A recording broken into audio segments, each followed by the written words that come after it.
Sir, I'll remind you, you're still under oath. Good morning.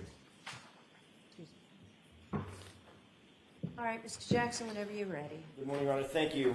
Mr. Gallagher, good morning. Good morning. Thanks for joining us again. I want to ask you a quick question about what we talked about yesterday concerning your search at the scene. If we could go back to that, when you engaged the leaf blower. During the time that you were removing materials in and around the area of the flagpole going out to the, I think you called it the berm, B-E-R-M, the berm, the curb? Yes, that was at the street. There was a 6-inch Cape Cod berm. Yes. Okay, and that led straight to the asphalt of the street, correct? It's basically a curbing. It's Okay. where the property line, the grass, the lawn meets the street. And you were searching the area where you believed Mr. O'Keefe's body to have been found, all the way out toward that curb or berm area, correct? Yeah, we did not go out to the berm. We did about approximately 6 by 6, 7 by 7, about 50 square feet. 50 area. square feet. Okay, fair enough. But Approximately. you did say at some point, I think on direct examination, you said that you exposed the berm Yes. just to give you some orientation as to where the curb was, where the street was. And if it was possible, he may have tripped and fallen. Yes. Okay. You did not recover or see a hat, a man's hat? No, sir. Black No. in color, like baseball style hat? No hat. No, sir. You did not see or recover a man's shoe? No, sir.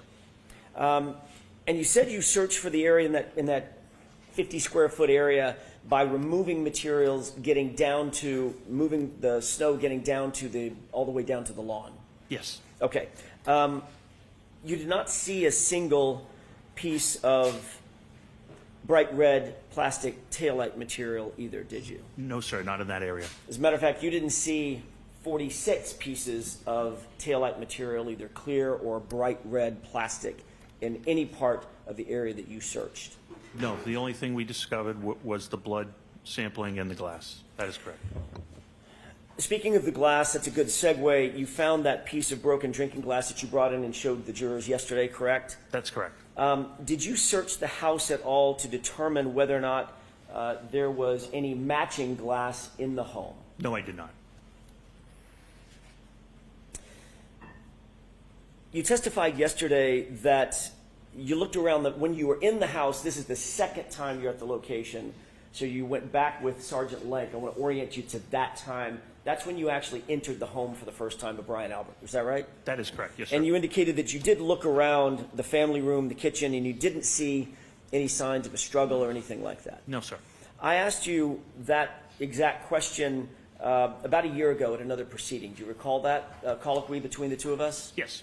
And at that time, I asked you, did you look around the house for any sign of a struggle or a fight? And your answer was no. Do you remember that? Yes, I think that's out of context. I understood that question was, did I wander the house to look for any sign of a struggle? I believe you asked me if I went to asked me about a bulkhead and things of that nature. Okay. As I stood there, I have observations I can see. Right.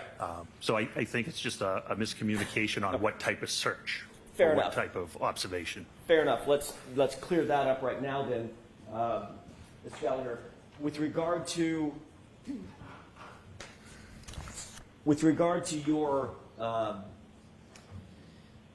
the time that you were inside the residence, you did not seek to or ask permission to look around any place other than where you happen to be standing, which is right inside that front door of the family room, sort of adjacent to the kitchen area, correct? That is correct. Yes, sir. You didn't walk into any adjacent rooms?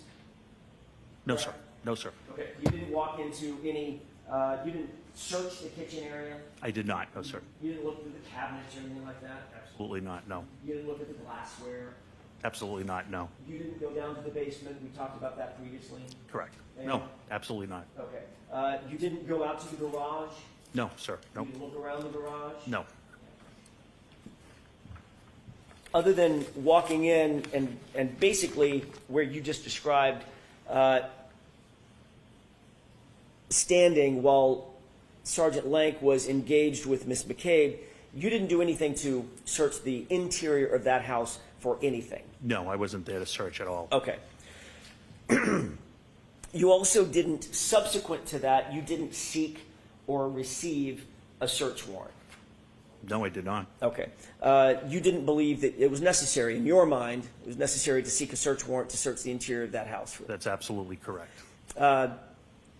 You were aware at the time that you did go into the house that Sergeant Lank had earlier reported at least the possibility that John O'Keefe may have gotten into a fight, correct? I don't recall that. We went over options on how he could have come to where he was, and an altercation certainly was one of them.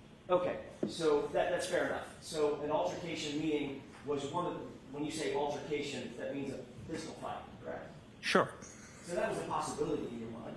Everything was a possibility at that time. And at that time, you had the information that you found, or Mr. O'Keefe's body was found on the lawn of a residence where there was alcohol, drinking, a party of some sort, or a gathering of some sort just hours earlier, correct? That's correct, but the house had nothing to do with the incident. At least to your mind. That's correct, based on the evidence, yes, at that time. And the evidence at that time was simply your communications with some, not all, the occupants of the house, including Jennifer McCabe, correct? That is correct, yes, sir.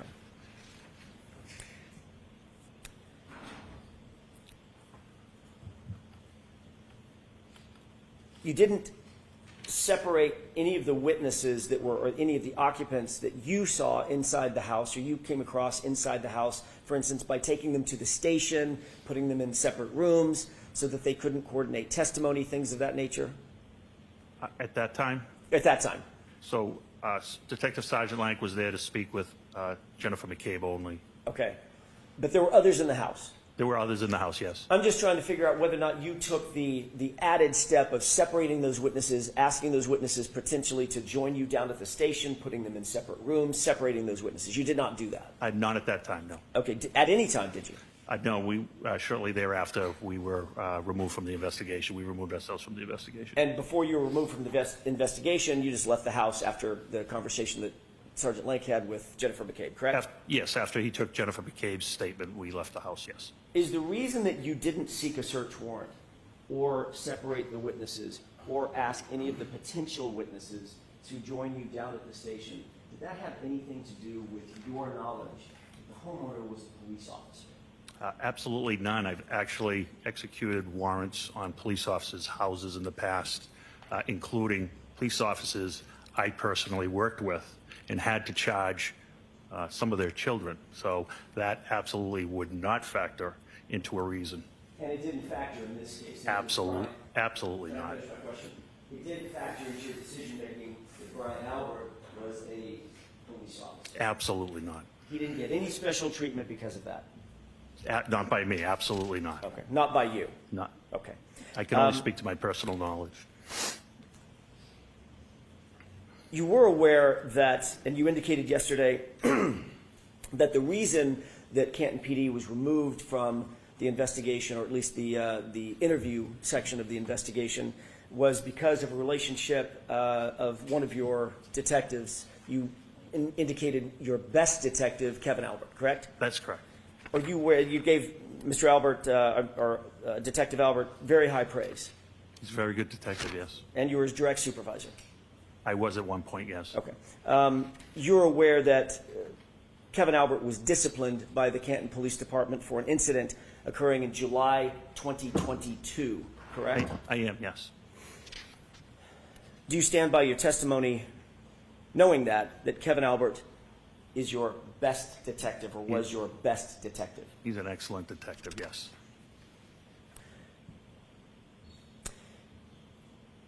You indicated that you contacted your deputy chief, Deputy Chief Kelleher, and ultimately secured some solo cups from Deputy Chief Kelleher across the street, correct? That is correct, yes, sir. You were aware at the time that Deputy Chief Kelleher's house was adorned with a Ring video camera just over the front door, facing out toward the street and facing across the street, which would be facing 34 Fairview, correct? That is incorrect. He does not have a Ring camera. I know that his system is an Arlo camera, and I have personal knowledge of that because we've discussed cameras because we bought them approximately the same time. My mistake. Arlo camera, A-R-L-O. I believe so, yes. Okay, that's still although it's a different brand, it's still a home personal surveillance camera, correct? Yes, but And you're aware that those are motion-activated cameras designed for security to capture images of things that may be going on outside the home. that is correct. Yes, sir. May I approach, Your Honor, Yes. briefly?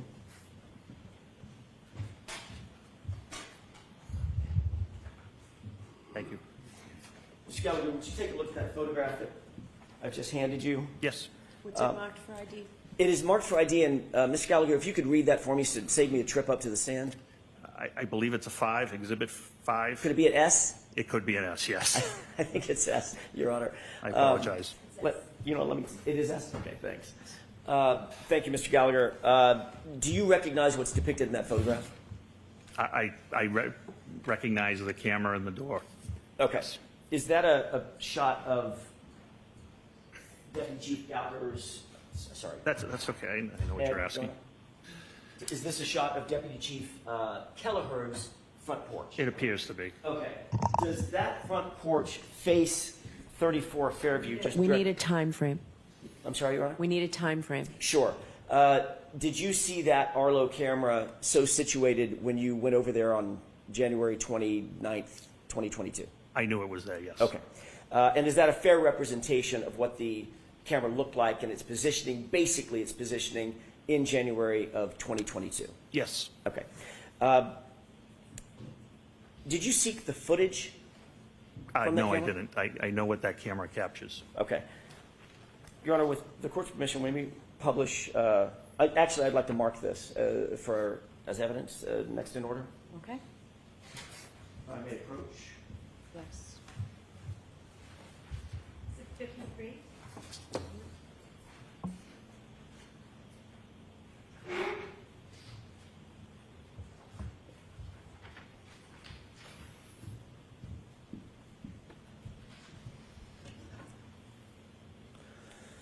May I publish, Your Honor? Yes.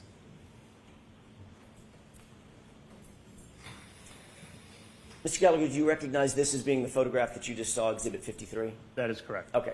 I'm going to draw your attention, and by the way, there's one amendment to this photograph. There's a redaction of the address. You see that? Yes. Okay. I'd like to draw your attention to that area right there, which I'm Yes. highlighting. Yes. What is that?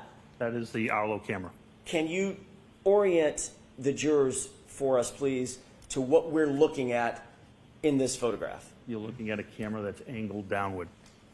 And is it the front porch of that residence directly across the street from 34 Fairview? It is not directly across from 34. It's actually more directly across from 32, so that would be incorrect. Okay. Is it across the street from 34 generally? It is, if Lieutenant Kelleher's house is here, 34 is over here across the street. Okay. Is there a view from that front porch, just generally as you're standing there, if you were to turn 180 degrees and put your back to the door, is there a view of 34 Fairview as well as 32 Fairview? Oh, sure, absolutely. Okay. Did you seek, and we can take this down.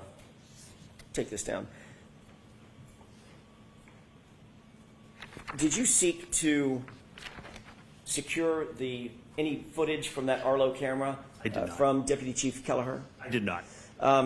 Did you talk to Deputy Chief Kelleher about that footage?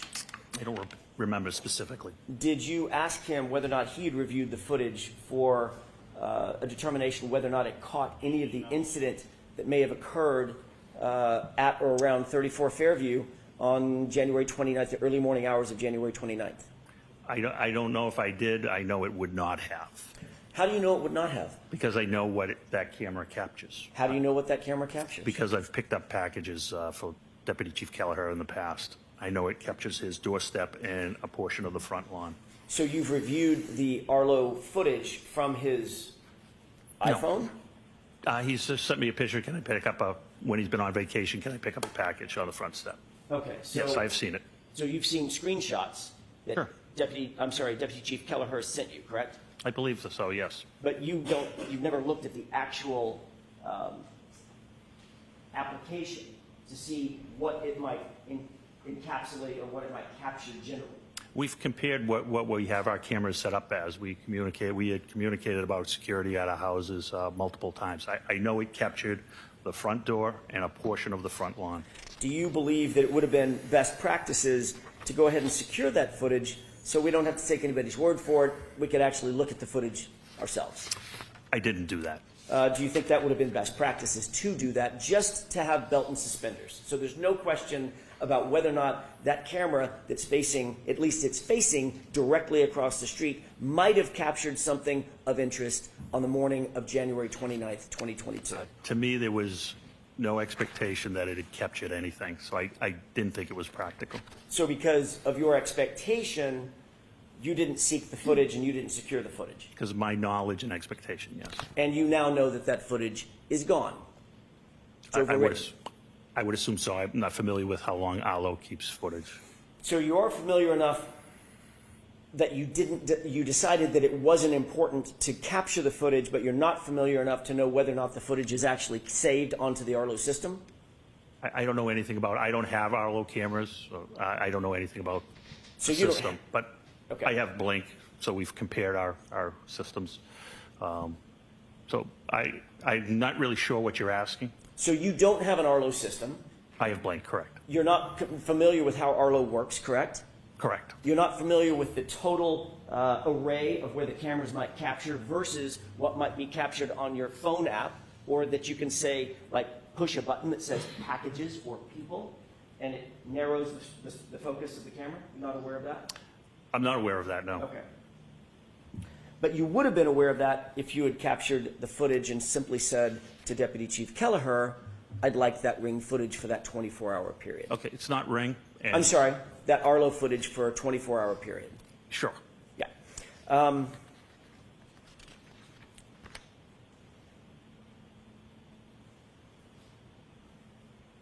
Well, let me ask you this. Did Deputy Chief Kelleher get any special treatment from you because he's a police officer?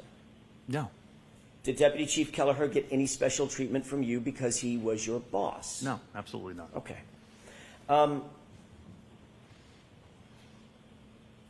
You know Brian Higgins. I do. How do you know him? Brian Higgins is a special agent with the ATF. How long have you known him? I first became aware of Brian Higgins probably around 2016, 2017, when I was with the DEA and we were working a Title III investigation, which is a wiretap investigation into gang activity, drug distribution in the Boston, Brockton area. I never had any personal contact with him at that time. He was just an agent in the group I was working for. Ultimately, did that professional relationship seep into more of a personal relationship as well? It did. So I think it was 2018 or 2019, the ATF had a satellite office at Canton PD, and he was one of the special agents that was assigned, yes.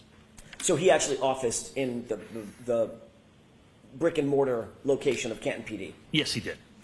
And did he maintain that office all the way through January of 2022? He did, yes. And during the course of your interaction with Mr. Higgins, did you become friendly with Mr. Higgins? I've become friendly with Mr. Higgins, yes. Most of my coworkers I'm friendly with. Is it safe to say that you socialized at times with Mr. Higgins? I have, yes. Okay. You've shared cocktails with Mr. Higgins? Yes. Shared meals with Mr. Higgins? Yes. Okay. So it is safe to say that you have both a professional and a personal relationship with Mr. Higgins? Yes, I do. And you consider him a good friend? Yes, I do. You were aware, Mr. Gallagher, that he was at 34 Fairview on January 29th, those early morning hours, during the course of the time when John O'Keefe went to 34 Fairview.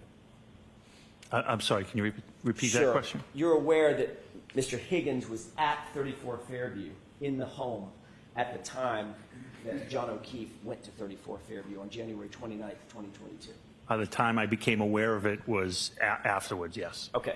That's what I mean. Yes, I know yes. you weren't aware of it at the moment, but Right, okay. you became aware of it. Later on, yes. Okay. When did you become aware of it? I'm not sure. It was after we were, I'm not really sure. It was during the time that you were dispatched over to Brian Albert's house to ultimately either begin the investigation or go into the home with Sergeant Lank and interview with people there, correct? No, that wasn't the time, no. Didn't you say in a report to Lieutenant Tully that when you went over to Brian Albert's house, that Brian Higgins was not there? I don't recall Brian Higgins being there. Right. So what I'm trying to register is whether or not you knew at the time that you went to Brian Albert's house, at least that second time, that you might or might not have expected to see Brian Higgins there because you knew he was at the home when John O'Keefe arrived there the night before. Can you rephrase that question? I'm not following you. Sure. When you went back to, in other words, during the time that you were investigating and joining Sergeant Lank Yes. back over at Brian Albert's house, you knew that Brian Higgins had been somehow in that home the night before. I don't believe I did at that time. When do you think you learned that?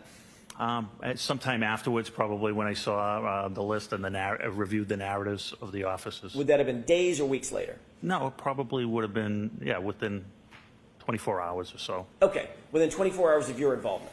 Correct. Okay, yes. that's what I was trying to get to. Okay, Thank I you apologize. For that. My bad. Yeah. Bad questioning on my part. So within 24 hours of your involvement, which would have been, your involvement was the early morning hours of January 29th. That's correct. Correct? Within 24 hours of that, you knew Brian Higgins was somehow tangentially involved or collaterally involved as a potential witness, if nothing else. I'm not sure he was a witness to anything. I was aware that he attended the house at 34 Fairview after they left the bar. Right. And you said, well, I'm not sure he was a witness to anything. The one way to figure out whether or not someone is a witness to anything is to actually formally interview them, correct? That's absolutely correct. Which you did not do. We were removed from the investigation before I found out Brian Higgins was involved. Okay, so you were So removed. I wouldn't be interviewing him. You were removed, and then it was within a few hours of that you realized that Brian Higgins was somehow involved. Not a few hours. No, I said it was within 24 hours probably. Okay. You're aware that Mr. Higgins not only had an office at Canton PD, he also had a key card for Canton PD. Yes, he did. Explain for the jurors what a key card or an access card at Canton PD means. What is that? What is a key card for Canton PD? So it's a secure building. I think we've all seen it. You have the square boxes with the red light. The key card allows you access into the building. And depending upon your rank, you have different rights. Each individual has different rights to enter different areas. You had, for instance, being a top-level Canton lieutenant, you had a key card that was probably the functional equivalent of a master key card. You could get in pretty much any place you wanted. Absolutely not. Okay, where could you go? It's easier if I say where I can't go. That probably is easier. Would that Yeah. be work? Explain that. So I can't go to the armory, which is where weapons are kept and ammunition is kept, and I can't go into permanent evidence. Okay. You're aware that Brian Higgins had a key card. Yes, I am. And that access card gave him access to pretty much, with the exception of the armory, possibly the evidence room, and what was the other location? I think that's what I said, the evidence room Okay. and the armory. With the exception of those, you're aware that Brian Higgins' key card gave him access basically to the entirety of the Canton Police Department? Well, so I want to specify, I don't specifically know what Brian Higgins had rights to, but there are also parts of our department that are secured by key locks that he wouldn't have access to, and I don't have access to as well, offices and things of that nature. I want to focus your attention on the Sally Port, if I Okay. could. You can enter the Sally Port, which is a fancy name for a garage, correct? It certainly is, yes. Okay. You can enter that from the outside, meaning out in the elements. You come from a parking lot adjacent to or that services the Sally Port. You can enter from there, correct? Yes, there's one pedestrian door on the main entrance side, and it's for location purposes. It's right beside the garage door that's marked number 4. And the garage door is one of those big roll-up, industrial-style roll-up doors that comes up and down? That is correct. And then you can also enter the Sally Port from inside Canton PD, correct?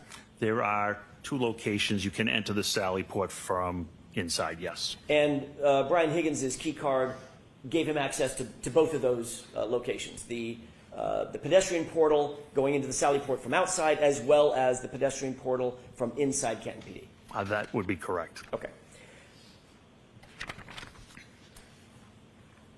Speaking of the Sally Port, you were if not the person, one of the people who let Massachusetts State Police into the Sallyport on February 1st, 2022 to process the black SUV, correct? The Lexus. I'm not sure if I was the one that gave them access, but like I said, I've testified to. I certainly would have. Okay. That SUV had actually arrived on January 29th, 2022, 3 days earlier. Is that right? I believe so, sometime after 5 or 6. I'm So not it sure of was the time. in the Sallyport from January 29th all the way to February 1st, at least to your knowledge, for 3 full days in the Sallyport, correct? 2.5 to 3, yes. Okay. From the time it arrived at Canton PD until it was processed out and moved out of the Sallyport, how many people would have had physical access to that SUV? Everybody that possessed a key card. And that's basically everybody at Canton PD that is a sworn officer, correct? That is correct, yes, Maybe sir. even some civilians, correct? I'm not sure of civilians. Civilian? But do y'all have non-sworn civilians that We do don't. administrative things? No, we do not. Well, we do, but I'm not sure whether they would have access, what their access is. So at least the entirety of the police department, the sworn police department, correct? The uniformed police, yes. As well as Brian Higgins, correct? That is correct, yes. Thank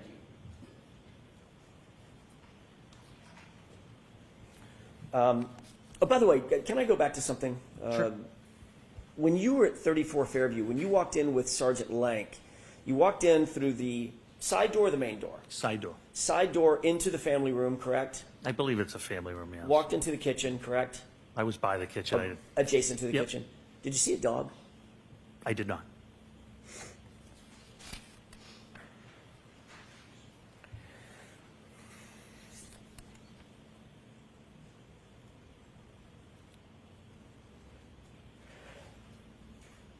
Speaking of the Sallyport, I want to move back to the Sallyport. I apologize about bouncing around a little bit. Perfectly fine. Moving back to the Sallyport, you indicated that basically all the uniformed officers, every single uniformed officer at Canton PD would have had access to that Sallyport, as well as Brian Higgins. They also would have had access to everything inside the Sallyport, whatever was left there. Yes. The SUV and other stuff, for lack of a better technical phrase, correct? Yes. Okay. Did you photograph or did you cause to be photographed the SUV when it arrived on January 29th in your Sallyport? We had been recused at that point, and I wasn't working when the vehicle arrived. So I thought you said that you were recused only from doing interviews. from doing investigative interviews, but I wasn't present when, I wasn't working when the vehicle came in. Okay. So you could have taken photographs of the vehicle had you wanted to, or caused someone to do that had you wanted to. I had no idea that vehicle was coming to Canton PD, sir. Okay. Once you got to, as the lieutenant in charge at the scene, was it important to you to know that a seminal piece of evidence had been moved into the custody and control of Canton PD? It wasn't important to me. It's the state police investigation. Even though it was on your property, in your Sallyport, with access through your key cards. That's up to my chief. That's not up to me. I see. To your knowledge, let me just ask it this way. To your knowledge, did anybody seek to photograph the vehicle when it arrived at Canton PD on January 29th, 2022, to your knowledge? I have no personal knowledge of that. Have you ever seen a photograph of that vehicle that was taken by someone in law enforcement on January 29th? I'm going to give you 3 days. January 29th, January 30th, January 31st, sorry, 30th or February 1st. I have seen photographs. I'm not sure what days they were taken, the photos were taken. You have not seen a photograph that was taken on January 29th, however, have you? I've never seen anything dated January 29th. You've never seen a photo, and I'm going to go through this a little bit more. You've never seen a photograph that was taken on January 30th, have you? Yeah, I have never seen any photographs with any dates on them, Okay. I believe. Do you think that would have been, you were at the time the head of detectives, correct? No, that's not correct. You were not? You had already moved from that spot? I In January of 2022, I may be wrong. I thought, You are wrong. as the It's, lieutenant, you were also the head of detectives. No, that was Lieutenant Kelleher at the time. I know you keep calling, it's a mix-up. So we've had promotions since January 29th, and I think that's where the mix-up might be. So he was a When you lieutenant at the refer to time. Deputy Chief Kelleher, he was actually Lieutenant Kelleher, and he was in charge of detectives at that time. At some point, had you been in charge of detectives? I became in charge of detectives in June of 2022. June of 2022. Yeah, approximately 6 months later. Understood. You had been a detective previously, however. That is correct. Okay. Sir. As a detective, do you believe that it would have been important to photograph, had you had your druthers to do it, it would have been important to photograph that vehicle when it came in so that it could be memorialized and documented the exact condition that that vehicle came in on January 29th, 2022? So this is important to know that unfortunately John O'Keefe was deceased at this time. Once John O'Keefe becomes deceased, it becomes the state police's investigation, the Norfolk County District Attorney CPAC investigation. That's why it is not our investigation. It's up to the investigating agency to make those decisions. Even something as uninvasive as taking photographs? Yes. Okay.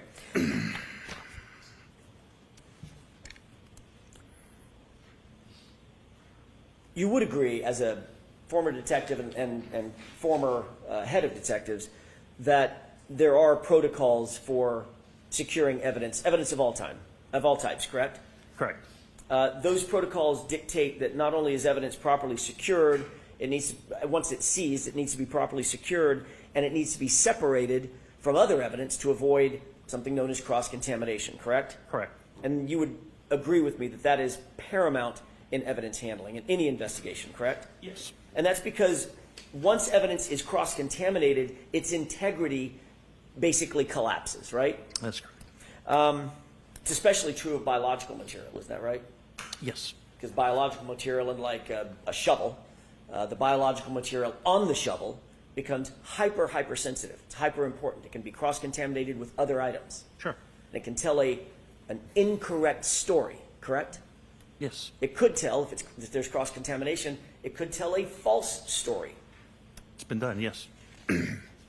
And DNA, obviously, we're talking about biological material. The most sensitive of all the biological material is DNA evidence, right? What do you mean sensitive? So it might take some effort to move saliva from one item to another. It takes almost no effort to move DNA from one item to another and to detect it. You understand what I'm saying? The sensitivity of the detection. No, I don't understand what you're saying. You understand that I could touch this podium and you might not get my fingerprint off of it. Correct. Might not, correct? Might not. What do you think about getting my DNA off that podium Yes. and just touch? You're absolutely going to get it, right? Yes. Yeah. That's what I mean by sensitivity. Okay. You would agree that DNA is hypersensitive. I would agree that DNA is better than fingerprints, yes. I'd like you to take a look at a series of photographs if we could.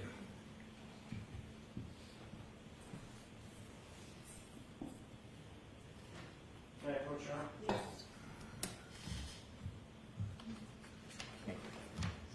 Okay. There are 4 photographs, Skeleton, that I'd like you to look at briefly and familiarize yourself with if you can.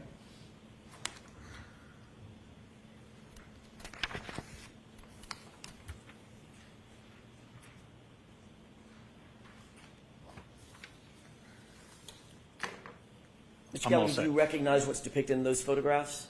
I do. How do you recognize what's depicted in each one of those? There's 4 of them in front of you. Just generally, how do you recognize what's depicted in those photographs? Generally, I know this is the exchange of custody from the Canton Police to Massachusetts State Police. Are those taken inside the Sally Port, to your knowledge? They are, yes. Some of those photographs include the SUV, One SUV picture, yes. and some of those photographs include the blood evidence that you've earlier described, the solo cups, the Stop and Shop bag. That is correct, yes, sir. May I approach? Yes.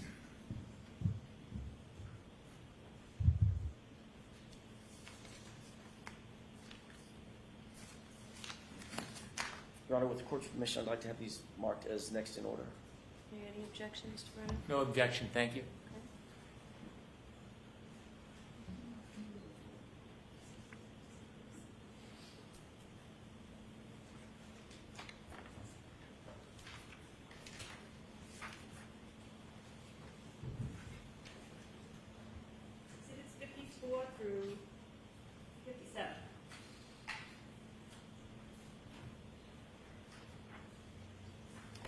May I approach? Yes. Thank you. Permission to publish, Your Honor?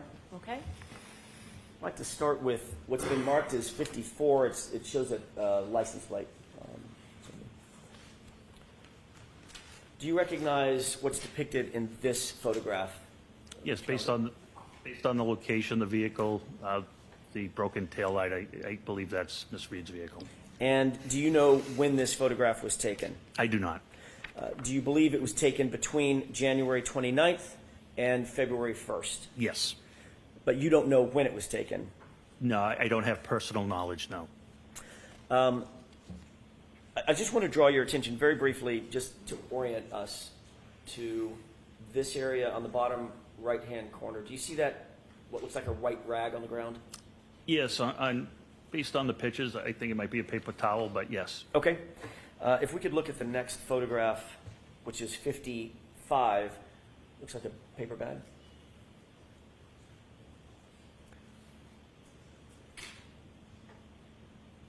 Do you recognize what's depicted in this photograph? Yes, What is that? that's the Stop and Shop bag that contained the 6 samples. Do you see the rag in that photograph as well? Yeah, we could call it agree to call it a rag or You paper think it's a towel. paper towel? I'm not sure. It looks like a paper towel on the picture, in the pictures, but it's a white object, yes. For all I care, it's the white thing. That's Yes. fine. All right. And do you see that that's next to a tire just at the top of the picture? Just for Yeah, orientation purposes? Yeah, it appears to be 18 to 2 feet, 18 inches to 24 inches behind the tire, yes. Okay. And that, of course, is the tire of the SUV. Yes, I would think So so. that would be the right rear of the SUV, just a few inches from this bag, correct? It would be a couple of feet from the bag, yes. Okay. If we could take a look at the next photograph. This is Exhibit 56 for the record.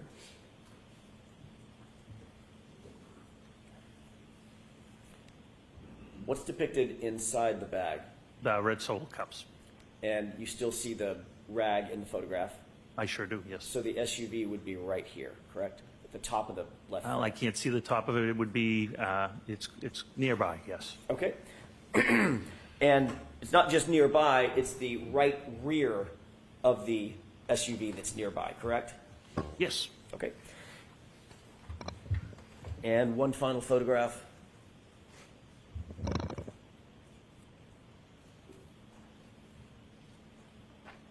This is Exhibit 57 for the record.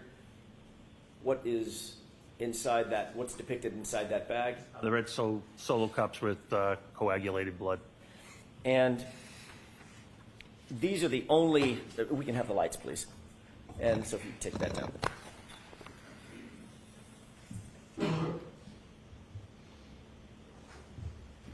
These are the only photographs that we have or that you've ever seen of those red Solo cups, that Stop and Shop bag, and the biological material in those red Solo cups. The only ones I have seen, yes. And those photographs that you see are within 2.5 feet from the right rear of that SUV, correct? Approximately, yes. And the right rear of that SUV houses the taillight material, correct? Or the taillight The area. taillight area, yes. The cups were not sealed, correct? The cups were not sealed. The bag was not sealed, was it?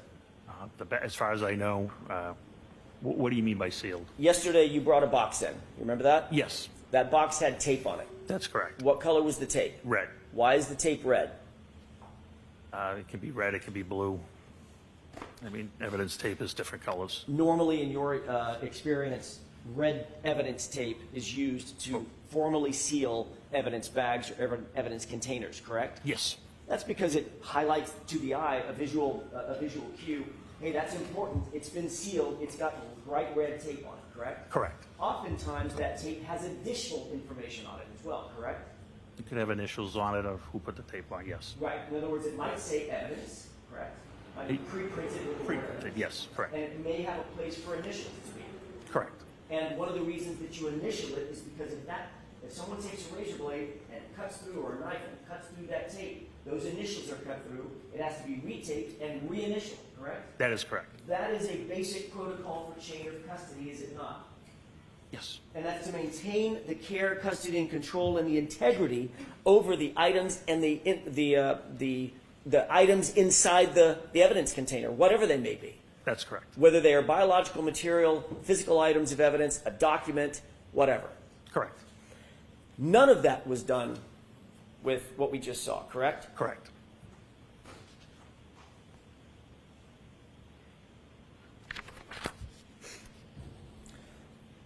We've agreed already that the blood was stored in non-sterile solo cups, correct? Correct. We've agreed that those cups were not sealed. The cups themselves were not sealed. There was no cap. There was no plastic, plasticine, saran wrap, nothing put over the cups, correct? That is correct. So they were open. Yes. They were not in an evidence bag. They were in a grocery bag, correct?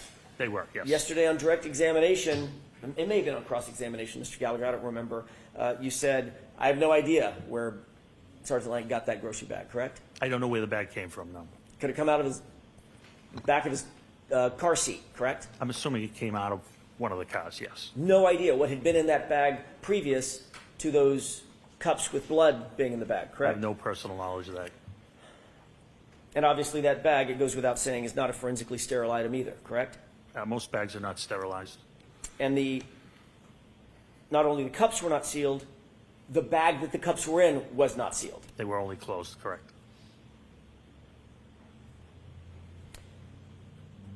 You will agree that having unsealed and unsecured biological material, specifically blood material, situated right next to the right rear quarter panel of that SUV would not be within normal protocols for securing evidence, correct? This was in the hands of a criminalist. There was an exchange of custody.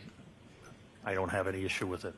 You don't know, you have no personal knowledge of where that bag had been or where the cups had been previous to that photograph being taken. Correct. You will agree that having unsealed and unsecured blood right next to the right rear of the SUV is a recipe for cross-contamination, wouldn't you? Not in the hands of a trained criminalist, I wouldn't know. Well, generally speaking, there were other people there that weren't the trained criminalists, right? There was a photographer who took the pictures. Who's not a trained criminalist? Correct. But the cups weren't in his hands. It was in the criminalist's hands. Those are the criminalist's hands you see gloved in that photo. That's not my question. My question is, there was unsealed blood and in an unsealed bag for how much time you don't know, sitting right there by the right rear of that SUV, correct? No, I do know. How do you know? Because I'm the one that brought the bag with the criminalist to that area. They photographed it, documented it, and then they transferred it to their plastic containers. And before you grabbed that bag, you don't know where that bag had been for 3 days hence, 3 days before. I know it had been in the temporary evidence room in a refrigerator. You actually never saw it in the temporary evidence room in the refrigerator until February 1st, did you? I don't recall. So you don't know where that bag had been. You don't know who had handled those cups before you pulled them out of that temporary evidence locker, correct? I have no personal knowledge if anybody else, I have no personal knowledge. I took them out of the refrigerator. That's all I can testify to. Do you remember us talking about this about a year ago? Yes. And I asked you, would you agree that having unsealed and unsecured blood next to the right rear portion of the SUV is a recipe for cross-contamination? I asked you that question. You did. And you said, if I can speak to this incident alone, and I asked, that's a yes or no question. That is correct. Do you remember that? Yes. And you said, well, it's not a yes or no, but for your purposes, I would say yes. Correct. So it is, at least in your mind, a recipe for potential cross-contamination, correct? Not in this particular situation, which was clarified later on. Although you did say yes in answer to my question. Hypothetically, anything is possible, yes.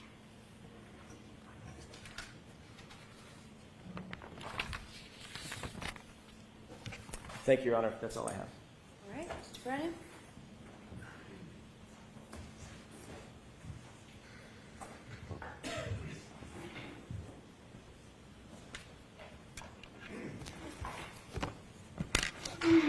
May I? Right ahead, yes.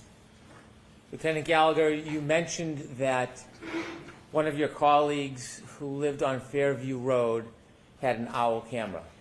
Had an Arlo camera, yes.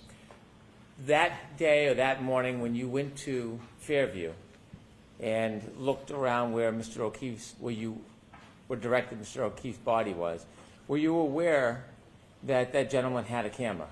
Yes. You shared with us that you had familiarity with the angle of that camera. Do you have any information whatsoever that he or anybody on his behalf used the phone to change the camera angle? No, I don't. Do you know if that camera could even reach the street if you wanted to? I'm not sure. Do you have any information that there are applications or different things you can do to the camera to move it remotely? Is there any evidence or information you have? No.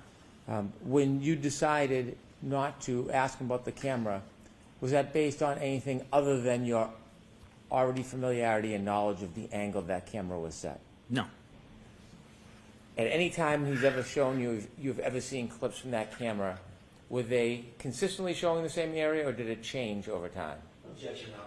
I'll allow it. They were the same. In your mind, why didn't you go seek footage from that camera? In my mind, Yes. because I knew it wouldn't have captured anything. Activated cameras, and he didn't have them on the street because it's a busy street, and the batteries would die, and and who knows, very quickly if they captured the street. You said that's a very busy street. Are you familiar with Fairview Road? Yes, Is that a road, is that a public road? it's a public way in the town of Canton. Yes, As a public way in the town of Canton, do you know who operates and cleans and monitors that road? Who's responsible for that? yes, the Department of Public Works for the town of Canton. You were asked about a claim of a fight. Did any witness ever suggest to you that Mr. O'Keefe had been in a fight? No, When you first learned about Mr. O'Keefe, did you get a chance to actually look at his body? no, I did not. Did you get a chance to look at his wounds? No, I did not. Did you get a chance to examine his clothing and whether there was any trace evidence left behind? I'll allow it. No, I did not. Early in an investigation, when investigators have no information, is it common to speculate? Yes, Sustained. What is the natural process for an investigator when you start upon a situation and know nothing about what happened? in this particular case, we came up with scenarios that possibly could have brought John to that spot. And we were focused on trying to find out and hopefully getting to the hospital. Hopefully the Can't Fire Department in the hospital would save his life and he could tell us how he got to where he was. Was that anything beyond the surmise or speculation of detectives, or did that information come from a witness? No, that was us, I guess you would call it spitballing on possibilities.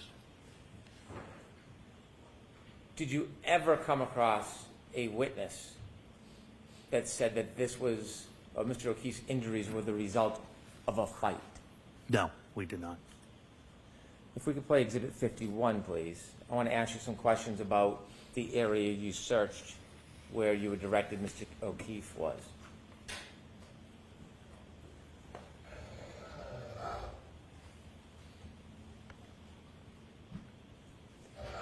Stop it there, please, Ms. Gilman. You did not see exactly where John O'Keefe was when he was found? No, I did not. Who directed you to this area? I was directed twice, first by Sergeant Good and then by Sergeant Lang, Detective Sergeant Lang. You shared with us yesterday you were looking in that area where you thought John O'Keefe was found. Correct. You asked questions about a berm. Is that the separation between the street and the yard? Yes, it is. Did you clear off a piece of that berm? We did. And the reason was? We wanted to see what was there. We didn't know what was there. Did you do a search from the flagpole all the way to the street? No, Did you do a search of that flagpole across the front yard? no, Did you do a search from that flagpole all across the berm, all the way down the line? no. It was approximately 15 to 18 inches. And why such a limited search? Because we had no other reason than it was a medical call at this time. Did you see snow in other parts of the yard? Yes, the entire yard was covered. And other than Officer Lang's footprints across the front of the yard, no other footprints? There were no other footprints. Any other visible signs that anything was moved or dragged across that side or front lawn? No, not at all. Any doggy prints in the snow? No, not at all. You were asked whether you sought a search warrant. Is there a difference between a witness and an eyewitness? Yes. You were asked questions about people in the home, and they were characterized as witnesses. Did you have any information that anybody inside that home was a witness to what happened to Mr. O'Keefe? No. Did you have any information when you made these decisions about search warrants? Did you have any information from anybody, anywhere, that Mr. O'Keefe ever stepped 1 foot inside that home? I'm going to allow it. May I? Yes. As a lifelong law enforcement officer, have you obtained search warrants before? Yes. Have you obtained search warrants for homes? Yes, many times. Is there a certain requirement before you obtain a search warrant for a home? Yes, critical legal standards, yes. And what is that?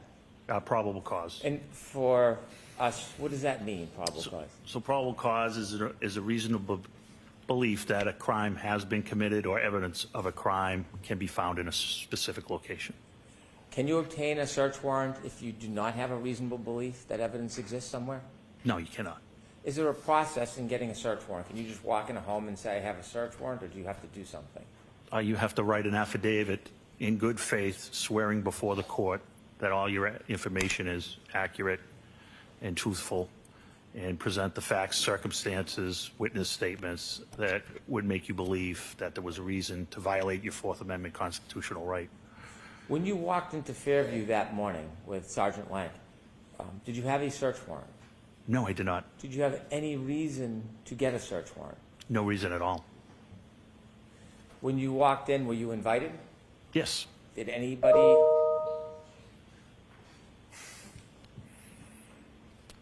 prevent you from coming in? No, not Did at all. anybody ever ask you to leave?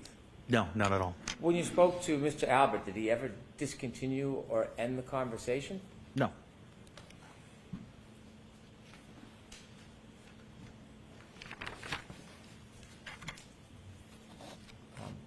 Were you doing any favors for anybody that morning?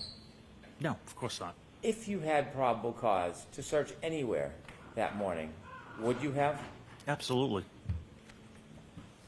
You were asked questions about memorializing your efforts when you were in the area of Mr. O'Keefe's body. And you were asked about written reports. Are there other ways to memorialize efforts other than writing a report? Yes. You videotaped, or you had Sergeant Good videotape your search? That is correct. Who told him to do that? I did. Why did you tell him to do that? Because I want, in case it ever became an issue, I wasn't familiar with it being used before. I wanted people to understand how effective it was.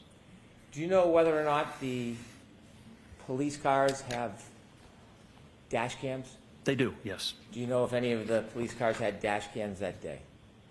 3 of them did, yes.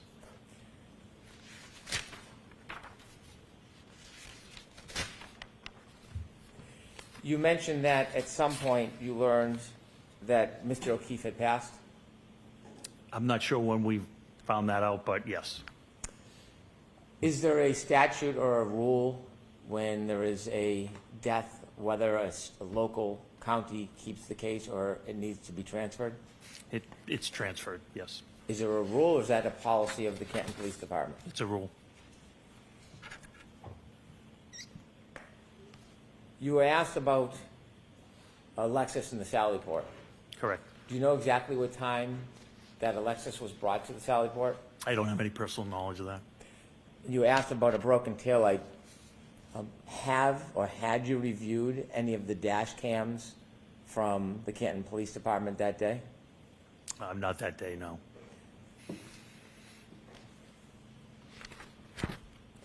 You were asked about cross-contamination with the cups. When you brought the cups to the criminalist, where did you give them to him or her? I carried them down to, we walked together, I carried them down to the Sally Port. Did you see anybody using a white rag or a paper towel to dip it in to any of the cups? No, Did you see anybody shaking the cups or splashing? no, they were handled very carefully. Sustained is to Did you see anything that would cause you concern that there was some type of purposeful or inadvertent contamination or transfer? Absolutely not. And you've been trained. Yes. Did you see anything during that time that caused you any concern about the potential corruption of evidence? No, I had complete faith in the criminalist.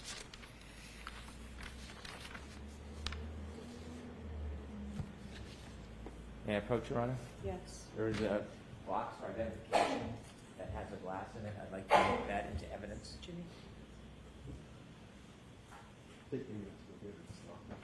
I'll do it later then. Thanks. Is there any objection, Mr. Jackson, any objection to? Okay.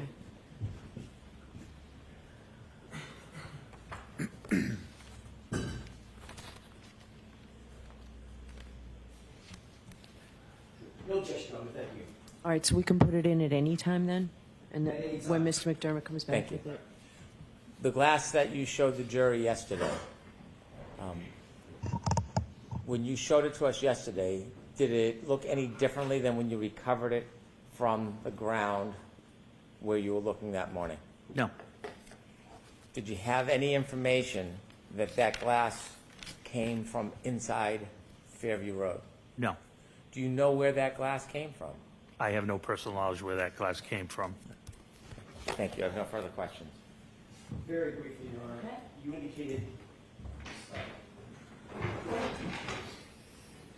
indicated that you were spitballing, to use your word, correct? Correct, Trying to figure out what happened.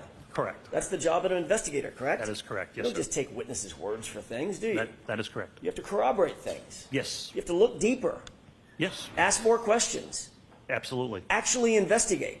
That's why we're here today. You don't rule out anything or anyone We right didn't- off the bat, correct? Correct. and we No did not. one is ruled out. Nothing is ruled out, That correct? is correct, You yes. follow where the evidence leads you, period, amen. Absolutely. You didn't seek, to separate the occupants at 34 Fairview, correct? No, You didn't interview Brian Albert formally, did you? I did not, no. You were asked by Mr. Brennan, did he ever end the conversation precipitously? Did he end it early or anything like that? He didn't end any interview because he wasn't interviewed, correct? That is correct. You didn't interview Brian Higgins. That is correct. You wouldn't interview Brian Higgins because he's your personal friend, correct? Correct. But you didn't have anybody else interview him either, did you? Again, we're talking, I think we've gone over this and maybe you didn't understand it. I didn't know Brian Higgins was at the house at that time. Because you didn't ask anybody else who was at the house at that time. I wasn't talking to anybody at that house, correct? Might have been a good idea, wouldn't it? Not at that time. We were there for one specific reason. We wanted to get to the hospital. So no. Might have been a I good disagree. idea to sit Mr. Albert down and say, there, you're shaking your head again. I'm not done with my question. Might have been a good idea, Mr. Gallagher, since you happen to be there, no sweat off your brow, to sit Mr. Albert down and say, by the way, I got a pen and a paper. Who was here last night, just before John O'Keefe was found dead on your lawn? Who was here? Might have been a good idea, correct? So that was already done by Detective Sergeant Lank, and it was documented in his report of everybody of what Mr. Jackson is asking. Then how did you two not know that Brian Higgins was there? I don't know where. At I 34 mean, I'm confused. At what time? Right. At what time? Exactly. At what time? When John O'Keefe arrived Okay. at 34 Fairview after midnight on January 29th, 2022. So when I discovered Brian Higgins was there, wasn't until I read the report. If you were standing in the house, Sergeant Lang, you just told these jurors, knew that Brian Higgins and everybody else was there He had obtained the names. He hadn't written the report yet. and hadn't told his boss, I don't recall. even though you two went together to interview yet another witness? That's correct. There was a very fast-moving scene and pace. That is correct.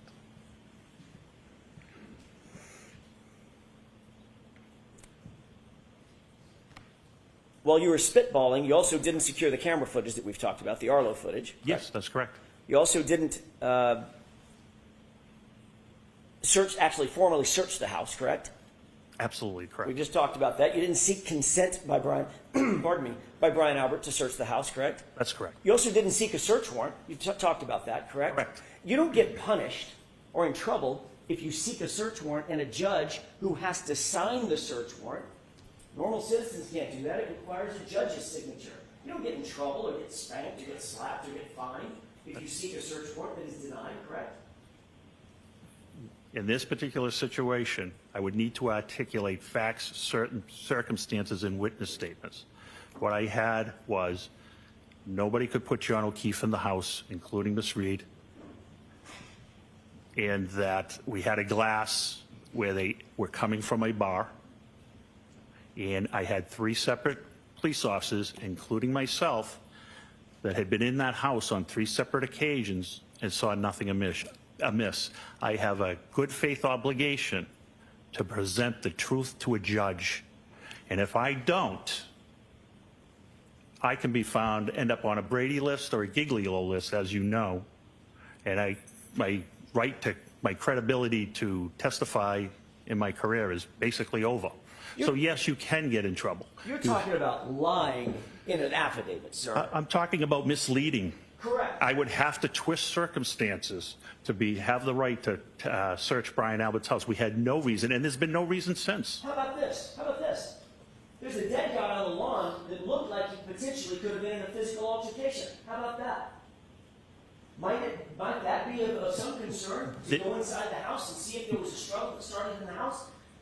There's still no evidence to go into the house. You're the guy that's out on the lawn with no coat on. You think the coat might be inside the house? That might be a reasonable assumption? Yes or no? No. You got a guy outside with no shoe on. You think the shoe might be inside the house? That might be a reasonable assumption? I never saw Mr. O'Keefe. I wasn't aware that he Because you didn't didn't have his seek shoes. to find out the details. Other people knew every single fact that I just suggested at the time you walked in the house, correct? Objection. Sustained. The fact is you didn't seek a search warrant.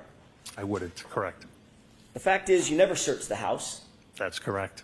The fact is you never searched the basement. That's correct. The fact is you never searched the garage. That's correct. That's all I have, Your Honor. Have you ever learned one fact that would have justified searching that house? Not to this day. Objection, Your Honor. Sustained is to form, and you can put the glass in right now, Mr. Vernon. Thank you. Move that into evidence, please. Exhibit 58. All right, Lieutenant, you're all set, sir. Thank you. Your next witness, Mr. Brennan? I'd like to play clip 18, please. Okay. Thank you. Your Honor, may we have a moment?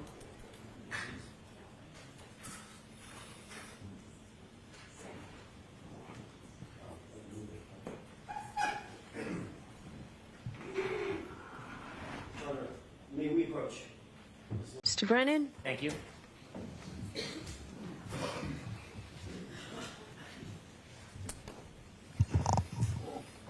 The Commonwealth moves into evidence and asks to play clip 18. Okay.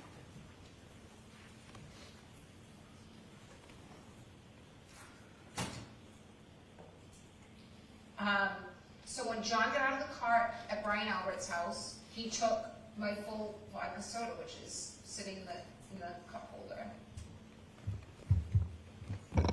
Thank you. We'll The Common, do that. thank you.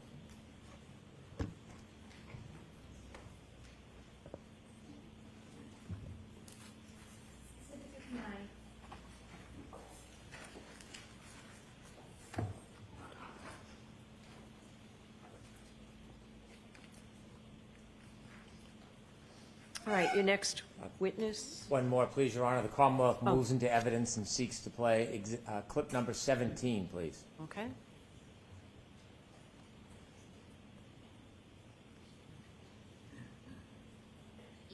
I gave an interview with ABC with Matt Gutman. I think this was whom I gave the interview to, and I said, he asked why was I saying, could I hit him, did I hit him? And I said, yeah, my first thought was, I've been out late, I've been drinking, and he's in the general vicinity of where I last saw him. I mean, they talk about the left side of the property and the right as if it's, you know, Hammersmith Farms. It's a postage stamp. It's 50 feet. So he's in the front yard to the left of the front door, and no one's coming out of the house. Jen's telling me nobody's seen him. So I'm thinking, Jesus, was I starting to pull away and I ran over his foot? Like, he's roughly where I left him. So yeah, when I found him, I was thinking, did I like clip him somehow?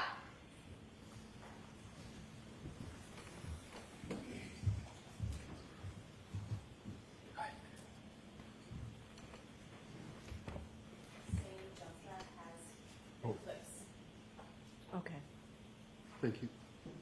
So in order, it has 18 and then 17, or are they in the reverse order on the clip? If I may see the exhibit. This one exhibit contains clip 12, clip 12A, clip 16, clip 17, and clip 18, all which were previously introduced. Okay. And it's exhibit number what? Thank you. 15. All right, thank you. Your next witness, Mr. Lally. Yes, Your Honor. Commonwealth call Mr. Robert Gilman to the stand. Okay.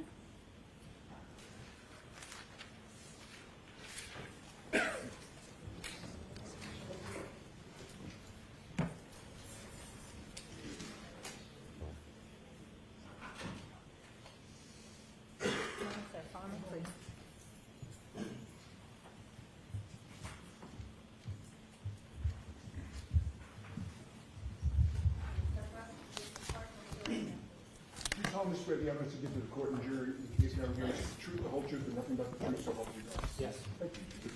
Good morning. Good morning. Oh.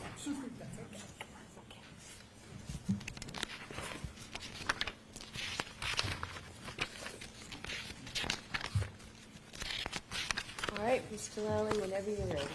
Thank you, Your Honor. Good morning, sir. Good morning. Could you please introduce yourself to the jury, stating your last name, spelling your last name for the court? Good morning. My name is Robert Gilman, Gilman.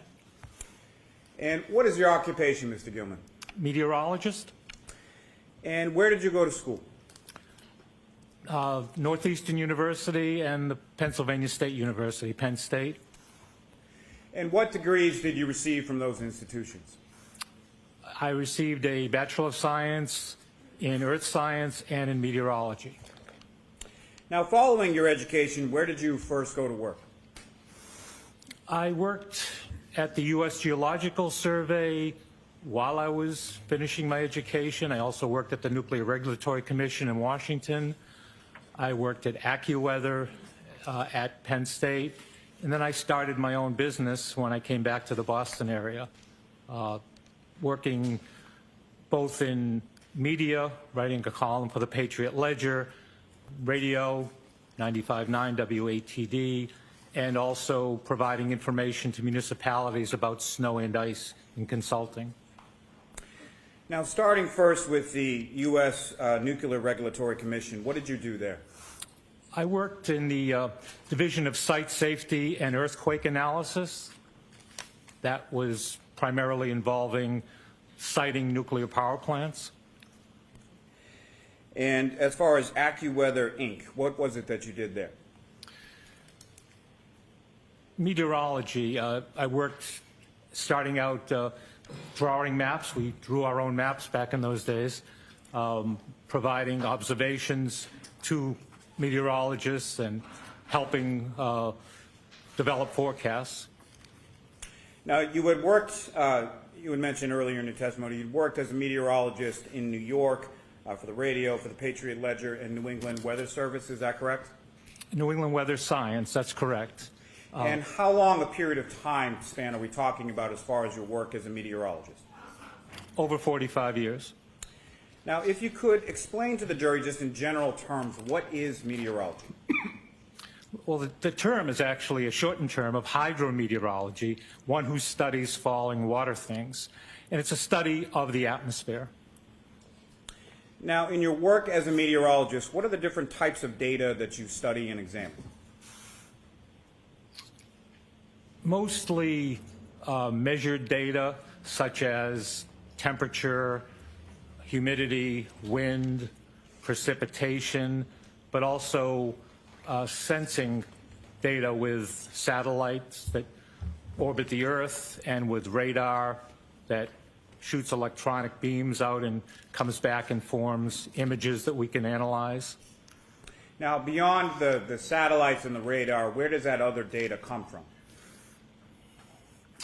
Well, the observing stations generally are at airports, for instance, but they're also at utilities, and there are private networks. And these, either automated or amateur weather observers, take down data such as I just mentioned, temperature, precipitation, visibility at these different locations. And what is your current occupation? Meteorologist. And where is it that you currently work? I work for Precision Weather Forecasting Incorporated, and I also do work to assist requests for past weather data, both for clients of ours at Precision Weather Forecasting and other requests for weather data. And is that a company that you started yourself in conjunction with other people? Yes, thank you. It's a company that we founded, my partner and I. I've been working with meteorologist Bill Guile for 30 years. We're both local, and we found that we had a lot of interest together. I don't stay up 24/7. He stays up overnight a lot of times, and we work much better, on that shift kind of work during the day, answering questions of clients about snow and ice especially. So we formed our own corporation, a Massachusetts corporation, in 2016. And how long, even prior to the incorporation in 2016, how long have you been working in that capacity for building that company? Oh, I would say over 45 years, going back to 1979, 1980. And what type of service does your company provide to your clients? Precise snow and ice information. I own the website snowandice.com, and our clients depend on very local, precise snow and ice guidance. It's for safety, it's for efficiency, environmental concerns of not putting down a lot of chemicals when snow is going to change to rain, that kind of thing. So we're giving very local, precise weather information to help anyone that has snow and ice management concerns. And if you could expound upon that just a little, sir, as far as what types of data or information is it that your company provides? Mainly precipitation timing, when snowfall might begin in a particular place, the intensity of the snow, whether it might be expected to change to ice or rain, or go back to snow or ice to help with those kinds of operations. And where does that data or information come from? As meteorologists, we develop it ourselves. It's all in-house. We take a variety of different data from numerical modeling, guidance products, and observational information, and develop the forecast specifically for the client. And as far as your clientele is concerned, to whom are you providing this data or information? We work for most of the towns and the city in Norfolk County. We work for the largest cities in Massachusetts, some of the largest colleges and universities and other facilities, hospitals. And what is the purpose of you providing that information to the clientele to whom you give it to? Again, safety, efficiency, environmental concerns, to give them the best information to do the job they need to do. And it's a difficult job, as you can imagine.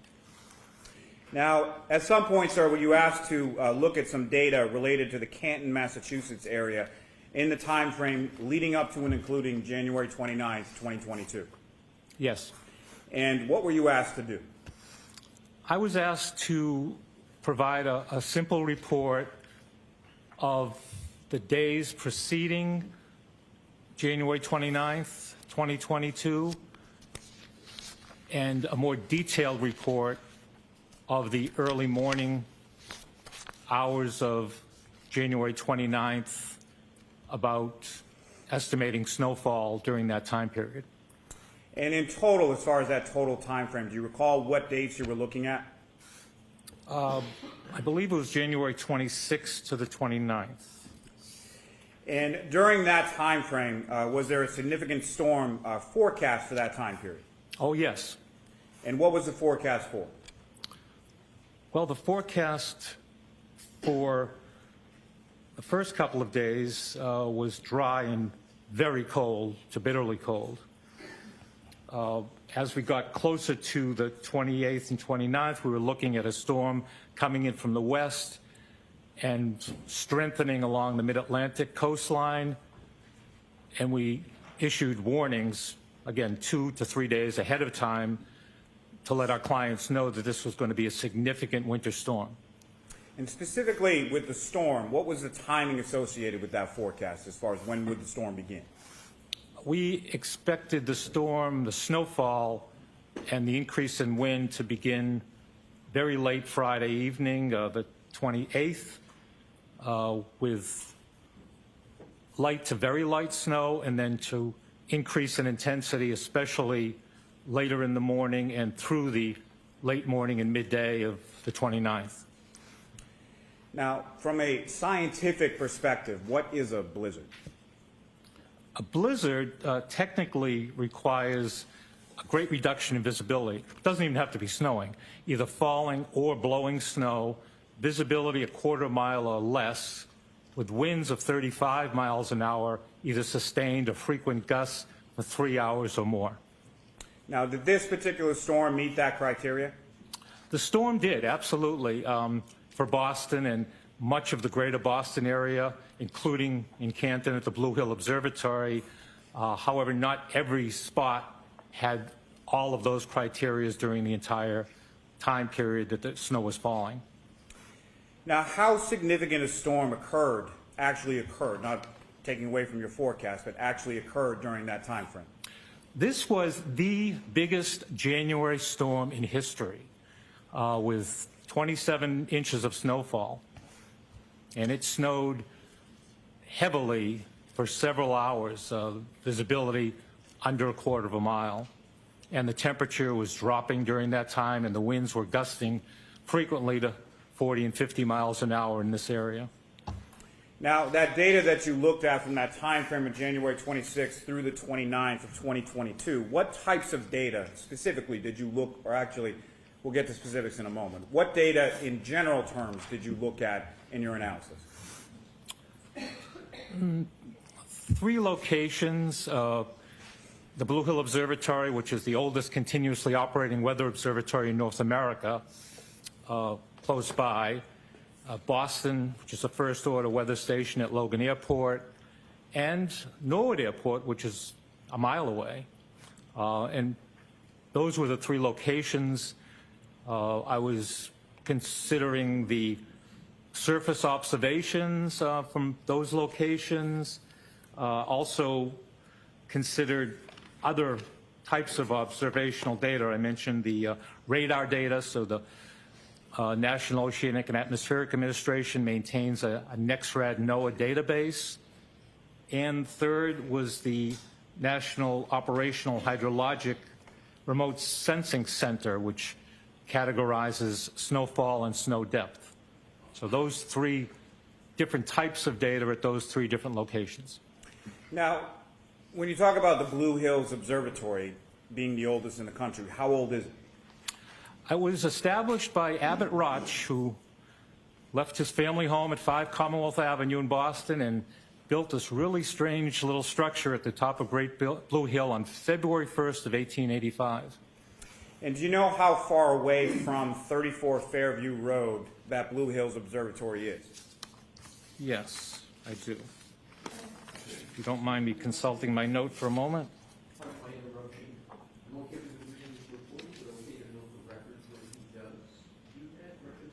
So what are you reading, Mr. Gilman? I'm reading notes I took on measurements from Blue Hill to Fairview, and that's, may I answer the question? Your Honor? Yes, you I'm okay with Your Honor, I just wanted the record to know. Yes, that's why I asked him what he's reading. Thank you, Your Honor. That would be 7 miles. And the Norwood Airport, how far again is that, or how far away again is that between Norwood Airport and 34 Fairview Road? 1 mile. Now, these measurements that you used in your analysis, are you familiar with how those measurements are taken or how they're done at each of those 3 locations? Yes. And can you explain to the jury sort of how those measurements are done or how those calculations or the data is collected? Sure. Boston, again, is a first-order station. It's equipped with automated equipment. It's called ASOS, Automated Surface Observing System, and it takes measurements of temperature, visibility, wind, humidity at very frequent intervals throughout the 24-hour day. It also collects precipitation, which isn't easy if you think of Logan Airport being out in the harbor and trying to collect every raindrop in that environment. But they have a very sophisticated rain gauge system that actually does a fairly good job of collecting precipitation. Moving on to Norwood Airport, very similar. It's not as high a caliber a station as Boston is in terms of the frequency of observations or the complete set of data. Blue Hill Observatory is a special case indeed. It had been manned for most of the day for many years. The former observer is still alive and well in Hingham, Bob Skilling. For the last several years, 10, 15 years or so, it was an ASOS system that I just mentioned, but in recent years that was cut back. So there are observers that are there and they take observations when they're there, and they take automated observations otherwise and take a record of that. But it's not on the, for instance, the FAA network, Federal Aviation Administration. Weather data, of course, is extremely critical to aviation, and they have a network of weather data. The Blue Hill Observatory currently is not on that network. Now, how the data is collected or calculated at each of those respective facilities, is that how it's standardly collected within the industry? Yes. And is it routine both in your practice and in your meteorological industry as a whole, relying on that type of data and the way it's collected? Yes, there are standards established. I'm a member of the American Meteorological Society, the Professional Society of Meteorologists, and there are standards that are established on taking weather measurements. Now, may I approach, Your Honor? Yes.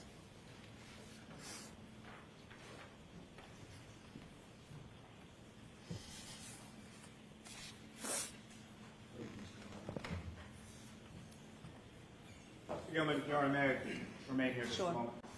Mr. Gilman, I'm handing you a series of, I believe, about 6-page documents. You recognize that? Yes. Back a little bit more so the jurors can see the witness, please.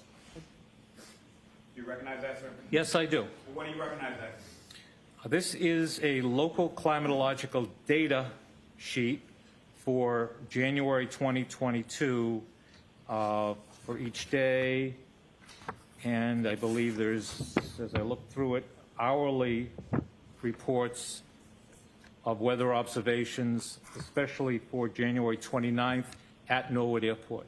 And this is published by the U.S. Department of Commerce, NOAA, the National Environmental Satellite Data and Information Service. And at least in part, is that the data that you were testifying about before, as far as the data that you relied upon in your study here? It's one element, that's right. And again, I put a lot of strength to this data because it is in such proximity to Canton, to the location we're concerned about. Your Honor, the Commonwealth to seek to introduce and admit as the next exhibit. No objection, Your Honor. Exhibit 60. Your Honor, with the court's permission, may I return what's now been marked as Exhibit 60 to the witness? Yes. Thank you.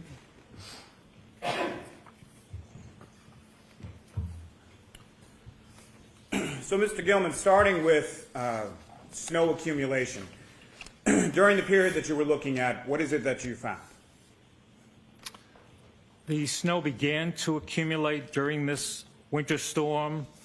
And by the way, I think I can use the term nor'easter, blizzard, bombogenesis, bomb cyclone, winter storm, all referring to the storm event of the 28th, mostly the 29th. The first snowfall began late in the evening on the 28th and continued into the 29th. Just starting with that snapshot of the evening of the 28th, how much snow accumulated on the 28th before turning the page to the 29th? Very little.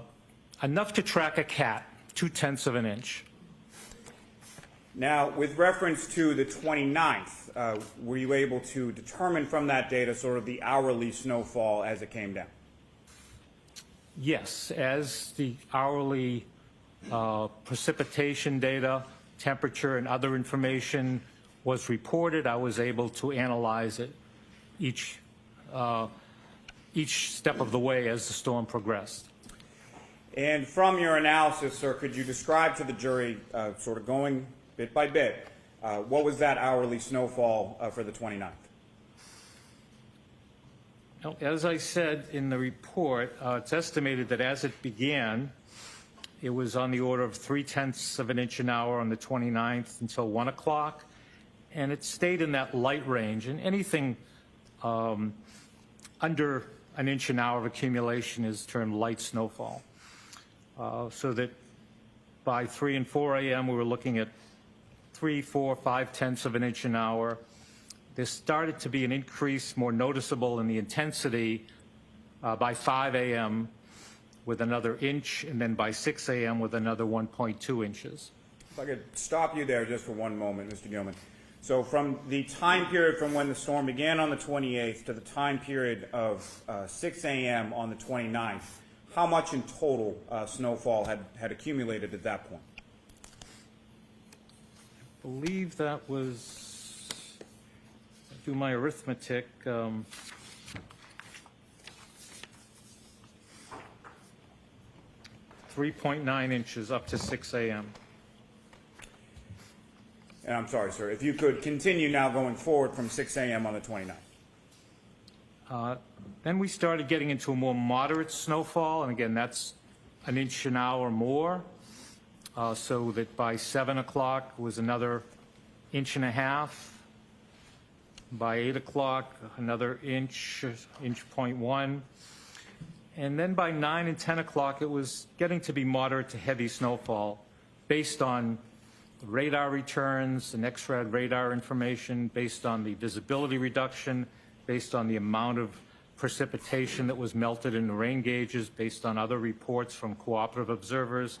So that's on the order of an inch and a half an hour of intensity, and that continued through the middle of the day, rapidly accumulating on the ground, and it accumulated at even 2 inches an hour by the early afternoon before it started to wind down in intensity, as these types of storms always do. By 7 or 8 o'clock in the evening, it was back down to light snowfall, ½ inch to 0.2 of an inch, and the snowfall accumulation had ended by 10 o'clock at night. If I could take you back just a little bit to right before it turns from the moderate inch and a half per hour to about the lighter snow. About how much snow had accumulated at that point, around 6 p.m. or so? Around 6 p.m.? Yes.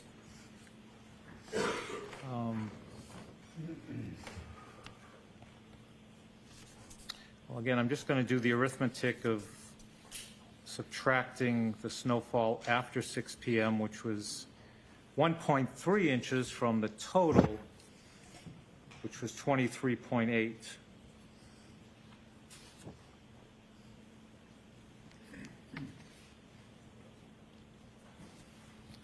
Do that arithmetic. 23.8 was the total snowfall, and 1.3, 22.5 inches. So that's 22 and a half inches, just short of 22, excuse me, just short of 22 and a half inches by 6 p.m., is that correct? That's correct. And what was the total snow accumulation from the storm in its entirety again? 23.8 inches. Okay, so just short of 2 feet, is that correct? That's correct. The biggest snowstorm in January in our history. Now, sir, have you prepared some visual aids to assist the jury with the snow accumulation? Yes. May I approach the witness again, Your Honor? Yes.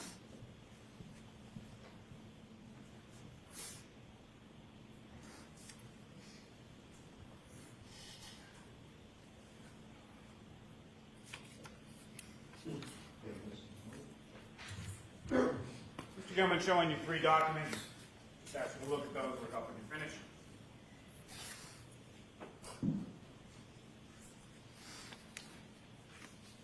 Yes, I've seen these, yeah. And what do you recognize each of those 3 to be? The first one is a storm warning report that was sent to our clients in this area regarding the upcoming snowfall, winter storm. And we began sending this type of report, as I said, 3 days prior. This was one of the last ones that was sent as the storm was getting underway in this area. So this was sent by my colleague, my partner Bill Guile, at 8 o'clock that Friday evening. And it's a detail of when the snow is going to start, when the first inch will be on the ground, the total snowfall, the duration of the storm, and what's going to happen after the storm, which is also critical for our clients to know how to clean it up and what kind of post-storm conditions as far as temperature and other things to consider. So that's the heading of the form. Then we get into this detailed 6-hour time block series. And of course that begins at 6 p.m. to midnight, since this was issued at 8 p.m. And we talk about the weather conditions and how much, if any, snowfall. Sir, I don't mean to interject, but just you recognize what's on that, and that is a forecast that you sent out, correct? Yes. Our company sent out. My partner, Bill Guile, actually sent it. And the last 2 sheets that you have before you, what are those? These are images taken from one of those 3 sets I talked about. The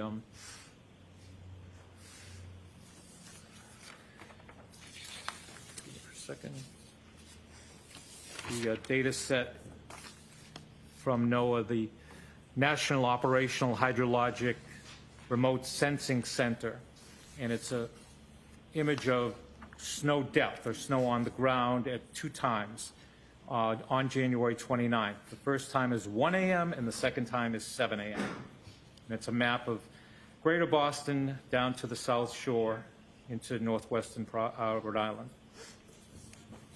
May I approach, Your Honor? Yes. I'm going to introduce in a minute the next 3 exhibits. No objection, Your Honor. Great, thank you.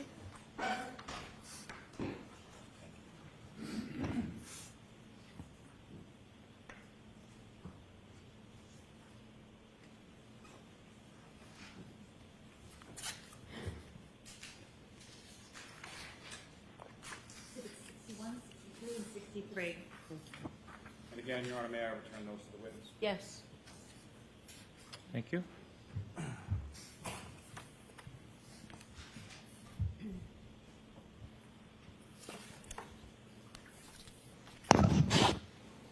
Now, Mr. Gilman, what is the difference between a forecast versus a report of actual conditions or weather measurables? As defined, a forecast is your best estimate based on science and data available of how the future is going to play out in terms of weather, the amount of snowfall, the temperature, the observed data. And I often make the distinction between soup and sandwich. Weather and forecast always seem to go together, but there actually is weather, and that's separate from what the forecast is, and there's always some small distinction. Lately, we've been getting pretty good at getting accurate weather forecasting done, but it is the actual weather that's measured. How much snow is on the ground, how much snow fell, what the wind speed was during any given period, temperature, those kind of elements that actually occurred. Your Honor, with the court's permission, may I publish to the jury on the screen a copy of the forecasting document? Okay. Ms. Gilman, if you could.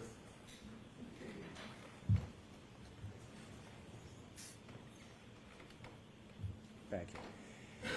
And Mr. Gilman, what's up on the screen? Is that what you have before you as the forecasting document that's now been marked as an exhibit? Yes. Okay. And if you could, directing the jury's attention from left to right as far as the columns go, if you could walk the jury through sort of what we're looking at in this particular aid. Sure.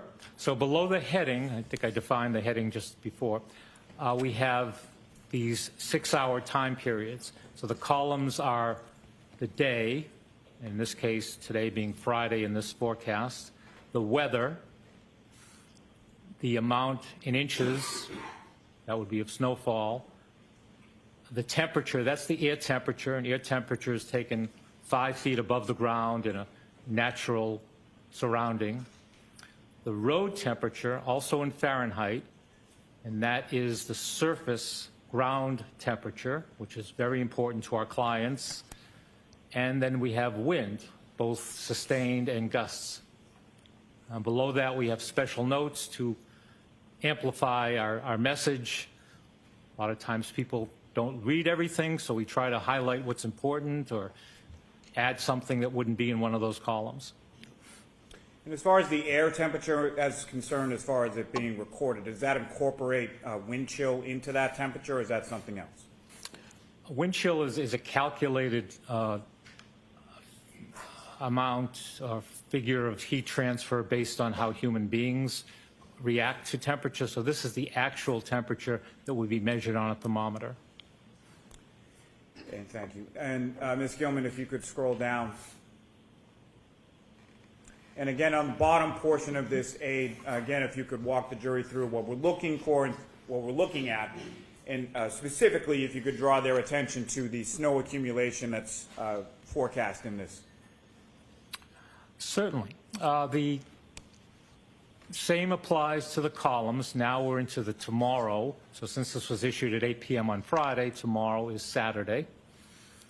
And we're going through each 6-hour period and how much snowfall could be expected. You see it starts with 3 or 4 inches and then ramps up as we get later in the morning to as much as 6 to 10 inches of snow. And you can calculate what that hourly rate might be based on the 6-hour period. We give that type of range because it's scientifically accurate. People really want to know every minute, every hour, and that's just not something that modern science can do. So we give this period to be as accurate as possible while still being extremely precise. 7 to 9 inches during the afternoon period, and then it winds down to 2 to 3 inches toward midnight. Thank you, sir.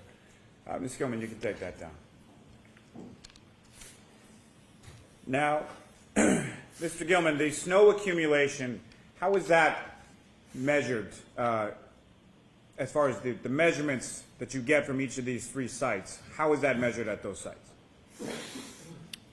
At Blue Hill Observatory, there's often an observer, a trained observer, making measurements. The standard is to use what we call a snowboard.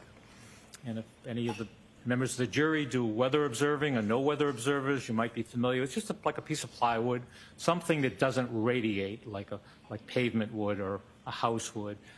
Just something that would allow the snowfall to accumulate in a natural way, and then that's cleaned off every 3 hours, and those amounts are added throughout the duration of the snowfall event. So that's the way the observers at the Blue Hill Observatory literally have been doing that since 1885. When you come to Logan Airport, you don't have an observer right there. There was back in before the 70s, 80s, around that time period, before ASOS came into play. There were people that were in the weather office that would go out and make those measurements. Now they contract with an observer, and I'm not sure of the location right now or during this event in 2022. I believe it may be in Winthrop, but it's very nearby to Logan Airport, and this is a contracted observer that makes these measurements. At Norwood, there is no snowfall measurement made right at that location. Now, you've used a term a couple times as far as heavy snow. What is, scientifically, what do you mean by heavy snow? Heavy snow, again, can be defined in two ways. Either by the reduction in visibility or by the accumulation rate. So it's an intensity of snowfall. And in terms of visibility, it would be less than 1/4 of a mile. So something like 3/8 of a mile. That's when you get into the heavy snowfall range. Intensity, in terms of the way it accumulates, might be more familiar to most of us since we don't know what that visibility might or might not be, but it's 1.5 inches an hour or more. It's not something that you want to be driving in, or very hazardous and big impact on a lot of our activity. Now, what is the scientific definition of whiteout conditions? I don't know if there's a scientific explanation, but it's a good term that is used quite a bit, and it would be heavy snowfall. Again, snowfall can reduce visibility to near zero, even below 3/8 of a mile. You know, you may be getting 2 inches of accumulation, 3 inches per hour.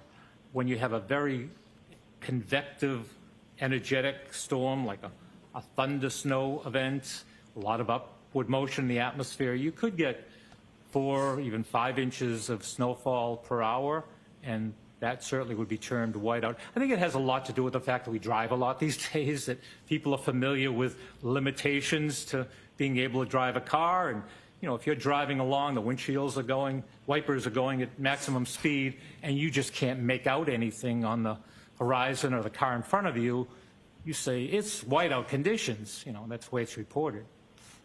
And did each of those, as far as heavy snow and whiteout conditions, occur in this storm? Heavy snow definitely occurred in this storm.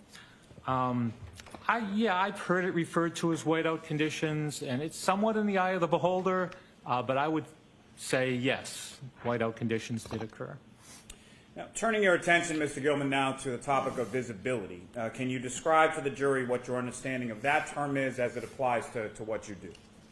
Well, visibility is just the reduction of how far you can see based on some weather element, as long as we're talking about weather. So haze can reduce visibility, fog, different types of precipitation, smoke can reduce visibility in the atmosphere. But in terms of snowfall, the heavier the intensity of the snowfall, the lower the visibility. And so from a meteorological standpoint, how is that measured? Well, it's measured in miles, or quarters of a mile, which is the standard here in the United States. And you sometimes see it in 1/8 of a mile, but generally with these automated systems, it would be 3/4 of a mile or 1/2 a mile, or as the snow intensity lightened up quite a bit, it may go up to 7 miles. I've seen snow falling at 10, even 11-mile visibility, which you'd hardly notice if you were out. That's not much of a reduction in visibility, but it can come all the way down to near zero. And what was the lowest, if you know, the lowest recorded measurement as far as visibility as it pertained to this storm?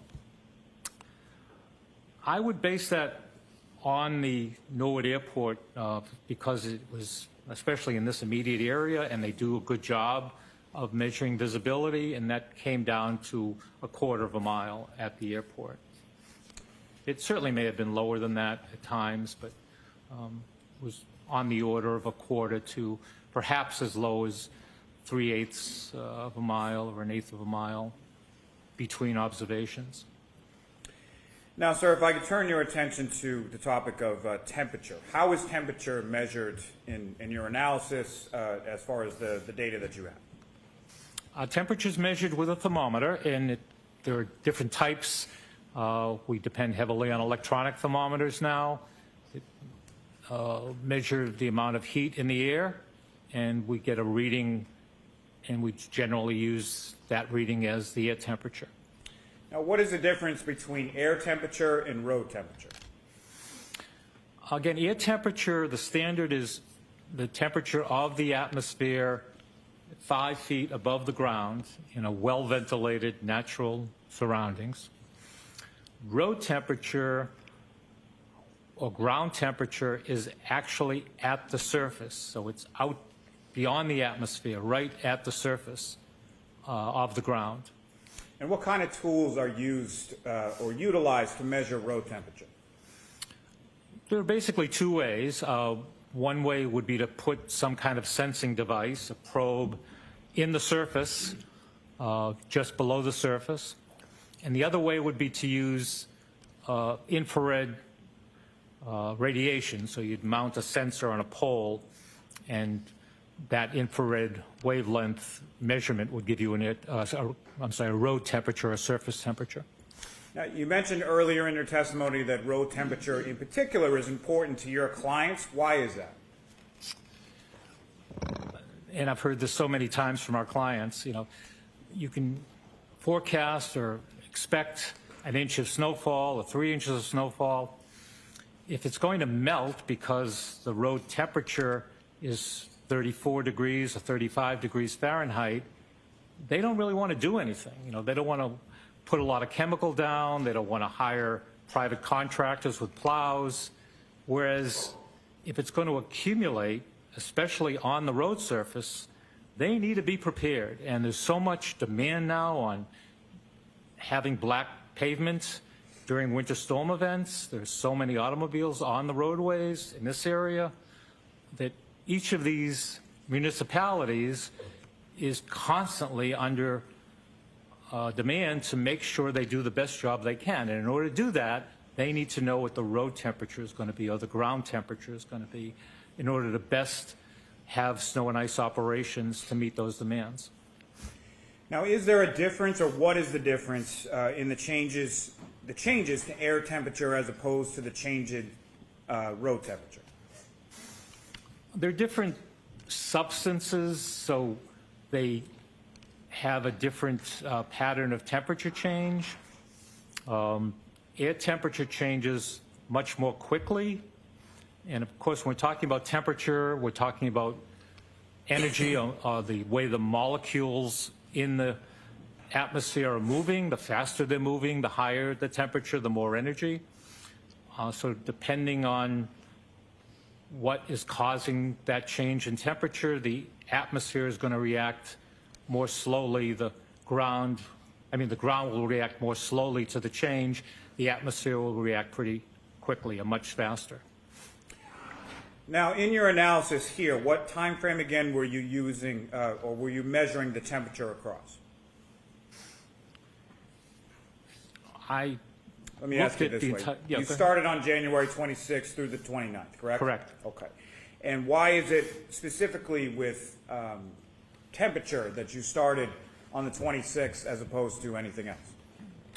I was asked to start at the 26th, and I said that's a good way to go because it establishes a period of seasonal freezing ground. It typically happens in this climate in the midwinter that our ground freezes. So if you look a few days before, you get a good sense if that was the case. I mean, there have been winters, there have been months of January in recent years that we've reach 60, even 70 degrees, and nothing is going to be frozen during that time. This was not the case in late January of 2022. It was an unusually cold period, and it was important to record that.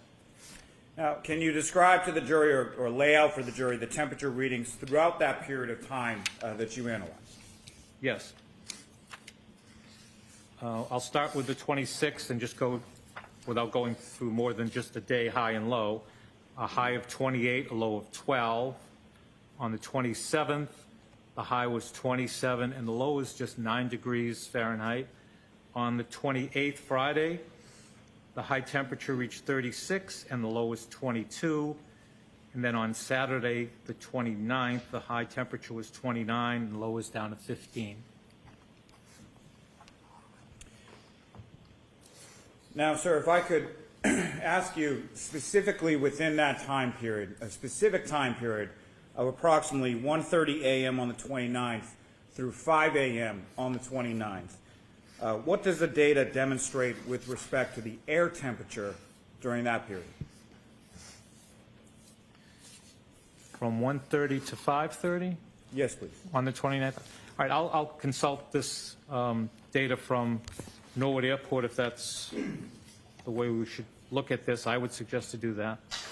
And at 1:30, the temperature was 31. By 5:53 in the morning, it was down to 24 degrees.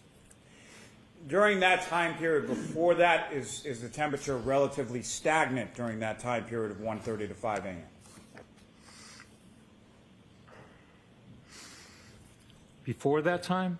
During that time. Oh, during the early part of the time, and again, this is right at Norwood Airport. It might have been a little bit colder in Canton. It certainly was colder at the Blue Hill Observatory, but I don't have a lot of that, so I'm using this. Sure. So based on this, it was pretty steady through around 2 in the morning.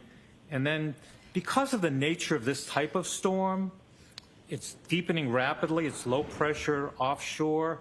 So the wind tends to back from the northeast to the north-northeast to the north. And that backing wind starts to draw air rather than from the Gulf of Maine, the Atlantic Ocean, the harbor, more from northern New England and Quebec. So that's a tendency of all of these winter storms to tend to get colder as the storm intensifies. And that's what we see starting to happen as you get toward 2:30 in the morning, and especially 4:30, it's down to 28, 26, and then down to 24 degrees just before 6 in the morning. And that temperature sort of fluctuation or lack thereof, is that consistent with what you would expect in this type of storm? It's exactly what I would expect, and this is a classic winter nor'easter, and that temperature drop is part of that. Mm-hmm.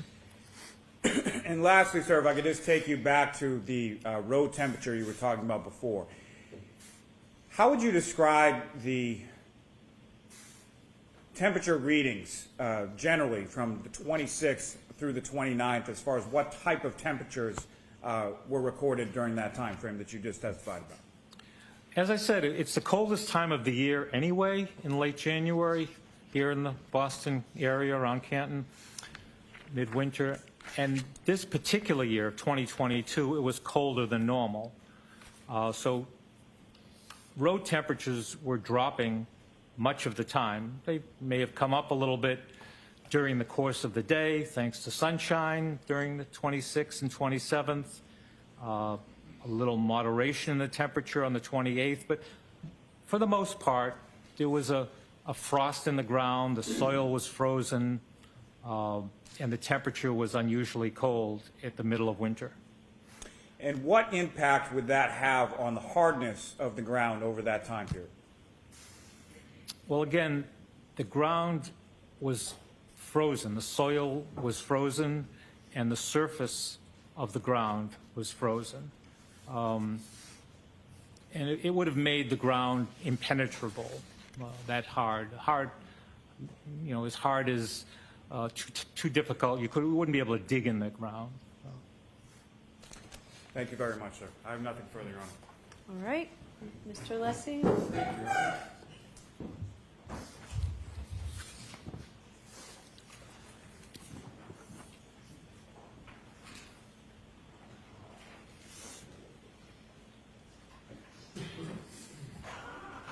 May I approach, Your Honor? Yes. Thank you.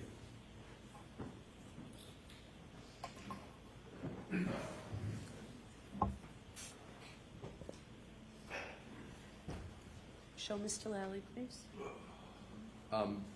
With regard to Mr. Lally and myself, we have agreed I'd like to address the court with a stipulation, and with regard to the document we stipulated into evidence, to execute measures. Yes, Your Honor, may we approach this very briefly? May I, Your Honor? Yes. Good afternoon, Mr. Gilman, and congratulations on your career up to this point. Thank you. Good I had afternoon, almost. Pardon me? Good afternoon, almost. I have some questions for you, if I could, please. You covered a bunch of topics on your direct examination, and I wanted to confirm some of them. As a meteorologist, you indicated that you look at a variety of areas under the larger umbrella of weather, correct? Correct. And one of those areas is snow accumulation. Correct. Another area is visibility, correct? Correct. Do you have a general understanding about what this case is about? Let me ask it this way. As regards weather conditions, are you familiar with an address of 34 Fairview Road in Canton, New York? Yes. And have you ever been to 34 Fairview, Canton, New York? Not New York. This is I'm we're in sorry, Massachusetts. I'm sorry, Massachusetts, Okay. sir? Yes. I've been in many parts of Canton. I don't believe I've ever been to 34 Fairview. Are you generally familiar with that area? Yes. And you've mentioned the Norwood Airport on your direct testimony, correct? Yes. And is the general area of Fairview, is that in close proximity to the Norwood Airport? I mentioned it's a mile away. Right, so it's fairly close, right? A mile. Right, so you would expect that the readings you talked about on your direct examination would have a direct bearing and relevance to the 34 Fairview Road in Canton, is that correct? Yes. Relevance, yes. Yes. So what I would like to do is to draw your attention to the exhibit that was just marked, if Your Honor, we have that. May I approach, please? Yes. Thank you. Mr. Gilman, this is Exhibit 64. If I could hand that to you, please. Thank you. And you can keep that in front of you. If you could publish. Excuse me, Your Honor, may I publish? Yes. Thank you.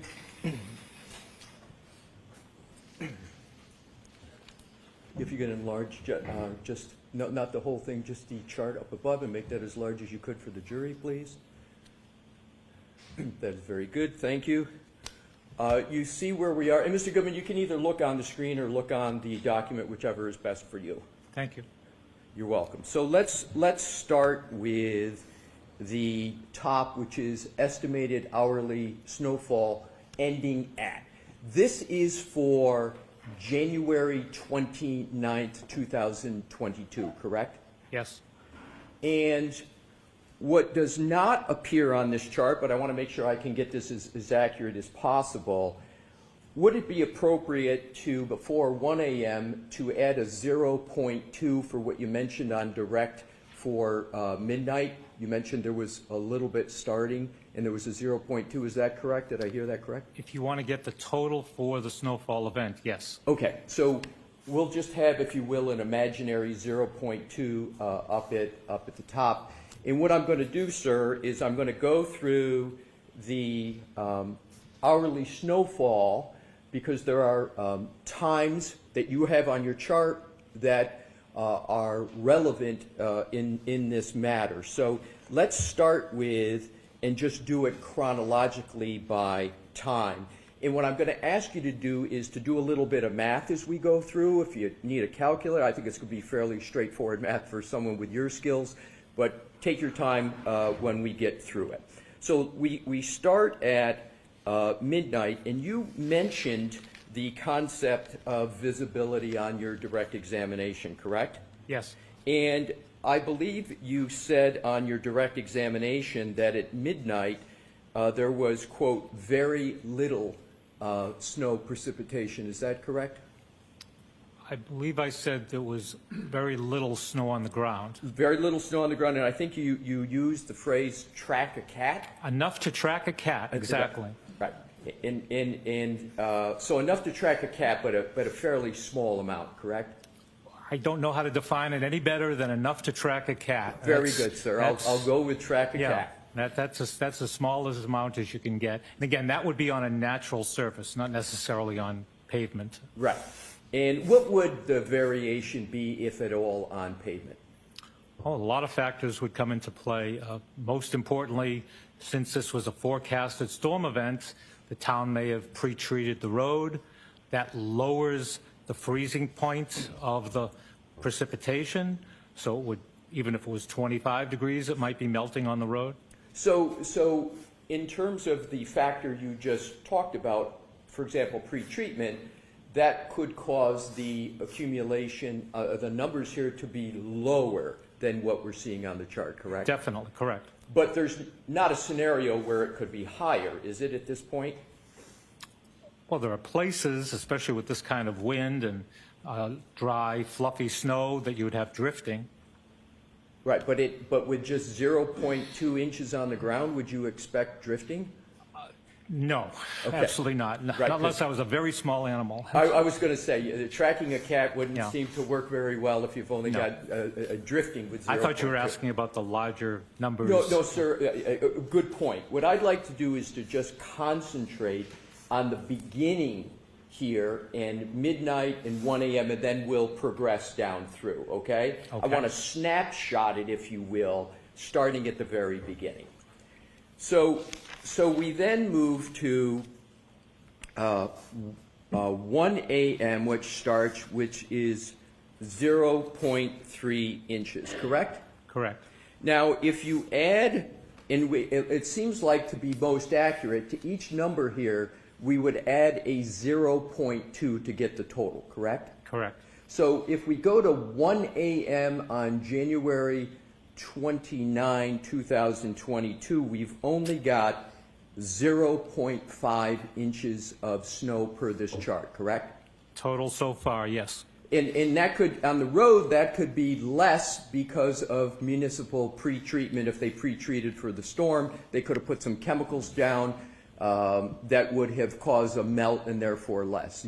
That's a possibility. That's one factor. Another factor would just be the road may be warmer for a number of reasons. So that could be another reason why it might be less, another factor. Absolutely. Okay, so now let's go to, I want to go between 1 and 2 a.m. Let's assume a time of 1:45 a.m. on January 29, 2022. Is it correct that the accumulation would be less than 0.8 inches at that point, according to your chart? By 2 a.m., it would be less than 0.8, yes. Therefore, correct. Therefore, by 1:45, it would be less than 0.8, yes. Right, so- Or equal to, if yeah.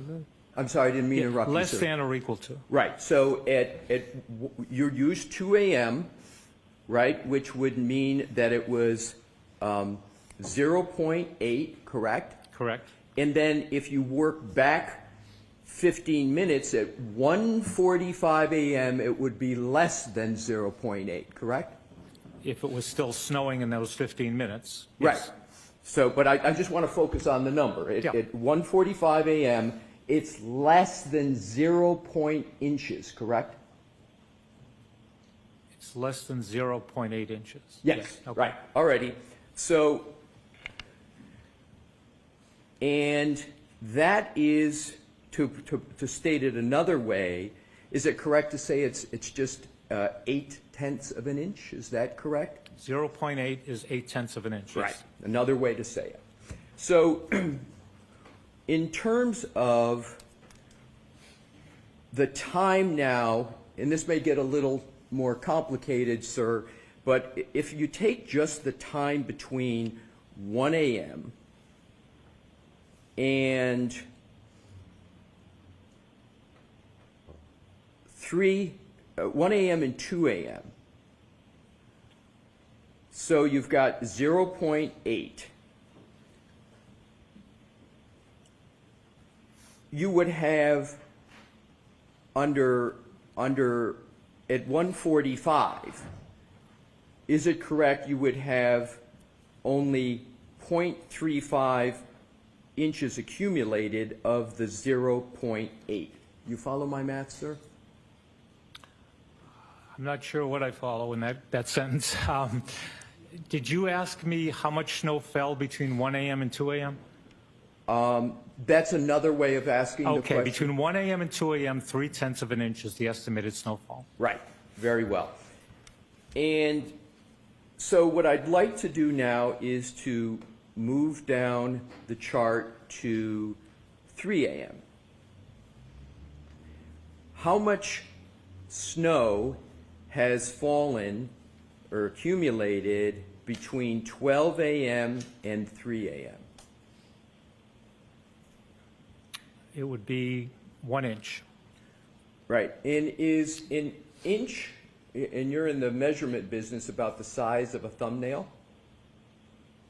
Yeah, I actually use the knuckle on my thumb to the end of my thumb as an inch. Right, so from the knuckle of one's thumb to the end of the thumb is 1 inch. Right. And under your terminology on direct, you had used the term very little. Would you consider from the knuckle to the top of the thumb very little snow? It definitely would require a comparison. 1 inch of snow has caused tremendous problems for people. Right. So I would not call it, just by the fact of 1 inch of snowfall, I would never say it's very little. No, so I'm sorry, maybe my question wasn't clear. I'm not talking about effects of 1 inch. I'm just talking a measurement of 1 inch on a measurement scale. Would you still consider that your phrase, track a cat, or would you be out of the track a cat? We'd be group? out of the track a All right, cat stage. Got it. So, but again, the 1 inch being from the knuckle to the top of the thumb. Yes. Let's now go all the way down to about another time is 3:30 a.m., which we're going to focus on now, 3:30 a.m. How much snow had accumulated by 3:30 a.m.? Well, we're going to have that inch we just talked about at length, and we're going to add the 0.2 from the previous day, the last few hours of the 28th, so we have 1.2. And now we're going to add another half an inch by 4 a.m., so somewhere less than 1.7 inches, less than or equal to. Wouldn't the number at 3:30 be 0.85 inches? You're including the snowfall from the previous day, the 0.2 of an inch? Yes. No. What would it be? As I said, there's 1.2 inches up to 3 a.m., and then we're adding some amount before 4 a.m. Unknown how that was distributed within that hour, but something like 1.7 equal or less than total. How about the accumulation between 1 a.m. and 3 a.m.? How much accumulation for that time period? Between 1 a.m. and 3 a.m., so we have 0.3 of an inch up to 2, and another 0.4 of an inch, to a total of 0.7. So between 1 and 3 a.m., there's only an accumulation of 0.7, correct? Correct. Inches. Correct.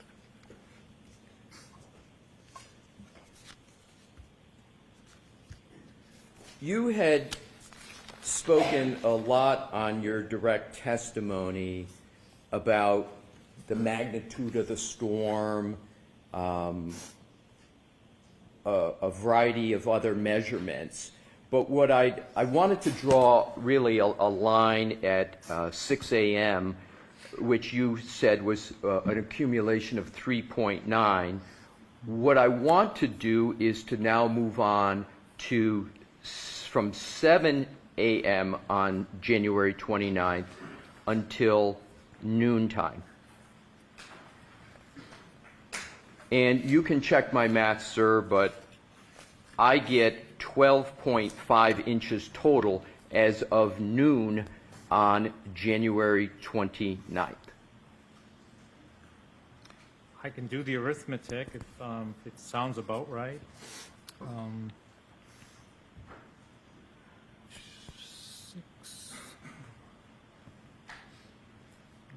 8.6 inches fell up until noon, starting at 6 in that time period, which is about the amount we forecast.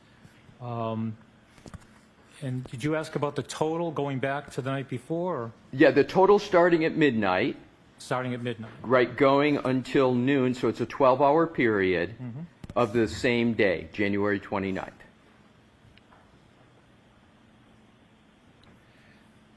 My quick calculation is 12.3 inches.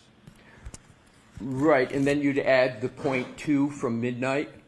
Previous to midnight, yes. Right, so 12.3 is what shows with all those numbers, but then you have to add the 0.2 from midnight, which would get you to 12.5, correct? Exactly, yep. Good.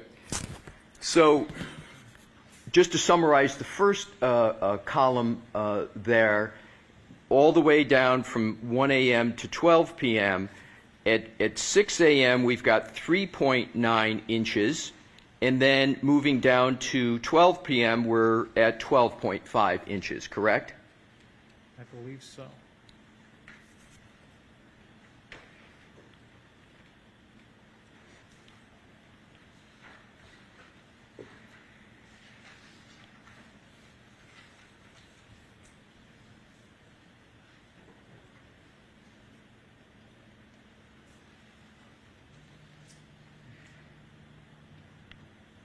Sir, tell me when you're Yes, yes. So we're in alignment with those two numbers, 3.9 inches as of 6 a.m., 12.5 inches as of 12 p.m. on January 29th, correct? Yes. Yeah, I'm sorry if I wasn't sure if you wanted me to do all the arithmetic again, but I did do that, and yes. Okay, good. Thank you. I appreciate you doing that. You talked about the concept of visibility on your direct examination. In terms of visibility, did I hear you correctly that there's a correlation between the amount of snow coming down and visibility?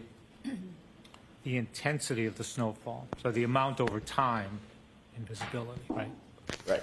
So the intensity or amount over time. How would you describe visibility from 12 midnight or 12 a.m. on January 29th until 1 a.m., that 1 hour period? How would you describe visibility? I really don't know exactly. I can look at the report from Norwood Airport. They measure the visibility. Could you do that, sir? Would that be easy enough for you to do? Do you need a light, Mr. Gilman? Do you need lights on? If we're going to do more than one, I would, but let's see if I can.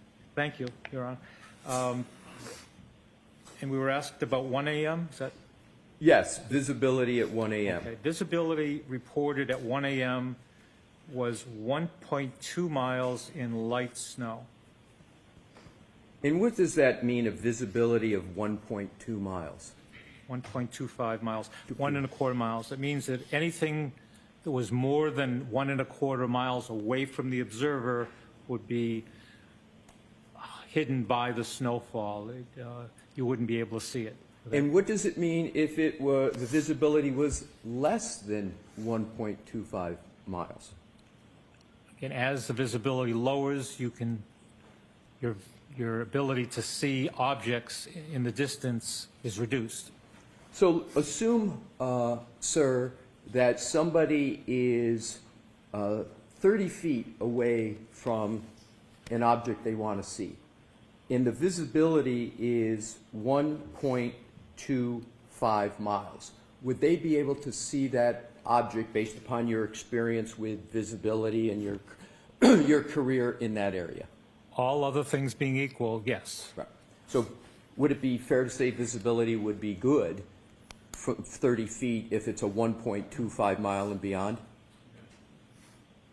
Can you answer that, Mr. Gilman?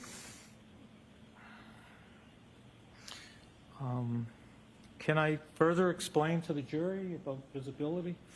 Thank you. A term like good for visibility would generally apply more toward 8 miles, 10 miles as good visibility. So it's hard to say that anything under 3 miles. For instance, we go from calling visibility reduction in haze to fog. Once it's really the same atmospheric phenomenon, but once you get below 3 miles, we call it fog or dense fog. So anything below that, when you reduce visibility by fog, haze, snow below 3 miles, it's hard to call it good visibility. But if something is at 1.25 miles, there's visibility, correct? Of 1.25 miles, yes. There is And again, if I could explain for the jury, a lot of this is developed for aviation. Right. And if you're a pilot or you think about what a pilot needs to go through, that's where these terms come from. I understand, sir, but you are in the weather forecasting business, correct? I sure am, yes. And you, and weathercasters, we all here on TV talk about visibility on their forecast, correct? Correct. And they're not talking just to pilots, right? They're talking to people who are going to drive, people who are going to walk, is that correct? And it is a challenge to communicate that, yes. But sir, my question is, when someone, a weathercaster, weather person is talking about visibility, the main target audience are for people who are going to be driving or walking, correct? There's not pilots that they're giving. Well, I don't know, but I would never expect, and I do broadcast meteorology, a broadcast meteorologist to say visibility was good if it was less than 1.5 miles. Yeah, sir, I appreciate that, but my question's not, I've left whether it's good or not. I'm talking about the purpose of weathercasters speaking about visibility. Yes. You had indicated in your earlier answer you had tethered it to pilots, but there's also an application of the visibility concept for the rest of us in the world who drive and walk, correct? Yes, Isn't it useful for that? Absolutely. And I'm trying to answer your question about whether the visibility was good. Right, but but I'm not asking that question anymore. My question is just, I only know what you asked me. All right. I'll try it a different way. Visibility is a concept that is used by weathercasters to assist people who are going to be walking or driving. Is that correct, sir? Yes. Thank you. So now let's go on to the concept of temperature. You mentioned the concept of wind chill on your direct examination. You recall that, sir? I was asked about it, yes. Yes. Does wind chill have a relationship to temperature, and if so, what is it? It does have a relationship to temperature. It's a complex function that was developed by the U.S. Air Force in the 50s to help produce cold weather gear. And it was determined that wind had a major impact on our military in terms of what type of gear they needed, in addition to how low the temperature was. So it's a measurement of temperature to begin with, and then there's a complex function applied based on the wind speed to come up with how that air temperature, how that air is going to impact the human body. So is it fair to say that if you have a temperature, and what I wanted to do is to go to the temperatures that you gave on your direct examination, is it accurate to state that, for example, on January 29th, I believe I heard you say there was a high of 29 and a low of 15. Is that correct, sir? Yes, that was my report based on all those 3 locations, yes. And you had also testified about wind speed and wind gusts as well. And can you state, if you have it in your notes? I do, yes. It was wind in the speed? report, yep. Yep. And what was the wind speed? The- Average and then high gusts. Sure. 23 miles an hour with frequent gusts of 47 miles an hour. So what does your number 23, how does that affect temperatures of 29 and 15?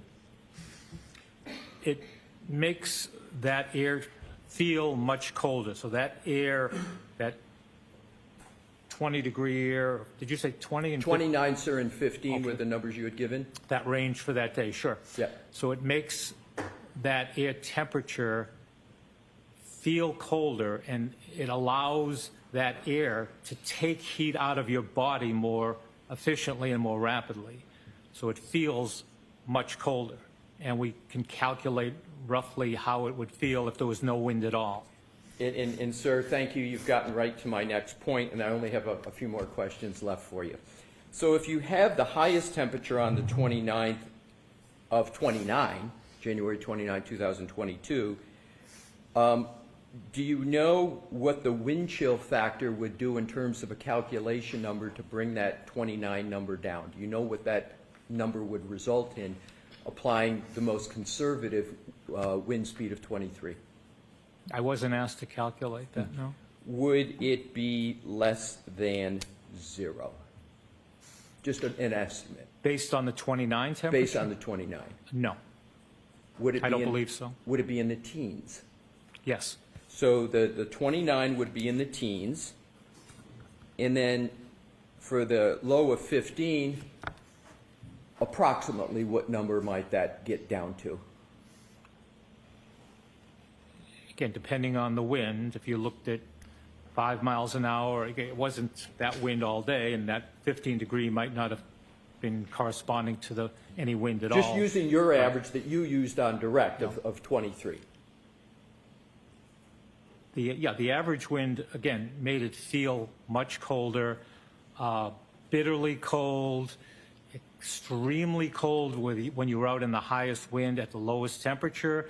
So it may have felt like 0 to even 10 below 0 at the lowest temperature and the highest wind gusts. So if I got that correct, so 15 was the lowest temperature you gave in direct on January 29th, and you state that it would be, with the wind chill using about an average of 23, would be 0 or maybe minus 10? Is that the number correct? Again, I'm just guessing. I didn't do the calculation. I wasn't asked to do the Fair enough. calculation. But based on my experience of reporting in this area for 45 years, I basically get the idea of what it's like when the temperature's that low and the wind is that high. Yeah. Right, and if we could please have the chart published back up, please. You can keep the lights on, you just make it larger. I want to make sure Mr. Gilman has some facile with his notes. Okay, so is it correct to say that if the total accumulation for the storm was 23.8 inches, that the vast majority of that accumulation came well after 6 a.m.? Yes. And as of 6 a.m., we've only got 3.9 inches compared to what the storm ended up at about 23.8.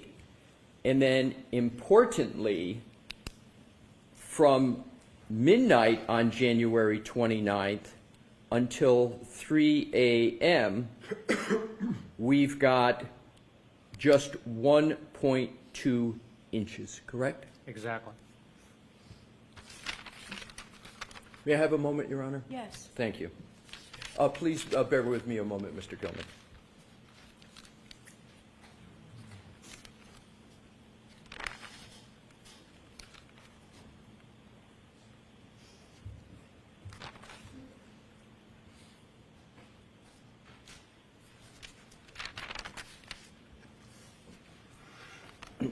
Thank you for answering my questions, Mr. Gilman.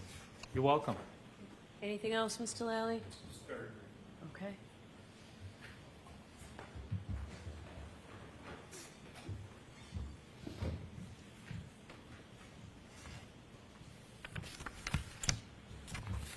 Mr. Gilman, you were asked about the snowfall between 12 a.m. and 1 a.m. How much snow again was there during that time frame? During that time frame, about 3/10 of an inch. Okay. And during that time frame was probably the least amount of snow that was on the ground during the course of the storm, correct? During that hour or two previous, there was really, in fact, I have this chart I showed, the graph, the map. It just showed a trace, a zero. There was less than an inch on the ground. And we measure snow on the ground in whole numbers, so it would either be 1 inch or 0. And so that would be during what you've characterized as the track-a-cat stage, correct? Yes. And so it's during that track-a-cat stage that there's the least amount of snow between the frozen ground and anything that may come down on top of it, correct? Yes. Now, just quickly as it applies to visibility. When you were asked about visibility in 30 feet, you said all other things being equal. What are some of the things that would make it unequal? A car in front of you, a building in front of you, a person, anything other than weather, and there are other types of weather that can lower the visibility besides snowfall, including fog. So darkness, as far as nightfall versus daytime, that would have a negative impact on your visibility? Objection, Your Honor. Sustained. What about lighting? How would Lighting? lighting impact the visibility of an object? I really can't say. Lighting, obviously, you need some light to see anything. That's really all I could say. And lastly, sir, as far as wind chill is concerned, again, could you explain to the jury exactly what is wind chill? What is it measuring? Again, it was developed for the military in the 50s to help design. It was actually done here at the Natick Labs here in Massachusetts to help design cold weather gear, because prior to that time, during World War II, the Korean War, unfortunately, especially Air Force aviators were suffering. They had clothing that might have been adequate for the temperature, but because of the wind, they suffered frostbite and other ill effects. And so research was done, and the result of that was a wind chill temperature, the way it would feel to the human body based on the wind on a certain temperature. And so the wind chill is measuring the impact of how a person experiences the air temperature, correct? Exactly. I have nothing further. Thank you, sir. Anything, Mr. Lessie? No further questions, Your All Honor. right, Mr. Gilman, you are all set, sir. Thank you. You're welcome. Thank you. Again, if you need to stand at anything. Thank you. I'm sorry. May I proceed? Yes. Good afternoon. Good afternoon, sir. Last time you appeared, there were a number of extraction reports that we introduced into evidence. Do you remember that? Yes, I do. And just remind us briefly what an extraction report is. It's the information from the cell phones that I pull up via SideBar. All right, so I'm just going to ask that this witness identify himself. My apologies, Your Honor. Could you please, again, introduce yourself to the jury, spell your last name for the record? I'm Trooper Nicholas Guarino, Guarino. You would explain what an extraction report is.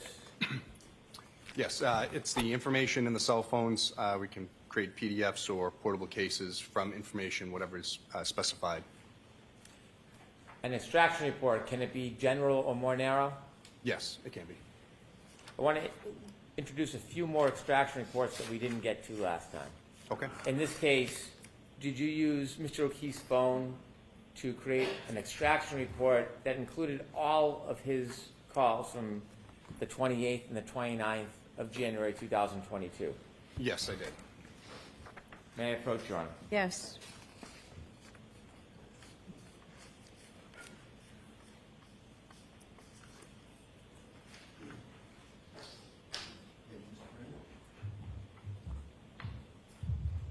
you a document. Do you recognize that document? Yes, I do. And what is it? It's John O'Keefe's call logs from everyone from the 29th to the 28th. Right. I move this into evidence, please. No objection, Your Honor. Thank you. 65.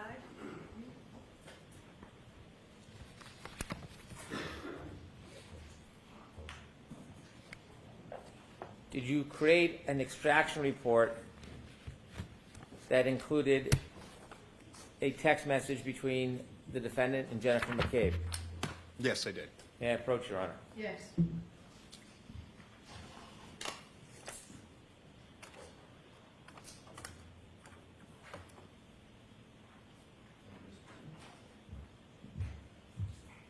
Handing you a document. Do you recognize that? Yes, I do. Can you tell us what that is? Yes, it's the text chain from the defendant to Jen McCabe. I move this into evidence, please. No objection, Your Honor. Thank you. Exhibit 66.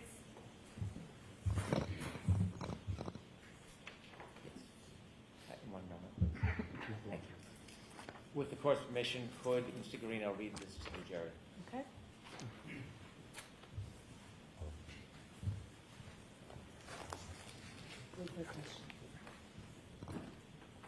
Could you kindly read that and explain it to the jury? With all the information on it. Yes. This is from the defendant to Jen McCabe, 7:26:52 a.m. on the 29th. It says, "Can you send me Carrie's number?" Thank you.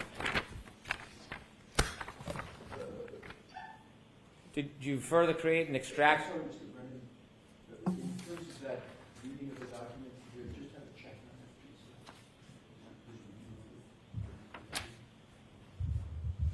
Sorry for the No problem.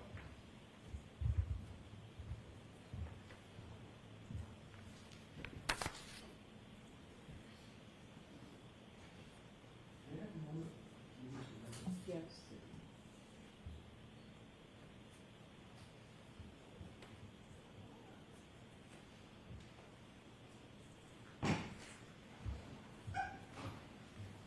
Can you review that again? Yes. And do you see who that's from? And who it's to? I'm sorry, Miss. It's from Jen McCabe to the defendant. And what does it say? Can you send me Carrie's number? What time and date? That is 7:26:52 a.m. on April 29th, 2022. Thank you. Did you do a further extraction report from John O'Keefe's phone with text messages between him and a person named Kaylee? Yes, I did. May I approach? Yes.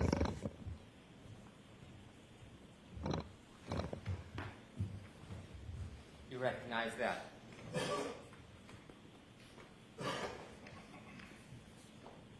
Yes. What is it? It's the text chain between John O'Keefe and Kaylee. The date? It goes. Sorry, it's kind of faded. January 28th, 2022 to January 29th, 2022. Thank you. I move this into evidence. No objection, Your Honor. Okay. Thank you. Exhibit 67.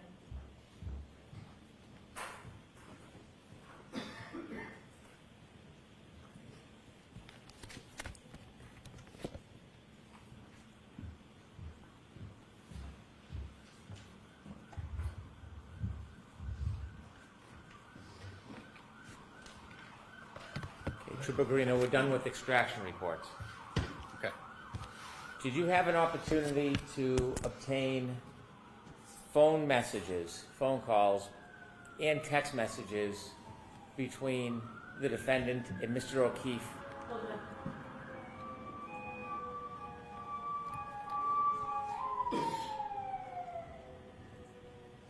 Thank you.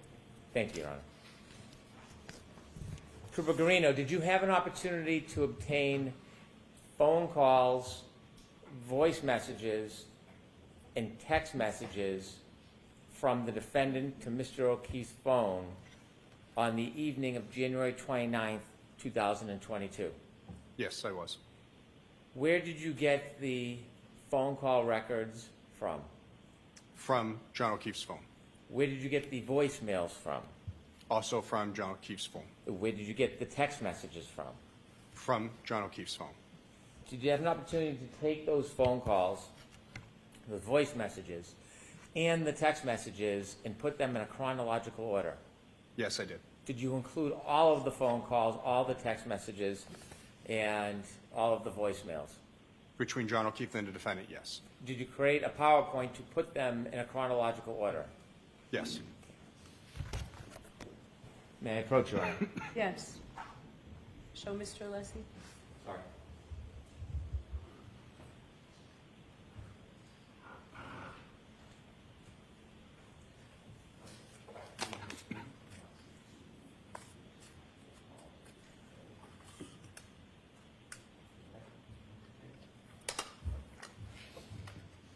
Showing you a binder, sir. Could you open it up? Tell us what this is. Yes, this is the phone calls and text messages between the defendant and John O'Keefe, as well as the voicemails. Well, Is there a package in the front of that binder? yes, there is. And what is that package? It says defendant's voicemails and on 1/29/2022. The USB thumb drive that should have those files on. Your Honor, I move this binder as the next exhibit. It would include both the PowerPoint presentation as well as a clip of the phone calls. No objection, Your Honor. Should, yes. Do you need the thumb drives? I don't. Okay. Mark this, please. Exhibit 68. Thank you. Thank you.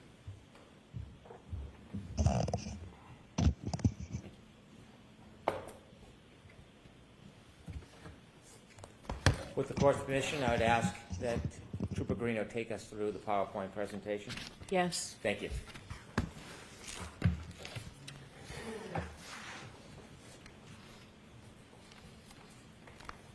Is it okay to begin? Okay. Please. So this is the phone calls on the 29th. So at 12:35 a.m., the defendant calls John. That phone call is not answered. 12:34:09 a.m., the defendant calls John. It's not answered. 12:34:38 a.m., the defendant calls John. It's not answered. 12:35:09 a.m., the defendant calls John. Not answered. 12:35:35, the defendant calls John. It's not answered. 12:36:09 a.m., the defendant calls John. It's not answered. Trooper Greeno, let me stop you there for a second. Did you look into any internet connection between the defendant's phone and the router and the internet connection at Meadows Ave, John O'Keefe's home that night? Yes, at 12:36:39 a.m., the defendant's phone auto connects to the Wi-Fi PatsFam 123. Are you familiar with the router at Mr. O'Keefe's home? I have not done a look at it in person, but that's the known network that's listed under it. There's two, PatsFam 123 and O'Keefe 74. Did Two you names learn listed. the range that a connection must be in order to connect to his router? Yes, so depending on the router, it's either a 2.4 gigahertz or a 5 gigahertz radio band or signal band, I should say. Depending on which one it's connecting to, which band, it's either 150-foot indoor range or up to 300 feet outdoor. So again, when you pull into your home, sometimes you can still be connected to your home Wi-Fi in the driveway. And again, can you give us the time of the connection between the defendant's phone and Mr. O'Keefe's router at Meadows Ave that night? Yes, 12:36:39 a.m. Please continue. At 12:36:40 a.m., the defendant calls John. It's not answered. At 12:37:08 a.m., the defendant calls John, and voicemail number 1 is left with voice. Ms. Gilman, would you kindly play the voicemail for 12:37:08?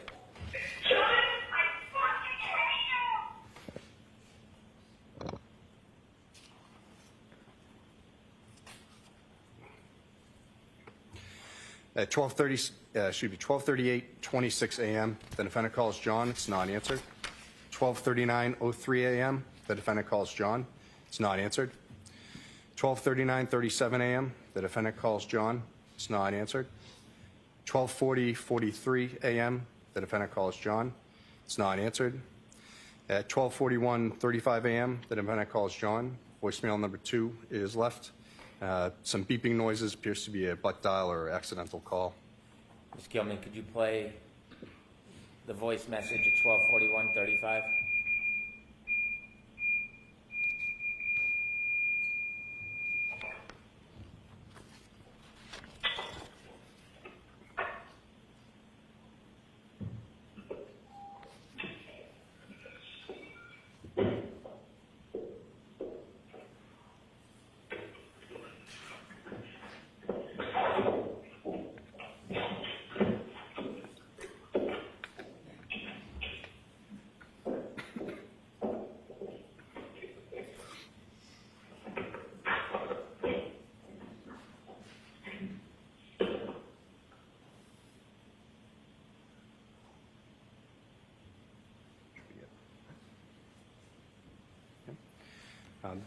The defendant then texts John O'Keefe at 12:55:31 a.m. on the 29th, "I'm going home." The defendant texts John O'Keefe, "See you later," at 12:55:50 a.m. on the 29th.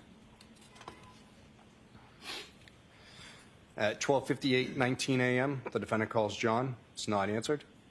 12:58:47 a.m., the defendant calls John. It's not answered. 12:59:24 a.m., the defendant calls John. Voicemail number 3 is left with voice. Ms. Gilman? John, I'm here with your fucking kids. Nobody knows what the fuck you are, you fucking pervert.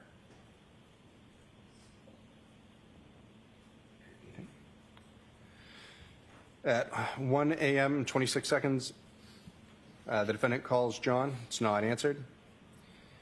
At 1 a.m. 49 seconds, the defendant calls John. Voicemail number 4 is left. It's 1 second called, no sound. Ms. Gilman? That was it.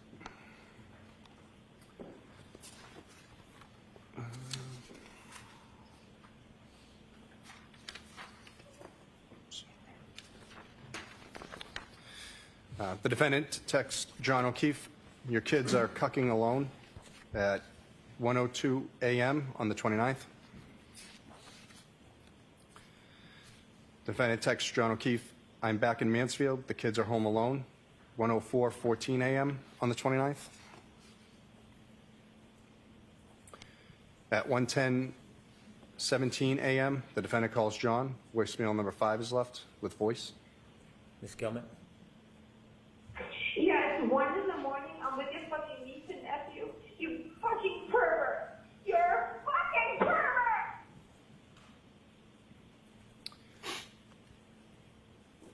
At 1:10:44 a.m., the defendant calls John. It's not answered. At 1:12:18 a.m., the defendant calls John. It's not answered. 1:12:46 a.m., the defendant calls John. It's not answered. 1:13:13 a.m., the defendant calls John. Not answered.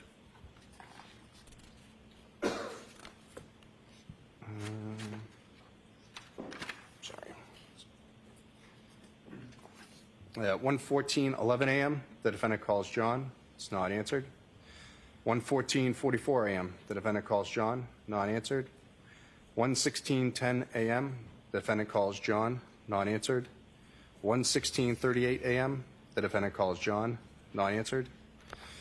At 1:17:37 a.m., the defendant calls John. So when voicemail 6 is left with voice. Ms. Gilman? John, I'm going home. I cannot babysit your niece. I need to go home. You are fucking using me right now. You're fucking another girl. Kim's sleeping next to me. You're a fucking loser. Fuck yourself.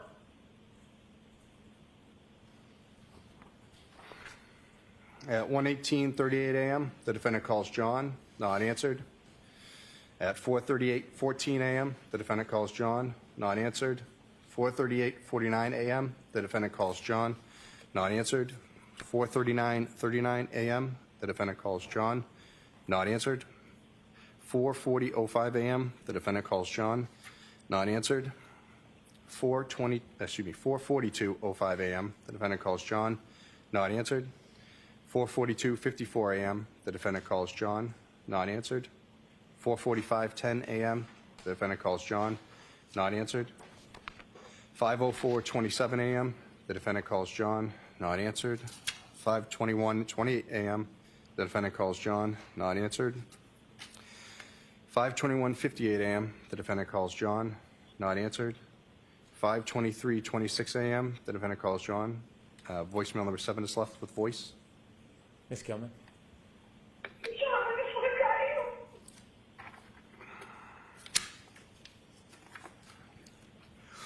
At 5:24:27 a.m., the defendant calls John, not answered.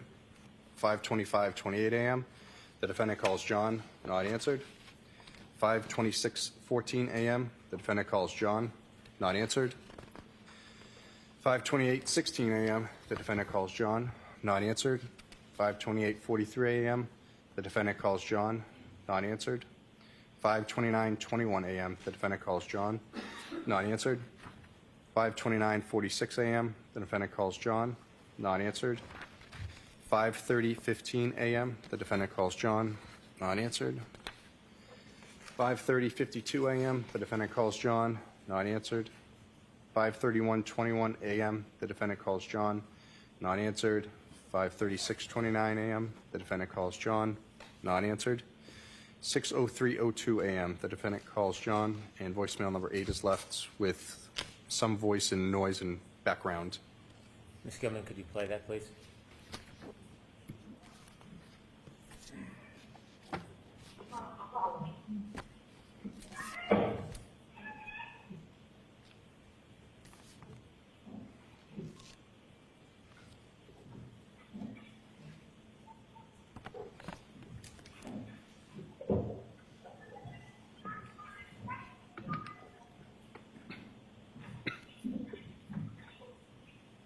Yes, I need someone to report it. 34 beautiful, kidnapped, with a handcuff notice, no.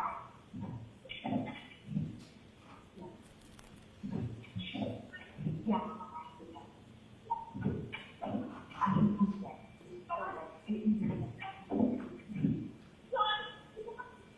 Okay, I know. Where's the blanket? I don't see the blanket, Terry. Yes, I need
We have the lights on, please.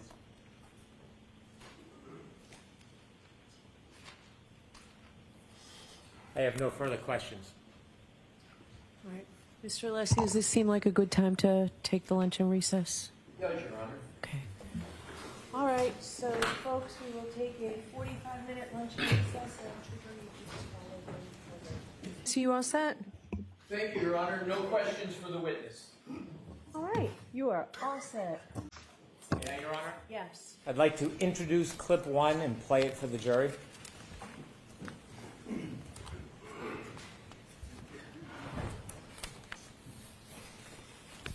I mean, I didn't think I hit him, but could I have clipped him? Could I have tapped him in the knee and incapacitated him? He didn't look mortally wounded as far as I could see, but could I have done something that knocked him out and in drunkenness and in the cold didn't come to again? And this was the moment he was dropping him off at the party. Yeah, would have had to.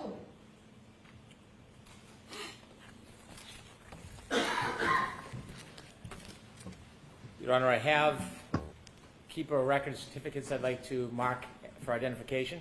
Okay. May I approach? Yes. Thank you. There's a series of them, Your Honor. Sure.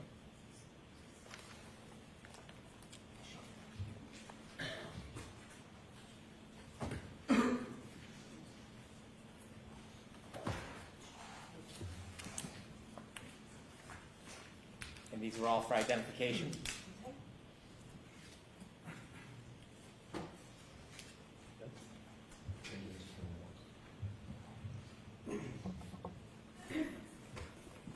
For identification.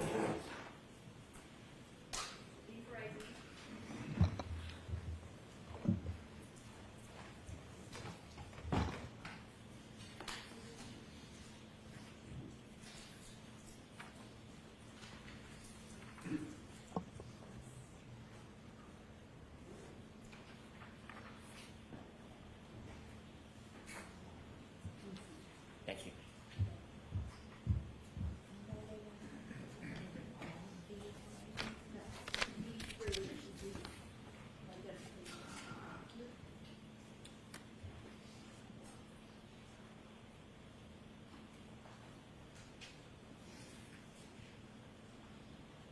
Next, I'd like to introduce as an exhibit the text messages that I read with Mrs. McKay during her testimony. Just a moment.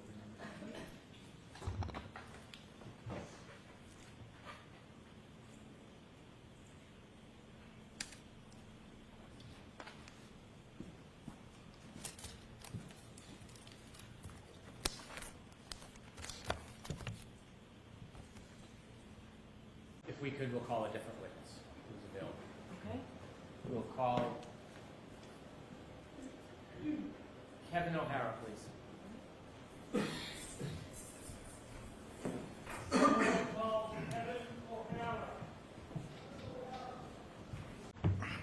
All right, Mr. Brennan, whenever you're ready. Thank you, Your Honor. Sir, could you please introduce yourself to the jury? Yes, good afternoon. My name is Charles Ray. I'm a lieutenant with the Canton Police, last name R-A-E. How long have you worked for the Canton Police Department? Approximately 25 years. And when were you assigned lieutenant? Approximately 10 years ago.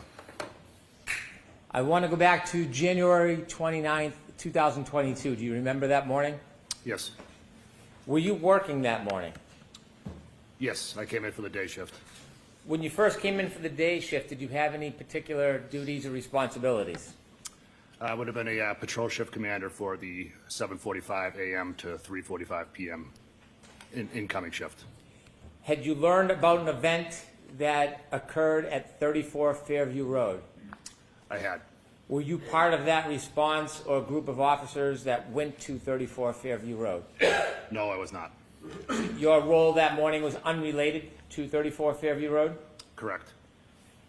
At some point, did you learn the name of the person who was at 34 Fairview Road that needed medical attention?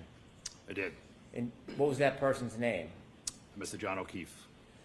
Did you learn that Mr. O'Keefe was brought to the hospital? I did. At some point, were you advised of his status? At some point later in the day, yes. While you were at the station after learning about Mr. O'Keefe, You are muted. did you make a decision to do something? I did. Was it an order from somebody, or did you make a decision on your own? I can't recall whether it was an order from somebody. I don't think it was an order, but it probably might have been at the suggestion of the former chief of police. Either that or it just developed organically. But one way or the other, we decided that the right thing to do would be to do a well-being check of the home at 1 Meadows Ave, which is the decedent's residence. Why were you doing a well-being check at Meadows Ave? We, at that time, we were under the impression that there may be 2 unattended young children at the home. When you decided to go to Meadows Ave, did you use a police vehicle? Yes. Do you remember which vehicle it was? It was Canton 682, which is the supervisor's vehicle. When you decided to go to Meadows for a well-being check, did you ask anybody to come with you? Yes, myself and Sergeant Lehan. Do you remember the weather that morning? Yes. Could you describe it for us? There was a well-forecasted snowstorm that had already began, and it was starting to pick up intensity at that point. At this point, I had moved to admit the dash cam video from Cruiser 682. Okay, No objection. thank you.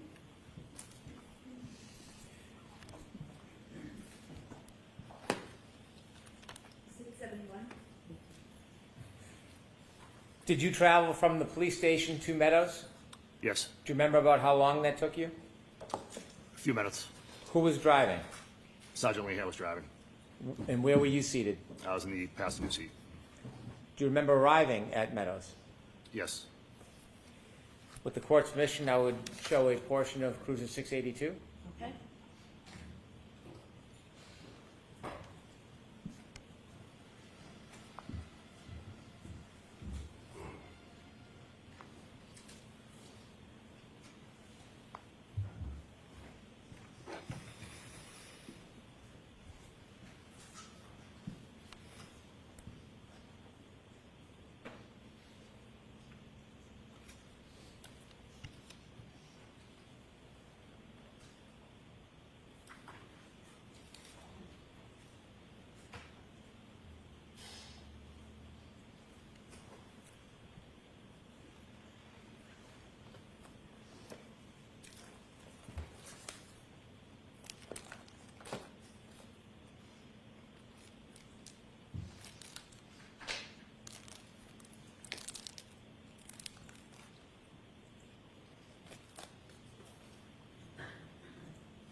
Could you stop, please, Ms. Gilman?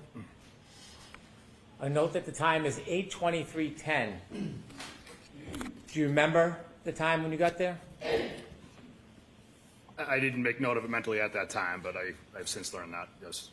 Is this video that you have just watched consistent with your memory that morning? Yes.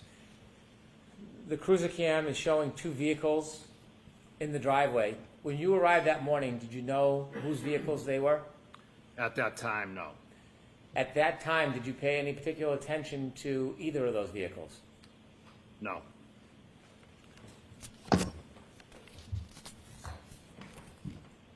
If I could show Exhibit 10, please.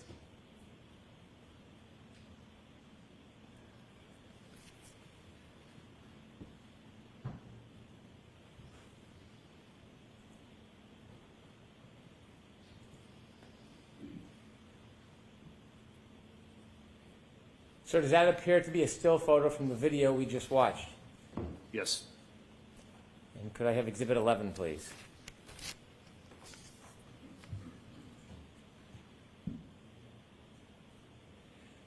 When you arrived for the wellness check that morning, were you working as an investigator in any way?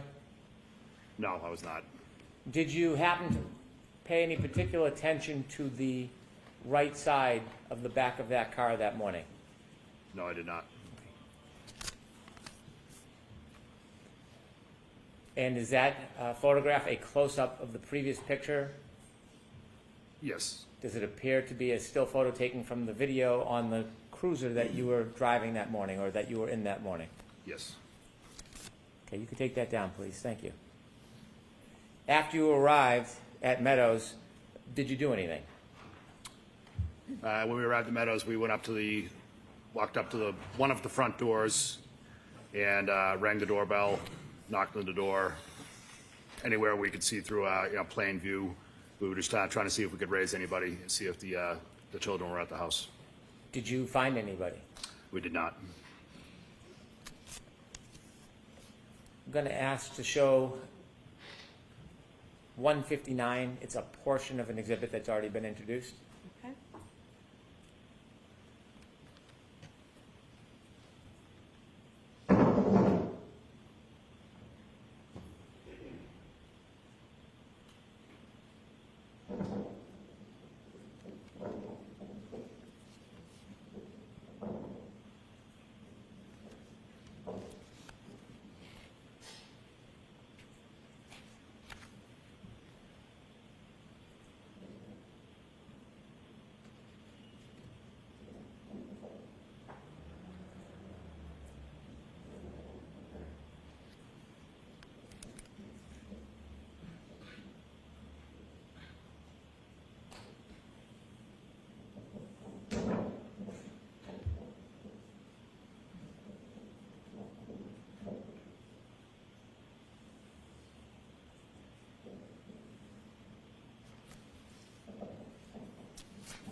Thank you. At this time, I'd move to introduce former 19. No objection, Your Honor. Okay.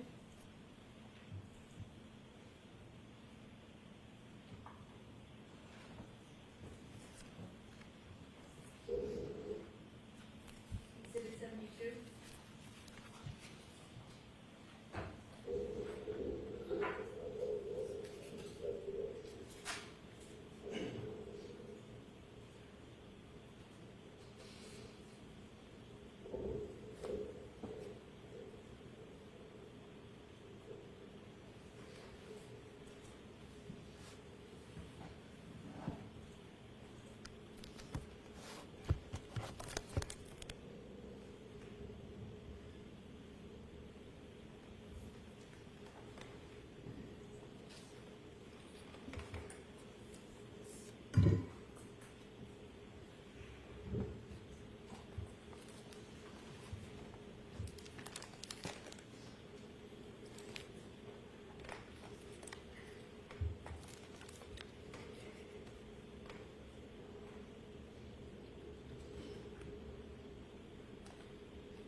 Thank you.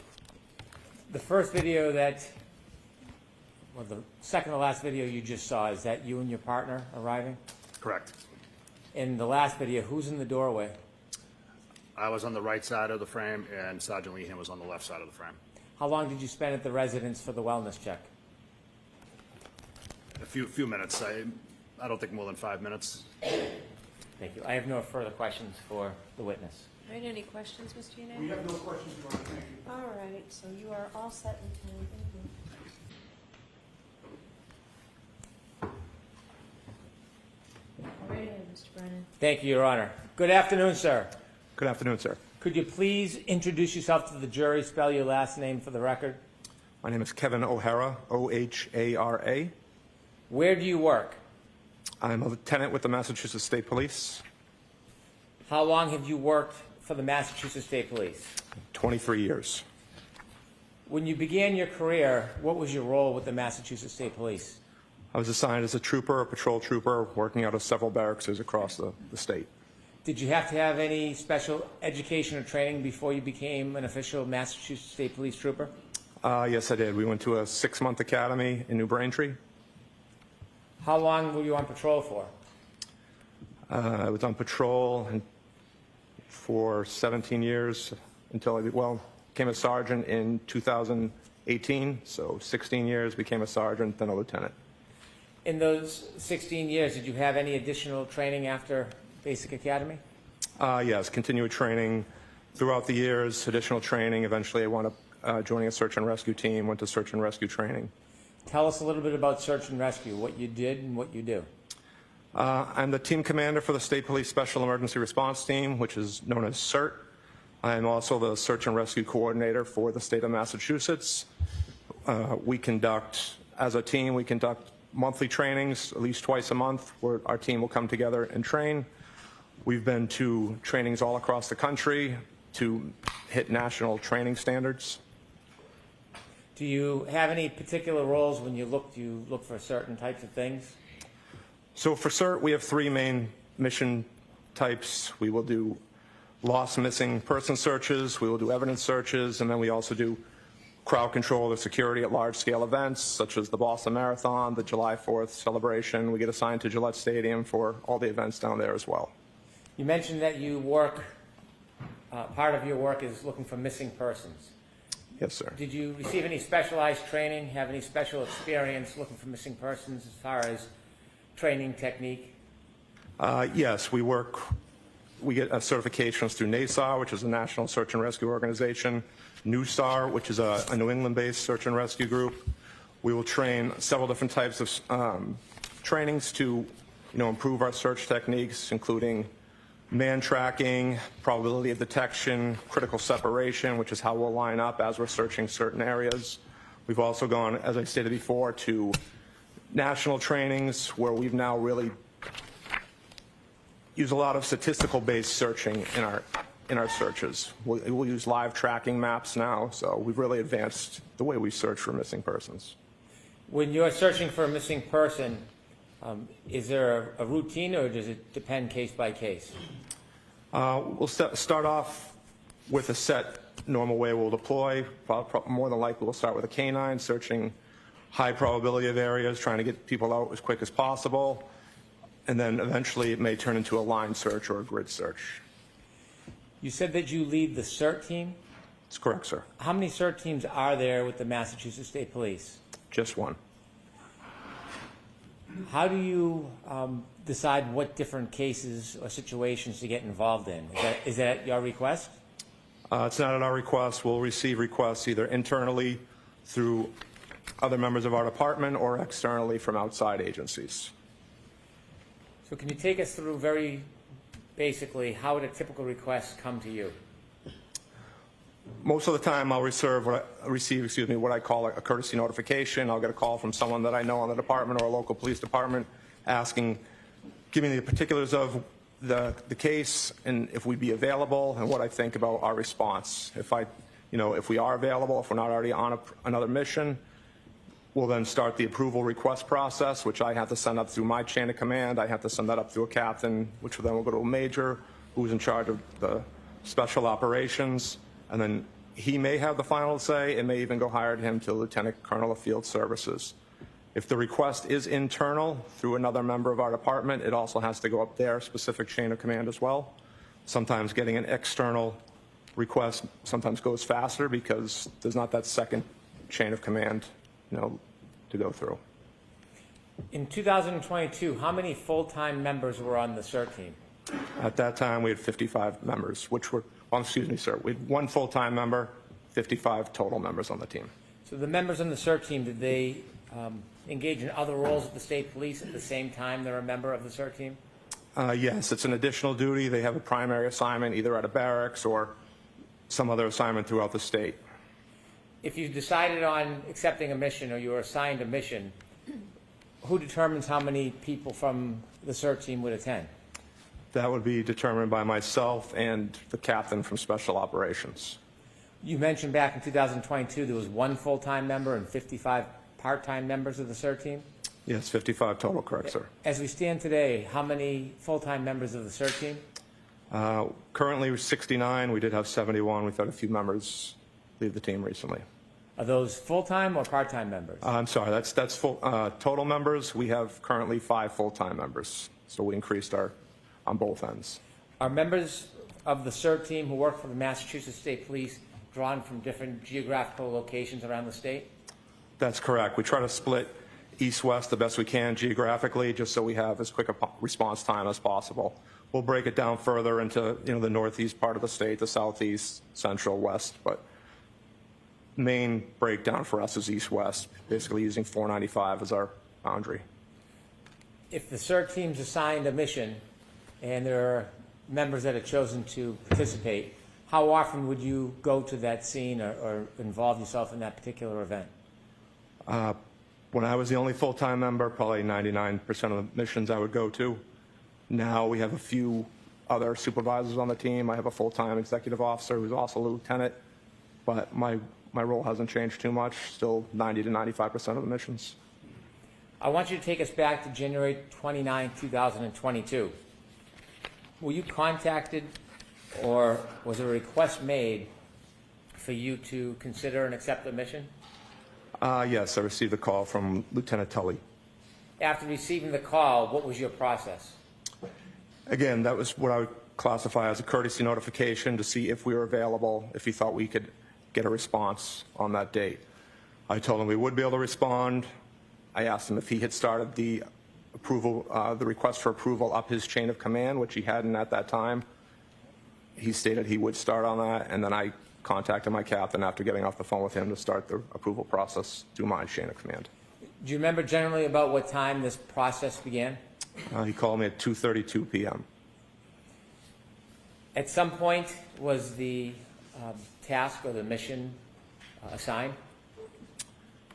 So I told Lieutenant Tully that, we had received a snow that day. I told him most of the members, including myself, may not have shoveled out their driveway. I told him at best case scenario it would be an hour plus response time, depending on how long it would take people to shovel out their driveway. So at 2:53, I contacted one of the West team members, a sergeant from the West team, to have him send out an alert to our full team, just to build an availability list to see who was available. So at 2:53, that got sent out to the entire team. At some point, were you able to acquire or compile a team? Yes, Sergeant Simpson was able to put that list together. And what time did you start to begin your way towards Fairview Road? At 3:48, we sent out an alert for the activation of our team, including which members, notifying the team which members would actually be responding. I had just finished shoveling my driveway. By the time I changed into my uniform, got all my equipment together, I left my house at 4:13 p.m. When you left your house, were you in an assigned cruiser or a personal vehicle? Assigned cruiser, sir. Is there tracking of assigned cruisers? Yes, there is. Could you share with us how that works? So each cruiser has a automated vehicle locator or GPS system. It tracks everywhere you go, marking every time you stop. And did the vehicle you were driving have that system? Yes, it did, sir. Before you left to head towards Fairview at 4:13 p.m., had you already defined what the mission was going to be? Yes, I knew we'd be conducting an evidence search. Did you have any idea of how you were going to do that? Yes, I spoke to Lieutenant Tully just to get an idea of the area we'd be searching. I determined how many members we would need to respond to that search, which at that time I figured we would need 8 members to respond. Normally, as the team leader, I'll function more of an incident command role behind the team, documenting some of our efforts. So we dispatched 8 members to the scene. Unfortunately, due to the snow, one of my members was not able to respond, so we only had 7 members officially arrive on scene, including myself, which changed the dynamics a little bit of our search, but nothing major. How did it change the dynamics of your search? Well, like I stated, normally I would stay behind the line of searchers, documenting what they do, more of as a command role, but because we were 1 member short, I wound up participating in the search, more hands-on than maybe normal. Did you ultimately actively participate in the search firsthand? Yes, I did, sir. Tell us about when you first arrive at 34 Fairview and you get out of your cruiser. What's the weather like at that point? Still snowing. What's the temperature like? Very cold. Visibility? It was windy, but no real issues for us to see as we were working. Was there a particular area you were looking at? Yes, once I spoke to Lieutenant Tully, we wanted focusing on a specific area to search. What time did you arrive at 34 Fairview? 4:56 p.m. Did any of your team arrive before you? Just prior to my arrival, 1 member arrived at 4:54 p.m. And do you remember who that was? It was Trooper Jason Bousselet. Were there other members that arrived after you? Yes, there were. Did you wait until the entire team was there before you began? No, we did not. The other members that arrived, do you remember who they were? Yes, I do, sir. Do you happen to remember when they arrived? Yes, I do, sir. Could you share that with us? Trooper Blake Bearden arrived at 5:21 p.m. Sergeant Charles Luis arrived at 5:24 p.m. Sergeant Michael O'Brien arrived at 5:24 p.m. Trooper Scott Viscardi arrived at 5:34 p.m. and Sergeant Anthony Carrier arrived at 5:41 p.m. When you first arrived at Fairview and you looked at the scene, did you have any personal knowledge where any person had been in that area? No, I did not. Did you learn generally that a man was found in that area? Yes, I did. Did you have any photographs or precise location of exactly where that person had been found? No, we did not. Did you have a general area that you were directed to? Yes, sir. Any landmarks you can share with us in the general area where you were going to be focused on? There was a flagpole in front of the residence. There was also a fire hydrant in front of the residence. Who made the determination of the scope of the area that you would search? I made the final markings of the distance we wanted to search, but we were guided by Lieutenant Tully's information he was able to provide for me. How did you decide the depth and the broadness of the area you were going to search? He informed me that there was a vehicle involved in the incident. He told me where that vehicle had been parked, so we wanted to make sure we started prior to where that vehicle was parked, which was almost adjacent to the front door of the house. If you were to look at the house we were at 34 Fairview Road, you don't say there was 2 front doors, a main front door and then a secondary front door at, closer to the garage, whether that's a mudroom or a den. So he'd stated the vehicle was parked almost directly across from the main front door, which again, looking at the house, that's on the left front door. So we marked off that as our starting location, and we wanted to search down to the fire hydrant. Were you looking randomly, or was there any specific items you may have been looking for? No, we were instructed that it was believed that the vehicle may have had a broken taillight, so we were looking for taillight pieces. We also were informed the victim in this incident was missing his shoe, so we were going to be looking for his sneaker as well. What tools did you and your team bring to begin the search? We brought shovels. We also brought push broom. I brought a couple of garden rakes, and we also were all equipped with headlamps, hiking lamps that you would wear. Were the headlamps the only lighting you had for the search? Once we began the search, we wound up turning a few of the cruisers around just to put some extra headlights on the scene. Were the cruisers parked so they were facing the yard? They were parked on the street, just covering the street, sir, not angled towards the yard at all.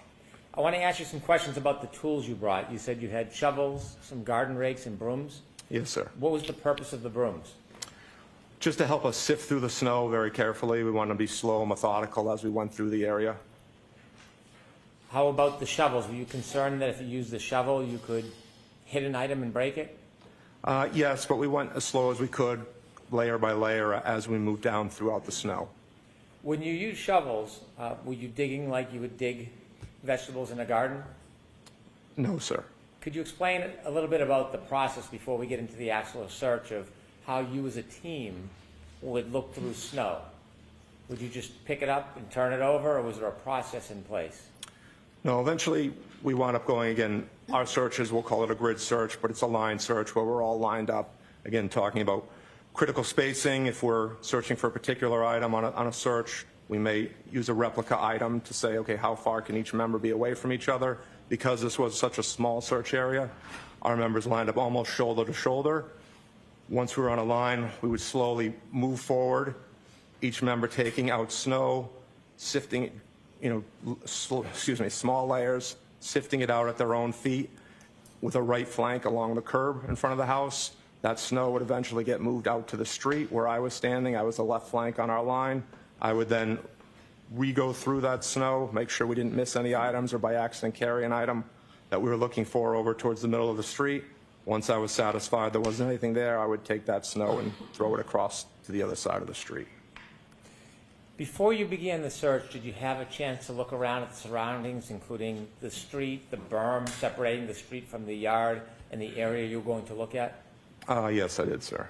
Did you see any evidence that there had been any plowing before you arrived? Yes, the plow had come through the area. The plow had not gone curb to curb, so we had a good 3 to 4 foot embankment coming off each curb. So at that embankment where the snow had come to, there was higher levels of snow before it dropped down to the normal snow depth that the rest of the area had received. Could you describe a little more simply what you mean that the plow didn't go curb to curb? So again, the plow had probably only done enough distance for maybe 2 vehicles to safely pass each other, not enough to go all the way to the curb on each side of the street. As we wound up parking, the responding members, as they wound up parking in the snow closer to the curb, and at the end of the night, several of the cruisers were stuck. We had to push them out. When you looked at the snow that appeared to have been pushed by the plow, did that snow that had been displaced reach the berm, the separation between the street and the yard? No, there was 3 to 4 feet between the edge from where the plow was to where the curbing in front of the house was located, sir. The area where you searched or where you were pointed to where Mr. O'Keefe was in that general area, did it look like any snow from any plow had reached that area? No, it did not. When you began the searching, do you know what time it was that you actually began searching? We moved my cruiser and Trooper Boussolet's cruiser at 5:20. We had started gridding off where we wanted to search, but at 5:20, that's when we moved our cruisers to put the headlights on. That's right. Trooper Bearden and the 2 sergeants arrived quickly after on scene, so by 5:24, we started. All 5 of us were lined up shoveling. When the 2 other members arrived on scene, they just joined in on the line to help us move. From when you first arrived at 4:56 p.m. to when you began the search at 5:20 p.m., did you see anybody enter the area that you were going to search other than you or a CERT team member? No, they did not. Were there other people in the area outside the scene or the grid that you were going to search other than you and members of your CERT team? Lieutenant Tully arrived on scene. Was there anybody with Lieutenant Tully? At one point, he had several other people with him. Maybe, I believe, 5 throughout our search. Maybe 5 different people, including him, were on scene. Were those people part of state police? At least 1, maybe 2. Unfortunately, I don't recognize all 2,500 members in our department, but there were probably about 5 total people on scene, sir. Was there somebody who was picking up any evidence that you may find and putting it in bags and preserving it? After we found located evidence, it was documented on scene by the detectives. So you yourself were not documenting? No, and again, that's maybe a little change in the dynamics. If I had been more of in an incident commander role, I probably would have documented time, location, again, more for our internal records. The primary record will always be at the hands of the detectives. But because I was actively searching, the detectives handled all documentation. Did you see somebody from the state police putting evidence in bags after it was pointed out to you? Yes, sir, they did. When you began the search, what part of the street or yard did you begin with? We started where we were informed the vehicle was parked, which again was by, almost directly across from the front door of the house, and we began working south towards Chapman Street. During the process of the search, if somebody were to find a piece of evidence, what was the process? What would happen? He would notify myself and Lieutenant Tully, and we would stop our operation until that was documented by the detectives on scene and collected. Do you know what time the first piece of evidence was found? I believe it was 5:45, sir. Do you remember what the first piece or item that you or the search team found was? It was a piece of taillight.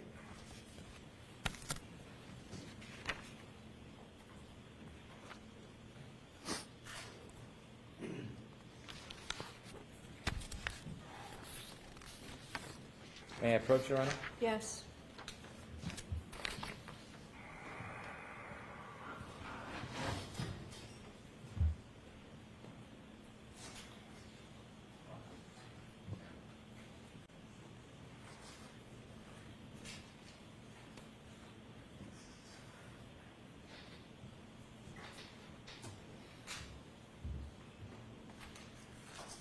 So I'm showing you two photographs. Do you recognize what is in them? First one? Yes, sir. What is that? It is a piece of clear lens from a taillight. And the second photograph? It's the same lens, just a little enhanced, closer. A close-up? Yes, sir. I'd move to introduce these two photographs into evidence. No objection, Your Honor. All right, so one is a close-up of the other. It is. So Madam Court Reporter will be the next, plus A. 73 and 73A.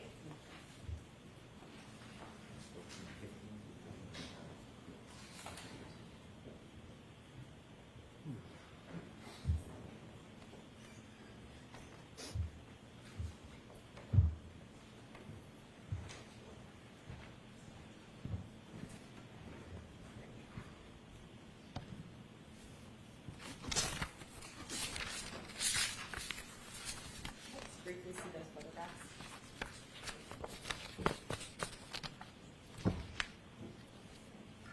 With the court's permission, could I show the exhibits? Yes.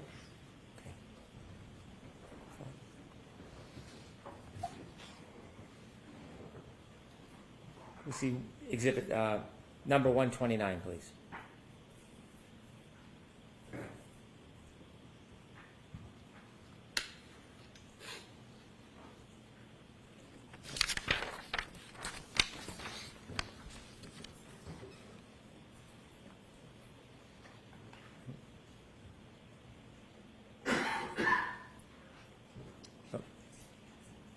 Doesn't have them. Okay. All right, I'll move on at this point. Okay. And that was at 5:45? Yes, sir.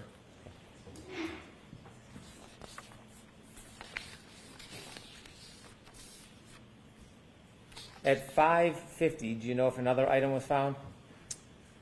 I don't know the specific times. I know the first piece was 5:45, but again, I didn't handle the documentation, and I have not seen the evidence log. Okay. Inevitably, did you or your team find an item of clothing? We found the sneaker, yes, sir. A sneaker? Yes, sir. Can you describe where the sneaker was found? Sneaker was flush up against the curb, and it was inverted upside down. Was there anything in the sneaker? There was snow on and inside the sneaker. May I approach? Yes.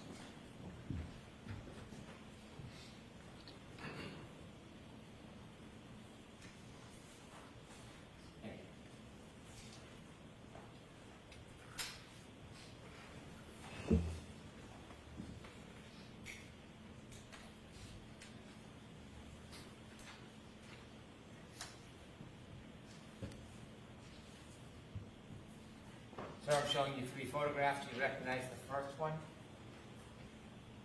Yes, sir. That's a photograph of the sneaker we recovered. And where is it located in reference to the berm? It's directly up against the curb. Can you show, take a look at the second photograph, please? What do you see? It's a close-up picture of the same sneaker we located. And third photograph, please. Again, just a close-up, different angle photo of the sneaker we located. Thank you. Go ahead and remove these three photos into evidence, please. No objection, Your Honor. Thank you. All right, Madam Court Reporter, 74A.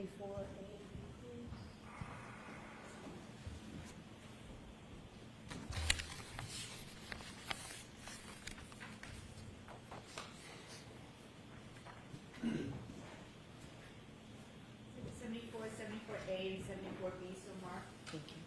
Thank you.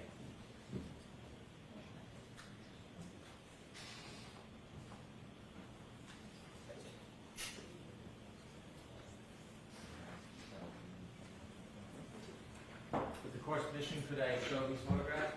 Yes.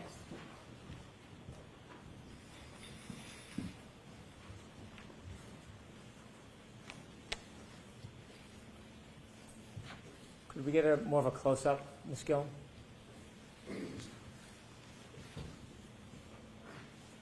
Sir, can you describe what you're seeing here? That's the sneaker we located up against the curb. You can see the snow in the background, and that's the flagpole in front of the house. And you can see it's still snowing at this time. Could we see 121, please? And sir, can you describe again what that is? Just a close-up photo of the sneaker we located up against the curb. Is that curb the black area to the right? Correct, sir. How high is that curb? Not sure, sir. Several inches. 122, please.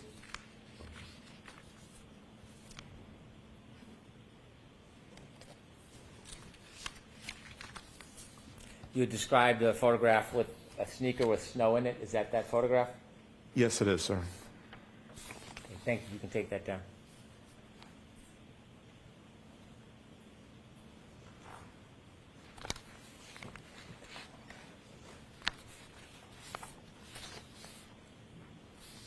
That night, do you recall if there was any other pieces of taillight recovered? I believe in total we located maybe 6 or 7 pieces of taillight. May I approach, Your Honor? Yes.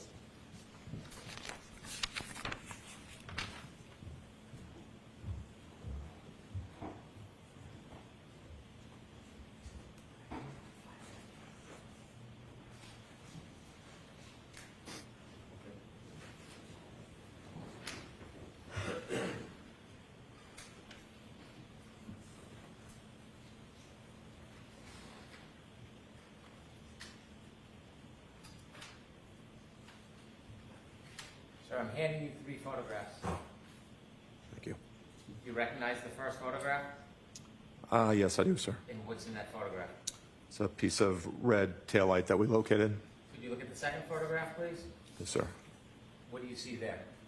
It's the same piece of taillight that we recovered, just a close-up version. You can see the molding of an overturned shovel. That piece of taillight actually came up as one of our team members was shoveling. When he overturned his shovel, the piece of taillight was there, and you can see the actual molding from his shovel. And the third photograph? That is another piece of taillight that we located at ground level. A different piece? Yes, sir. Okay, let's stick with photographs 1 and 2. Photographs 1 and 2 is close-up and a further view of a piece of taillight. Are those fair and accurate depictions? Does that piece appear that night? Yes, they are, sir. All right, we'll introduce 2 photographs into evidence. No objection, Your Honor. Thank you. One's a close-up, right? Yes, Your Honor. 75A.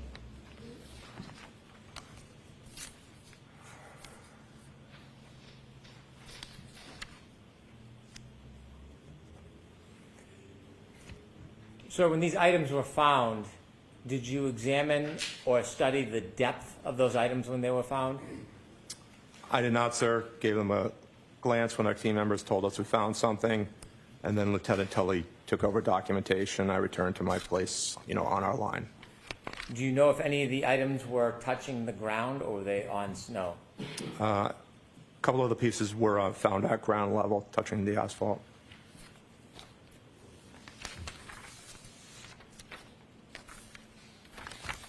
And you said there was another item found that we just talked about? A separate piece of taillight? Yes, that was another, that photo you showed me was a separate piece of the taillight we located, sir. May I approach?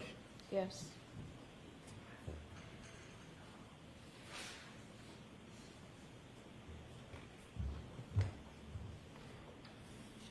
Showing you two photographs, could you look at the first photograph? Yes, sir. What do you see? Piece of taillight at ground level.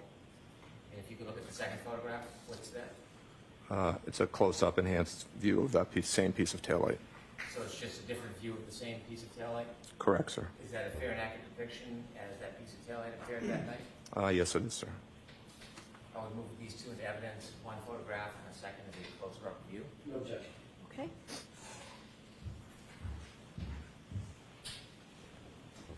Exhibit 76 and 76A.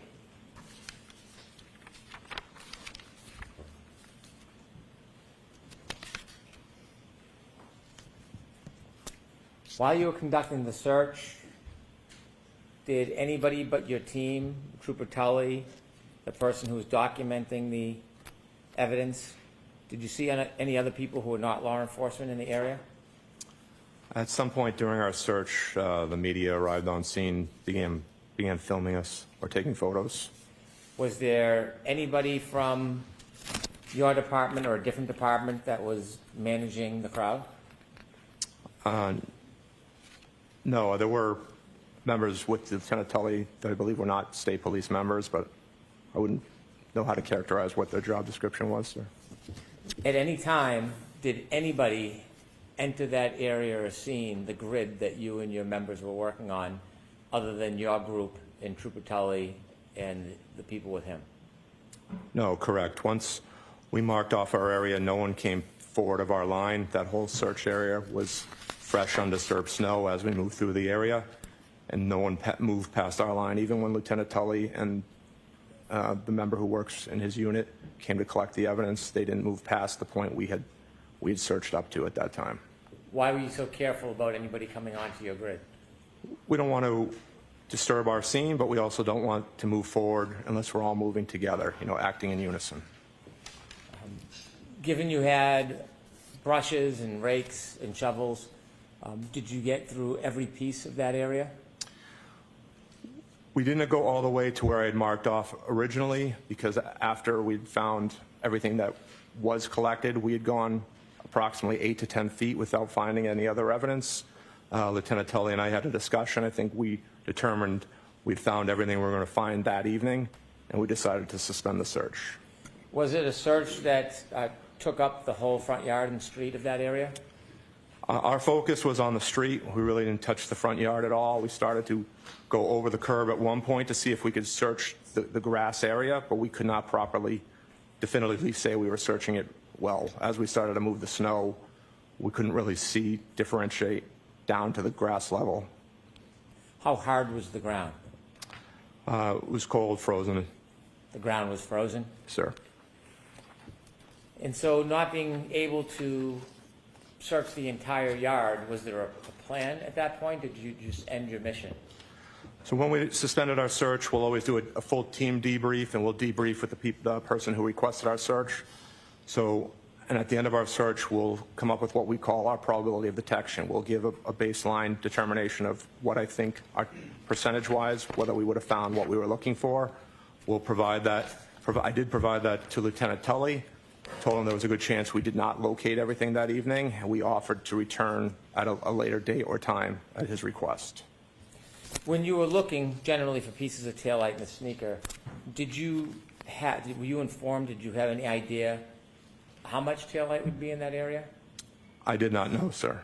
Was there any way for you to, at that point, identify exactly what you were looking for? No, we didn't have a photo of the taillight. I was never shown anything, so I wasn't sure how much we were actually looking for. May I approach, Your Honor? Yes. I'll withdraw that. What time did you end the search? Approximately 6:15, I believe. I was the last one to leave, which was 6:23 p.m. when I left.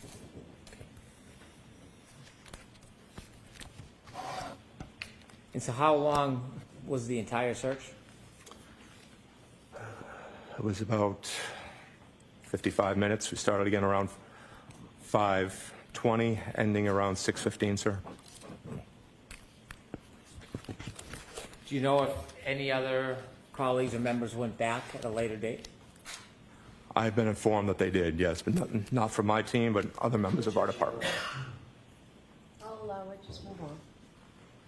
Did your team go back? We did not, sir, no. Thank you. I have no further questions.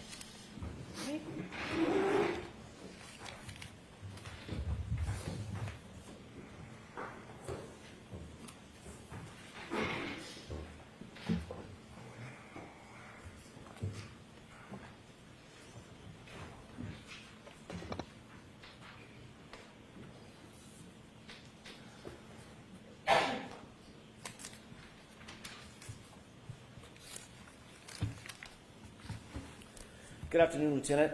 Good afternoon, sir. When you first arrived at the scene, was there crime scene tape up? No, there was not, sir. Was there any barricade up at all? No, there was not. Was there any evidence that the crime scene was being secured at that time? There was no police presence on scene, sir. Okay.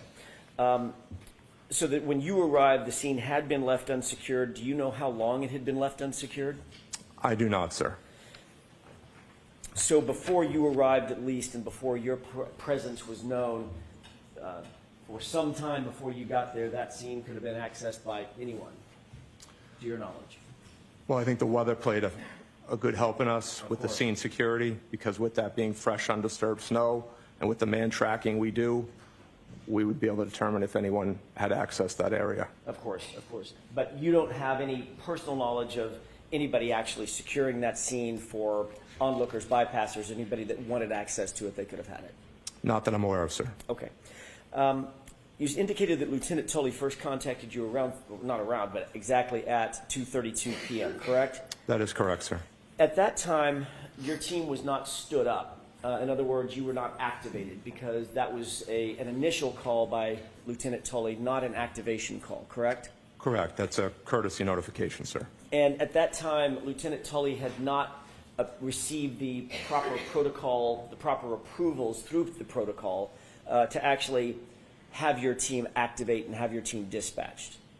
Yes, I think he'll normally, when we get activated, before they start the process going through their chain of command, they'll call me just to see if we're available and if we could actually respond instead of wasting other people's time calling us if I were to say, no, we are already assigned on another mission at this time. Right.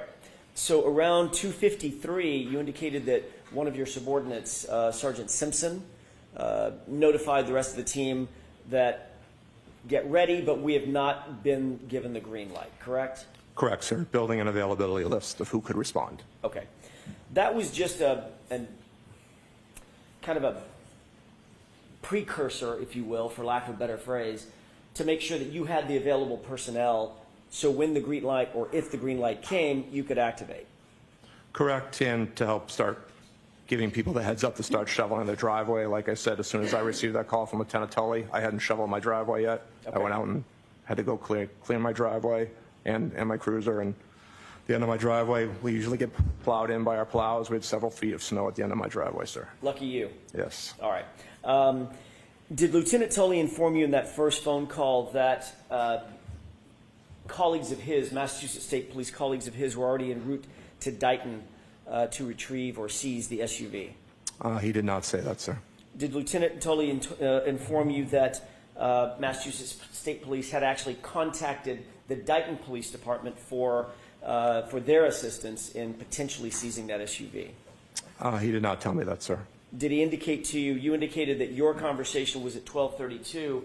Did he indicate that he had just gotten off the phone with Dighton PD at 12:31, just a minute prior?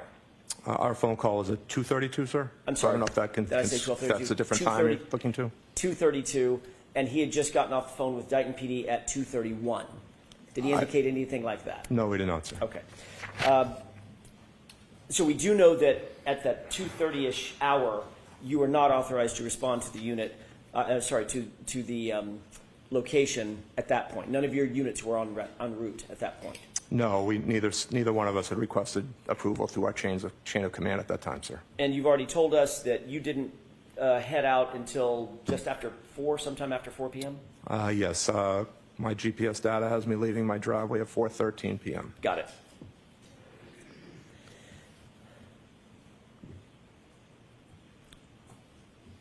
Once you were at 34 Fairview, you arrived first, correct? No, sir. Oh, I'm sorry, I mistook that. Tell me who did arrive first. Trooper Busalil arrived at 4:54, and I pulled in just after him at 4:56, sir. My mistake.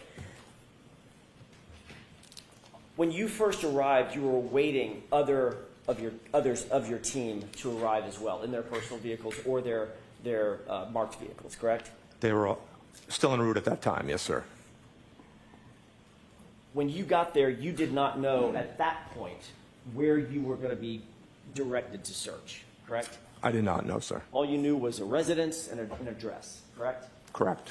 As your team members arrived, were they arriving in personal vehicles, cruisers, or some combination thereof? They were all arriving in state-issued cruisers. Okay, so all 7 of you arrived. There were 7 total, correct? Correct. We, again, initially started 8. One member was not able to get off the end of their street due to plowing, so we were 1 member short from the original dispatch. Understood. Lieutenant, when you arrived, given the fact that you did not know where you'd be searching, you've actually indicated previously that the flagpole, the fire hydrant, et cetera, that part of the lawn, that part of the yard was behind you as the cruisers pulled up and you parked your cruisers waiting for everybody to get there, correct?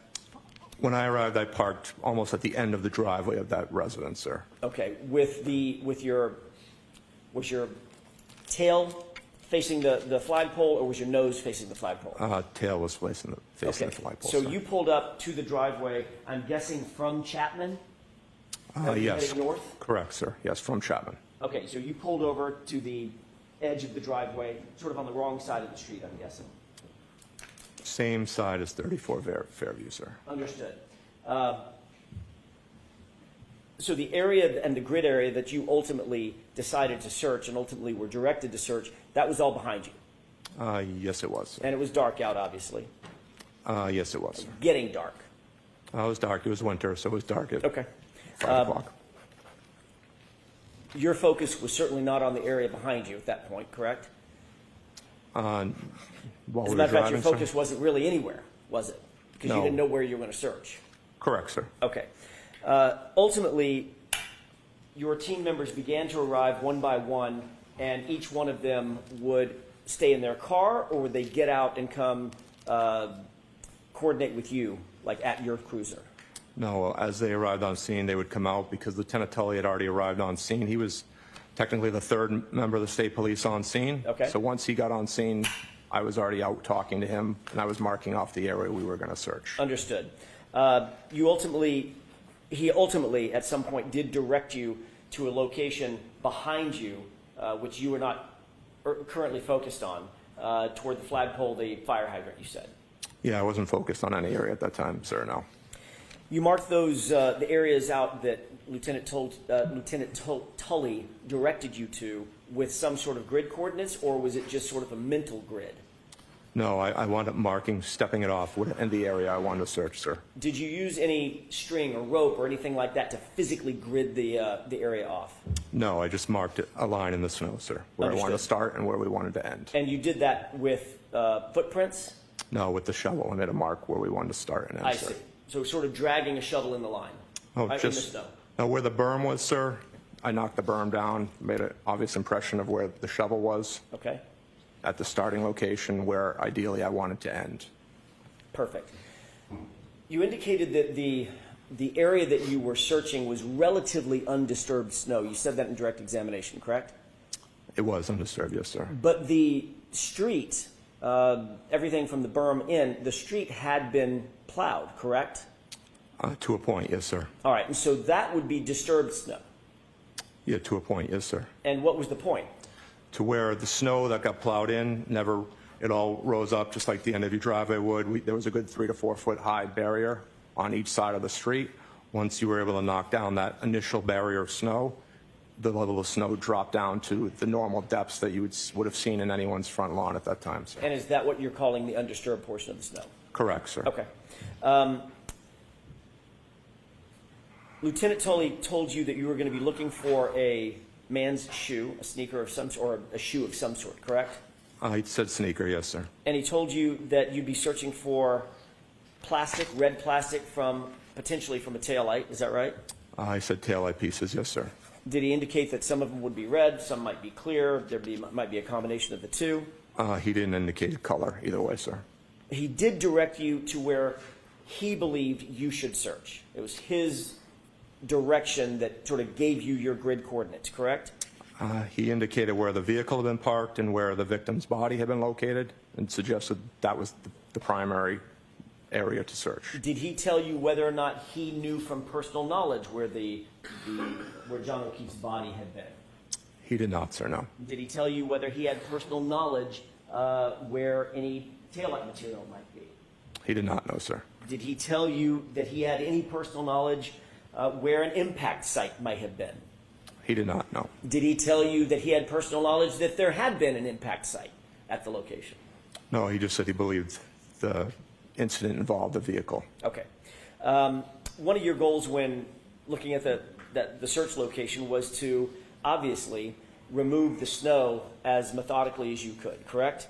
Yes, sir. You wanted to not only remove layers of snow, but then ultimately expose the layer beneath it with as little disturbance as possible. Is that right? Correct, sir. I think you noted that the plow had not plowed all the way to the curb, so the snowbank was sort of in the street, not in the yard, or at least a few inches from the curb line and not in the yard, correct? Correct, sir. As I stated, as some of the responding members parked, they were thinking they were parking in a safe spot in the street, and their cruisers wound up being stuck at the end of the night. And you and your team had some experience doing searches in snowy conditions, being from Massachusetts, I'm guessing. Missing person searches, we've never been out for an evidence search in this specific type of conditions, but we have done missing person searches. So this was the first time you and your team had executed a search of this nature in these kinds of conditions for these kinds of items? In blizzard conditions, yes, for an evidence search, yes. But you did indicate on direct examination that although it was blizzard conditions and the winds were high, and we've learned that windy conditions sort of define a blizzard in some respects, the visibility was relatively good. Yeah, with our headlamps, we had pretty decent visibility.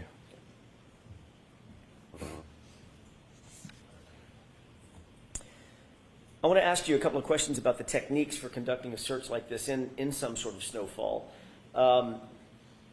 Obviously, as a specialist in searches, one of the things that you put as the highest priority is documenting exactly where the search is conducted, what techniques are used to conduct the search, and what, if anything, is found and exactly where it's found, correct? Yes, documentation of your search is important, yes, sir. You'd also want to document the time that things are found, correct? Yes, you want those documented. And you'd want to document the relative locations between and among items that are found. How close are they to each other? How close are they or far are they from a stable landmark, a static landmark, correct? So we will mark items, sir. Okay. Measuring in between distances, they do get stamped when we mark our items. Measuring them would be at the discretion of the investigators themselves. And obviously that would be among the best practices to clearly document how a search is conducted, correct? Correct, sir. Another way to document the evidence or the search is to do it through either video evidence or photographic techniques, right? Just photographing, forensic photographs of where things are found, contextual photographs moving into close-up photographs, correct? That would be at the discretion of the detective, sir. And in this case, that discretion lay with Lieutenant Tully, correct? Yeah, he was the incident commander, correct, sir. You indicated a number of hand tools that you brought with you to the search to make sure that you had the tools necessary to get through the snow and get to the items that if there were any items out there, to get to the items you were looking for. Is that right? Correct, sir. And you did, in fact, remove layer by layer of snow and sort of sift through it as best you could, correct? Yes, sir. That also included some shovels where a shovel full of snow might be gathered and then turned over, correct? Yes, sir. All right. That was done somewhat methodically, is that right? Yes, it was, sir. And you wanted to make sure that you weren't missing anything as you were digging through the top layers of snow and getting down to something closer to the surface, correct? Correct, sir. And at that time, what was the level of snow, if you can estimate it? How much snowfall? I believe the area, not living that far from that location myself, was anywhere from 15 to 18 up to maybe 20 inches in certain towns. And again, this is after 5:45, 5:48 in the evening of January 29th. When the first item was discovered was 5:45. Okay. Yes, sir.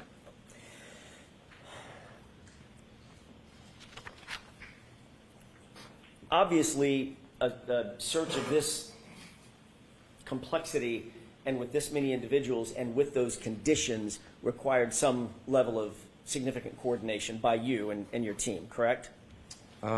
Yes, sir. You had to account for all the personnel who were there, is that right? Correct, sir. That included, I'm going to go through a quick list, Bearden, Beausoleil, Carrier, Luis, O'Brien, O'Hara, you, and Biscardi, is that right? Yes, sir. So there were 7 individuals, as well, Lieutenant, as 7 vehicles to account for to make sure you're not driving over the wrong areas, walking over the wrong areas, standing over the wrong areas, correct? Correct, sir. And not only did you have to account for those 7 officers, each of whom arrived in their own vehicles, you also had to make sure that those vehicles were positioned in the right spot to make sure you don't drive over the area that you need to search and might be impacted by your cars, correct? Yes, sir. After Lieutenant Tully arrived on scene, the remaining cruisers never came past the initial location of where we believe the incident occurred. Before he came on scene, the cruisers that were there were down toward the driveway, closer to where you were, and you, of course, were positioned with your back to the location that ultimately was searched, correct? Yes, sir. That was 2 of the 7 cruisers, yes. Okay.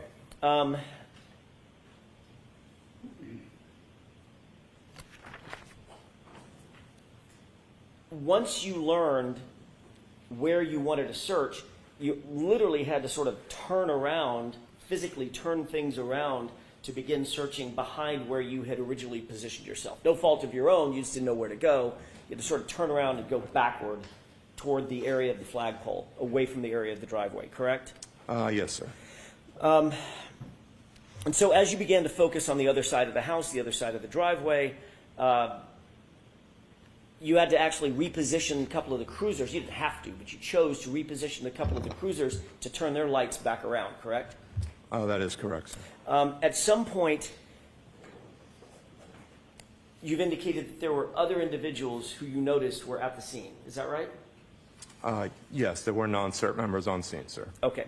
And those non-CERT members included, or they numbered, at least 5 individuals, not including Lieutenant Tully. Is that right? I believe that includes Lieutenant Tully, sir. I believe it was 5 total. Okay, so 5 does include Lieutenant Tully. There were 4 others that were non-CERT members, correct? Correct, sir. And those were members, I think you've earlier testified that those were members of either Massachusetts State Police or Canton Police or both. Is that right? I believe it was both, yes, sir. And you did not recognize those individuals? I recognized one of the state police members. I believe a second one was also a state police member that I'm not familiar with. Okay. And then 2 other members that I believe were Canton Police, but again, not familiar with them. And these individuals were obviously, it's dark, you're not paying attention to them, you're not paying attention to what they're doing. They probably have hats and hoods and gloves on, I'm guessing. Well, they didn't arrive on scene right away, so we were already well into our search before they even arrived on scene. The only one who was on scene originally was Lieutenant Tully. If you weren't paying close attention to those 4 officers, those additional 4 officers, how do you know exactly what time they arrived on scene?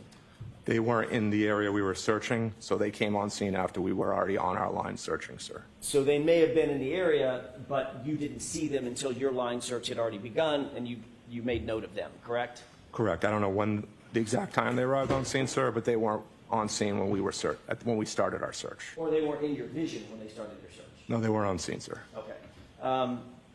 But you don't know, as you sit here, you can't say what time they showed up. I do not know, sir. And did they come at your direction?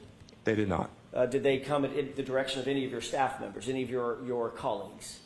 No, we did not request them, sir. Okay, so they were there for some reason other than why you were there.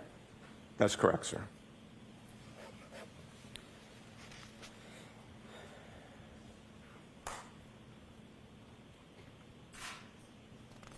If I may have just a moment, Your Honor. Yes. These individuals, you noted they were either from, I think you said 2 from Massachusetts State Police and 2 from Canton Police, correct? Yeah, including Lieutenant Tully, it would probably be three MSP and 2 Canton Police, sir. Okay. Excluding Lieutenant Tully, who was working very closely with you, the other 4 individuals, they were in full uniform or they were plain clothes? Plain clothes, sir. And your focus, once you began your search, once you stood up the team, turned your cars around, and realized exactly the grid where you were going to search, that's when what your focus was on, correct? Yeah, I was focused on our search area, correct, sir. And when you're searching a line, for instance, if it's a line that extends to your right or to your left, the search that you're conducting is literally right directly in front of you, correct? Well, you're always looking left or right because you're staying online with your teammates, so you always have a full view of the scene you're searching, sir. Understood. I'm not saying that you look down and never look up again, but I'm saying that your focus, the main focus of your search, is directly in front of you. That's why you do a line search, so you can take small steps, search in front of you, move forward, search in front of you as a line, as almost an entity, a single entity moving forward, correct? That is best practice, yes, sir. That's how you make sure you don't miss an overturned leaf that you need to overturn, that there might be a knife under or a gun under or something like that, or a bullet casing, something like that, correct? Correct, sir. Or a taillight, right? Correct, sir. All right, so as your focus is, your world sort of collapses a little bit. Your focus is in front of you. You're obviously working with your team members left and right. You're moving forward very, very gently, very methodically, very technically as you move forward, and the whole line moves forward on that grid, correct? Correct, sir. So you're not necessarily paying attention to what's happening behind you, off in the distance, in the dark, to your left far, to your right far. That's not what your focus is on, at least at that moment, correct? No, sir, our focus is forward as we're moving forward into our search area. Thank you. In addition to the 5 individuals, Lieutenant Tully included, and the other 4, there was also another person that made contact with you from 34th Fairview, correct? Yes, when we first arrived on scene, someone had exited the residence onto the front steps, front porch area possibly of that mudroom. I'm sorry, I didn't mean to interrupt you. Of that mudroom, so that right door, the exit, the door closest to the garage, sir. Can you describe that person for us? It was an adult male wearing a hooded sweatshirt. Did that person approach you or one of your team members? No, he never left the front door area. Did he say anything to you or one of the team members? He asked if we were here for what happened earlier. We replied yes, and he turned and went back inside the residence. And as you sit here, you don't know who that person is? I do not, sir, no. But he's a male, I'm guessing middle-aged? It was not a child, sir. It was definitely an adult male, sir. Adult male wearing a hooded sweatshirt. Yes, sir. Thank you. You testified that you recovered. Having a hard time speaking. It's been a long day. I apologize. Let's try that again. You testified that you recovered a piece of plastic first before you recovered the shoe, or do I have that backwards? No, there was one piece of taillight located before the shoe, sir. Understood. You've also indicated that of the, I think you said 6 or 7 total pieces of plastic that were found, that all of those pieces of plastic and the shoe were found basically right next to each other, correct? I don't know the exact distances, but they weren't too far apart, some several inches to others maybe a foot or 2. I don't know the exact distances, sir. Without assigning an exact measurement down to the millimeter, Lieutenant, you've earlier indicated that all of the pieces and the shoe, relative to each other, it's just relative to each other, were found within a foot or so of each other, correct? Eyeball, again, as the distance I just said, sir, from inches to maybe a couple of feet. I know they all are geomarked with exact coordinates that, could be measured out at a later time, which again would have been at the purview of the detectives, but we did not measure them, again, all eyeball that night. Understood. When I say, and it may have been a bad question on my part, Lieutenant, and if it was, I apologize.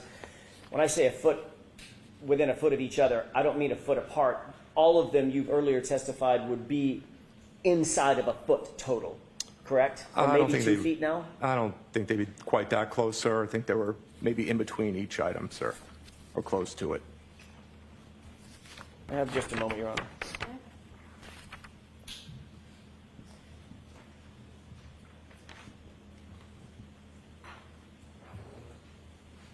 Okay.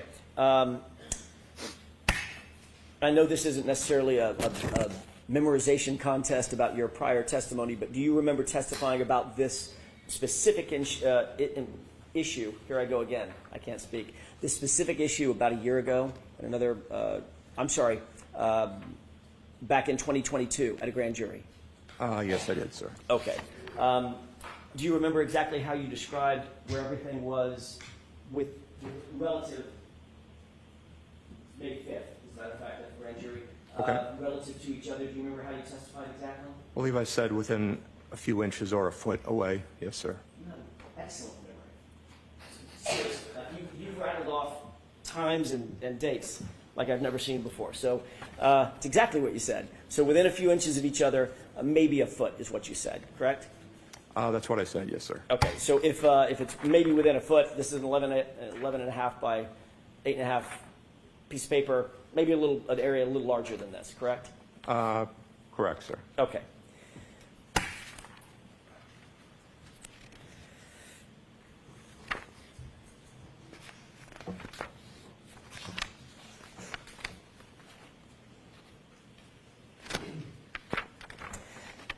As you found items of evidence, did you alert Lieutenant Tully to that specific piece of evidence? Yes, so I was not one of the members who found any of the evidence, but as my team members located something, we would halt the line. Lieutenant Tully was a short distance behind our line.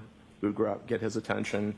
We would cease our operations until he informed us that he felt it was properly documented. And ultimately, Lieutenant Tully was the person responsible for documenting that item, is that right?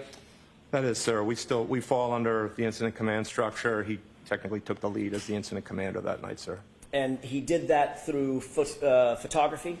Yes, sir. So you saw him taking pictures of the items in their place once they were found, correct? Yeah, I believe he was the one taking photographs, sir. And by definition, Lieutenant, as a search like this is being conducted, unfortunately, moving snow means possibly moving the items themselves, correct? Potentially, yes, sir. They might end up in a shovel full of snow, you turn it upside down. That's not where the piece of evidence was to begin with, correct? Correct. It's been moved at that point. But in this case, nearly all of the pieces that you did find, including the shoe, were nearly next to each other, meaning within inches of one another, correct? I don't know the exact distance again, sir, ballpark eye distance, but again, that is why we provided the GPS coordinates of each location, because we did stamp those with a handheld GPS as we found items of evidence, and all those locations were turned over with our report to be measured at the desire of the detectives, sir. Certainly, using that very impressive memory of yours, your memory back in May of 2022, May 5th of 2022, was that they were within inches of each other. I believe that's what I stated, yes, sir. Okay.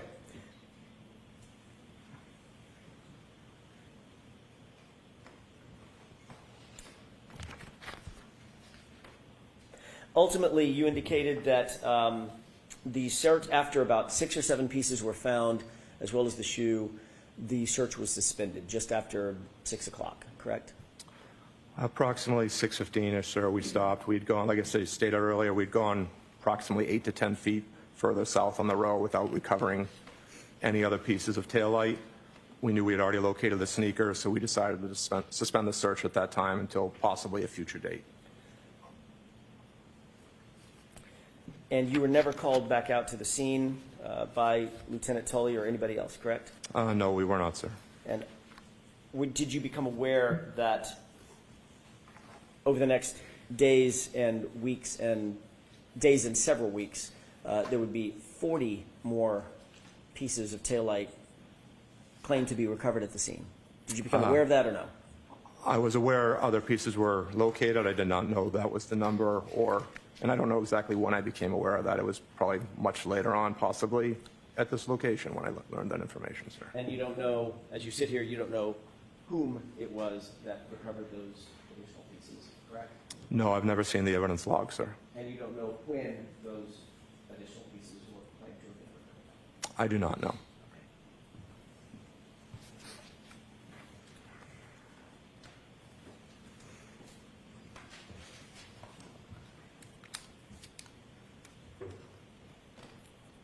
When Lieutenant Tully and you had a conversation about shutting down the scene, was Lieutenant Tully's comment to you after those first few pieces were found that he was, quote, very satisfied that you had recovered everything that you were going to recover from that night, from that search? Objection. Sustained.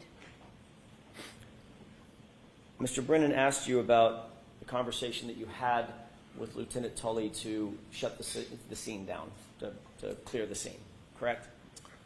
Yes, so we conducted a debrief, and I gave him, again, as I mentioned earlier, we provide a probability of detection. I tell him what the chances are. I think we found our items we were looking for, and we determined to suspend the search. Do you remember testifying last year that Lieutenant Tully indicated that he was very satisfied with what was found? I don't know if he used the word very satisfied, but he was satisfied that evening that we had found everything we were going to find that night, sir. We have just a moment, Your Honor. Okay.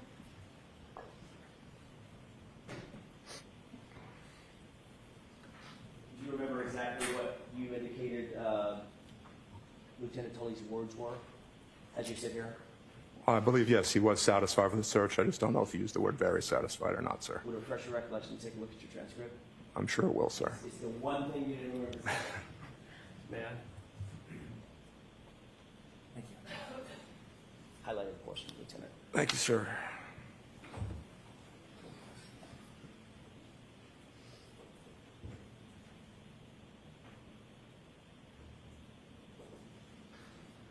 I'm just going on the date. Is this from last year, or would this be from the grand jury, sir? June of last year. Okay. Yes, sir. So it does state here that I stated he was very satisfied with the search. Does that refresh your recollection that was the words that he used, or at least you remember him using at that time? Yeah, I believe, to the best of my recollection, sir. Fair. Fair, Pro? Yes. Thank you. Thank you, sir. Thank you, Lieutenant.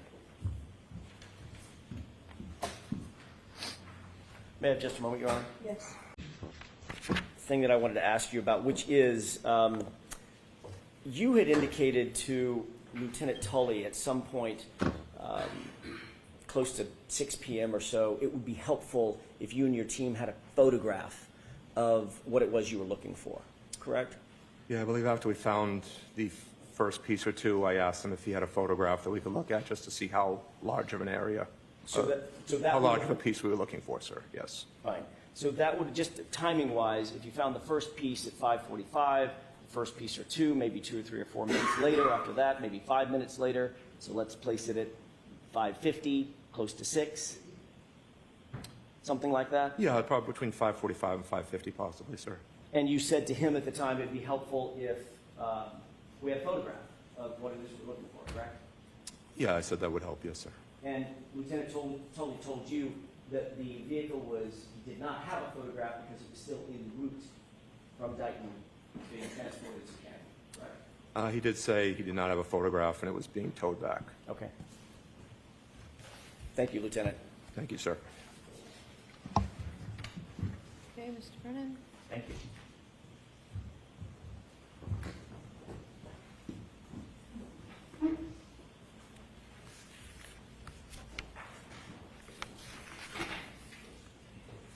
Sir, you mentioned that there were about 5 people not on your CERT team at some point arriving at Fairview Road or the area of it.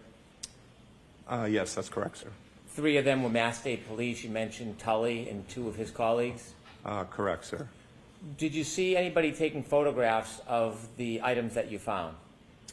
Yes, Lieutenant Tully was taking photographs while we were there, sir. And did you see somebody putting the items in bags? Yes, they did, sir. Was that one of the 2 people that were with Lieutenant Tully? Yes, correct, sir. And you mentioned there were 2 Canton police officers. Were they part of the search? They were not, sir, no. Were they on the grid? They were not, sir. Did you ever see them in the area on the grid? I did not, no, sir. They were there. Were they involved in any way in the crowd? They weren't the only people that ever came on scene other than us, and those local officers were at some point, the media did arrive on scene. When you say on scene, is on scene different than on the grid? Correct, just in the general vicinity, sir. Did you know what the Canton police officers were doing? I do not know, sir. Did you ever see either of them ever come on your grid?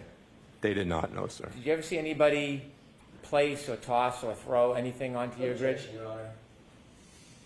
I'll allow it. Did you ever see anybody place or toss or throw anything onto your grid? I did not know, sir. Did you ever see anybody intrude on the grid and leave an item? Choose a different word. Did you ever see anybody physically intrude upon your grid? No, no one did that, sir. You were asked about best practices memorializing. The person who was taking photographs. Hold on for a second. Slow down a little, Mr. Brennan. You mentioned best practices of memorializing items. And you also mentioned Lieutenant Tully was taking photographs. Yes, that's correct, sir. Do you know if those photographs were time and date stamped? I believe they were, sir. Is time and date stamping with photographs best practices in memorializing things? Yes, they are, sir. Now, before you defined the grid, and before you began that search, you knew other state police officers, didn't you? Yes, I did. Did you know a person by the name of Trooper Yuri Buchanan? Yes, I do know him, sir. Did you know somebody at the time known as Trooper Michael Proctor? Yes, I did know. I do know him, sir. Were either Michael Proctor or Trooper Yuri Buchanan at Fairview that night? No, they were not, sir. Did you see them at any time from the point you got there at 4:56 p.m. until when you left? No, I did not see them there, sir. You mentioned that somebody came out of a side door at 34 Fairview who had a hoodie on. Yes, that's correct, sir. How long were they outside for? Maybe 10 seconds, sir. Did they at any time interfere with your search? No, they did not. Did they at any time try to discourage or dissuade you from searching? Objection, Your Honor. Next question, I'll sustain that. Did that person do anything to impede your search? No, he did not.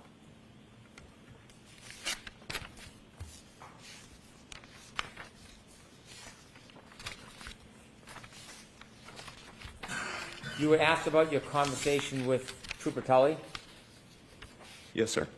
and he mentioned, or you characterized, he was very satisfied that what you had found, everything you were going to locate at that time.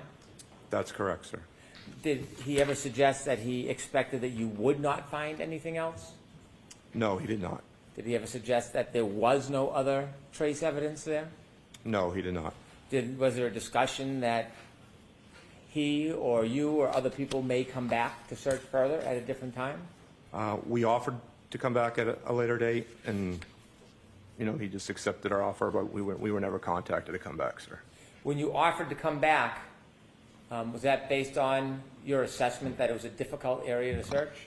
Correct. Again, as we talked about probability of detection, we'll base that on 10 different categories, give him a baseline percentage chance of it. Would we have found what we were looking for? I told him there was a good chance we did not locate all the evidence, asked him if he wanted us to come back at a later date, sir. And when you mentioned that you couldn't finish the search because of the grass, tell us a little bit about what made it difficult because of the grass. Even using the push brooms, we couldn't properly move the snow off the grass as we were moving it. And with the dark, even the headlamps, I didn't feel like we were clearing it enough to continue searching it. I think our best efforts would be to focus on the street, because I was more concerned about eventually the plow coming in, clearing curb to curb, and moving any evidence that was on the street. My thought was, if with the grass not being able to properly clear it, at least that would be contained to be searched at a later date as the snow melted. And given those assessments, is that some of those reasons why you offered to come back? Yes, sir. I've shown you some photographs you've identified about some of the pieces that you found or the pieces that you found that night. I'd like to show those photographs to the jury. Okay. If we could show Exhibit 73, please.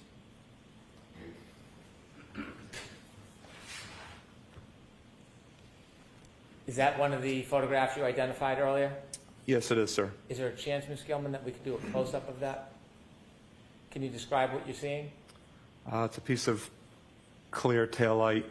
It's got rigid edges, some indentations on it, distinctive markings. Did all of the pieces you found have those type of markings on it? Not sure if they had those exact same markings, sir. I'd have to compare the photos. Was there different colors of pieces that you found that night? Yes, we also found pieces of red taillight as well. Could we see 73A, please? Without blowing it up, if you could go back. Is 73A a picture from further away of the same piece? Yes, that's what it appears to be, sir. Was it easier to see these pieces that night in person than it is in photos, or was there any difference in the ability to identify these pieces? Sustained. When you saw the piece from where you were standing, did it look any different than it does in this photo? No, it doesn't, sir. Can we see 75, please?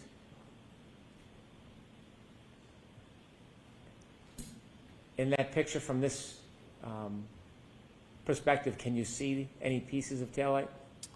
There's a piece of red taillight in the left-hand side of that photo, sir. On a little bit of a mound? Correct, sir. Is that where that piece was found, on the mound?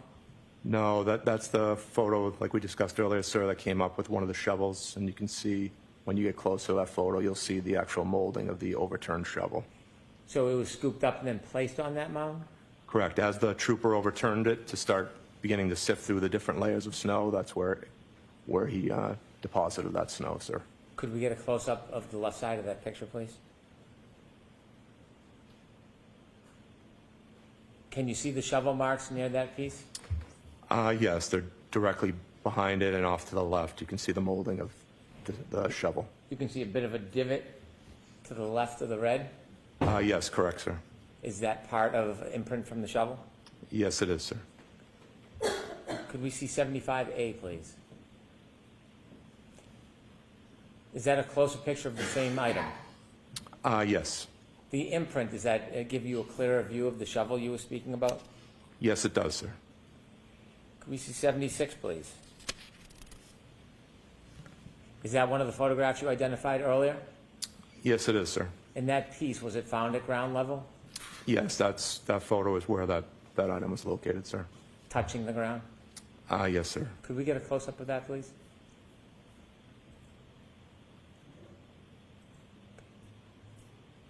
And if we could have 76A, please. Is that a picture of the same item? Yes, it is. Just zoomed in, sir. Okay.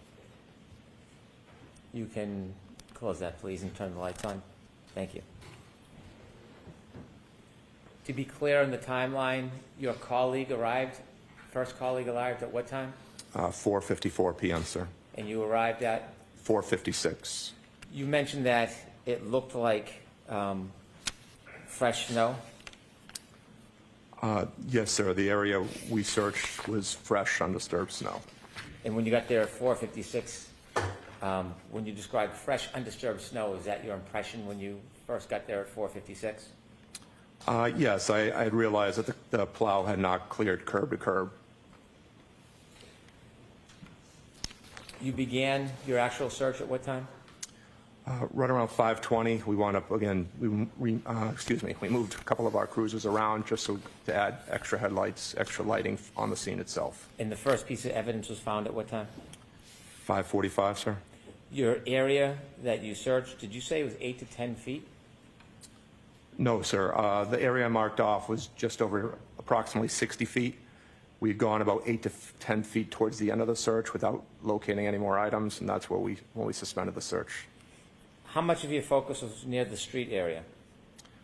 Only 99% of it, sir. As soon as we got to the grass and realized we couldn't clear it properly, my main focus was on that street, just again because I was concerned about the plow coming through at a later time. You were worried that if you didn't finish the street, there could be some impact from plowing? Yes, sir. And did you say 99% was the street area? Yeah, approximately, sir. Thank you very much.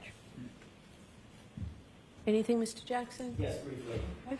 So the search went approximately 60 feet, That's the area I marked off, sir.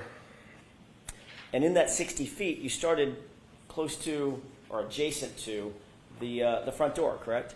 Correct, sir. And in that 60 feet, you were doing the type of search that we described earlier, that you described earlier, about going just a few paces at a time and starting to move material out of the way to try to get down to the surface, correct? Yes, sir. All working together. Yes, sir. And you did not find 40 pieces of taillight at or near or on that street or the lawn or any place else, correct?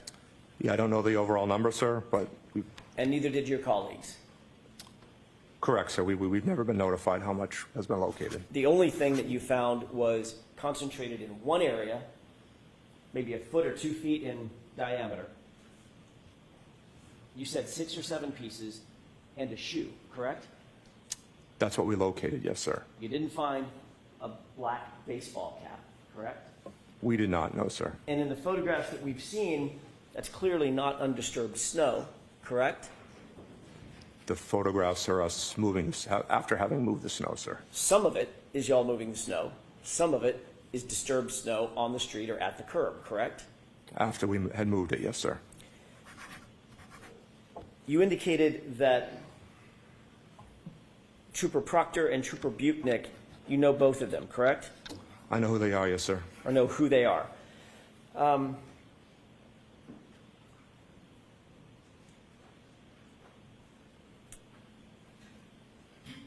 When Trooper Tully told you that the vehicle was en route and could not provide you a photograph at, let's call it 5:50 p.m., did he tell you that the vehicle had actually been secured at Canton PD about 1.5 miles away at 5:35 p.m.? No, he did not say that, sir. Did you know through any other means that that vehicle was just 1.5 miles away at 5:35 p.m. before you ever found the first piece of taillight? Did you know that? I did not know what time it arrived, sir. Thank you. Do you know what time Trooper Tully told you he did not have a photograph? It was sometime after we found the first piece, sir, so sometime after 5:45, sir. Thank you. All right. That's all I have. All right, Lieutenant, you are all set, sir. May we approach? Okay. All right, so jurors, every day I've been asking counsel whether we are on track visually. I haven't reported it to you as much, but I can tell you now that we are definitely on track, maybe a little ahead of schedule, which may just mean down the road a little bit, we'll be back on track. But because we're on track a little ahead of schedule right now, we're done for today. So we'll let you leave for today with those same cautions. Please do not discuss this case with anyone. Don't do any independent research or investigation into this case. If you happen to see, hear, or read anything about this case, please disregard it and let us know. Be very careful with your social media use. We'll see you tomorrow morning.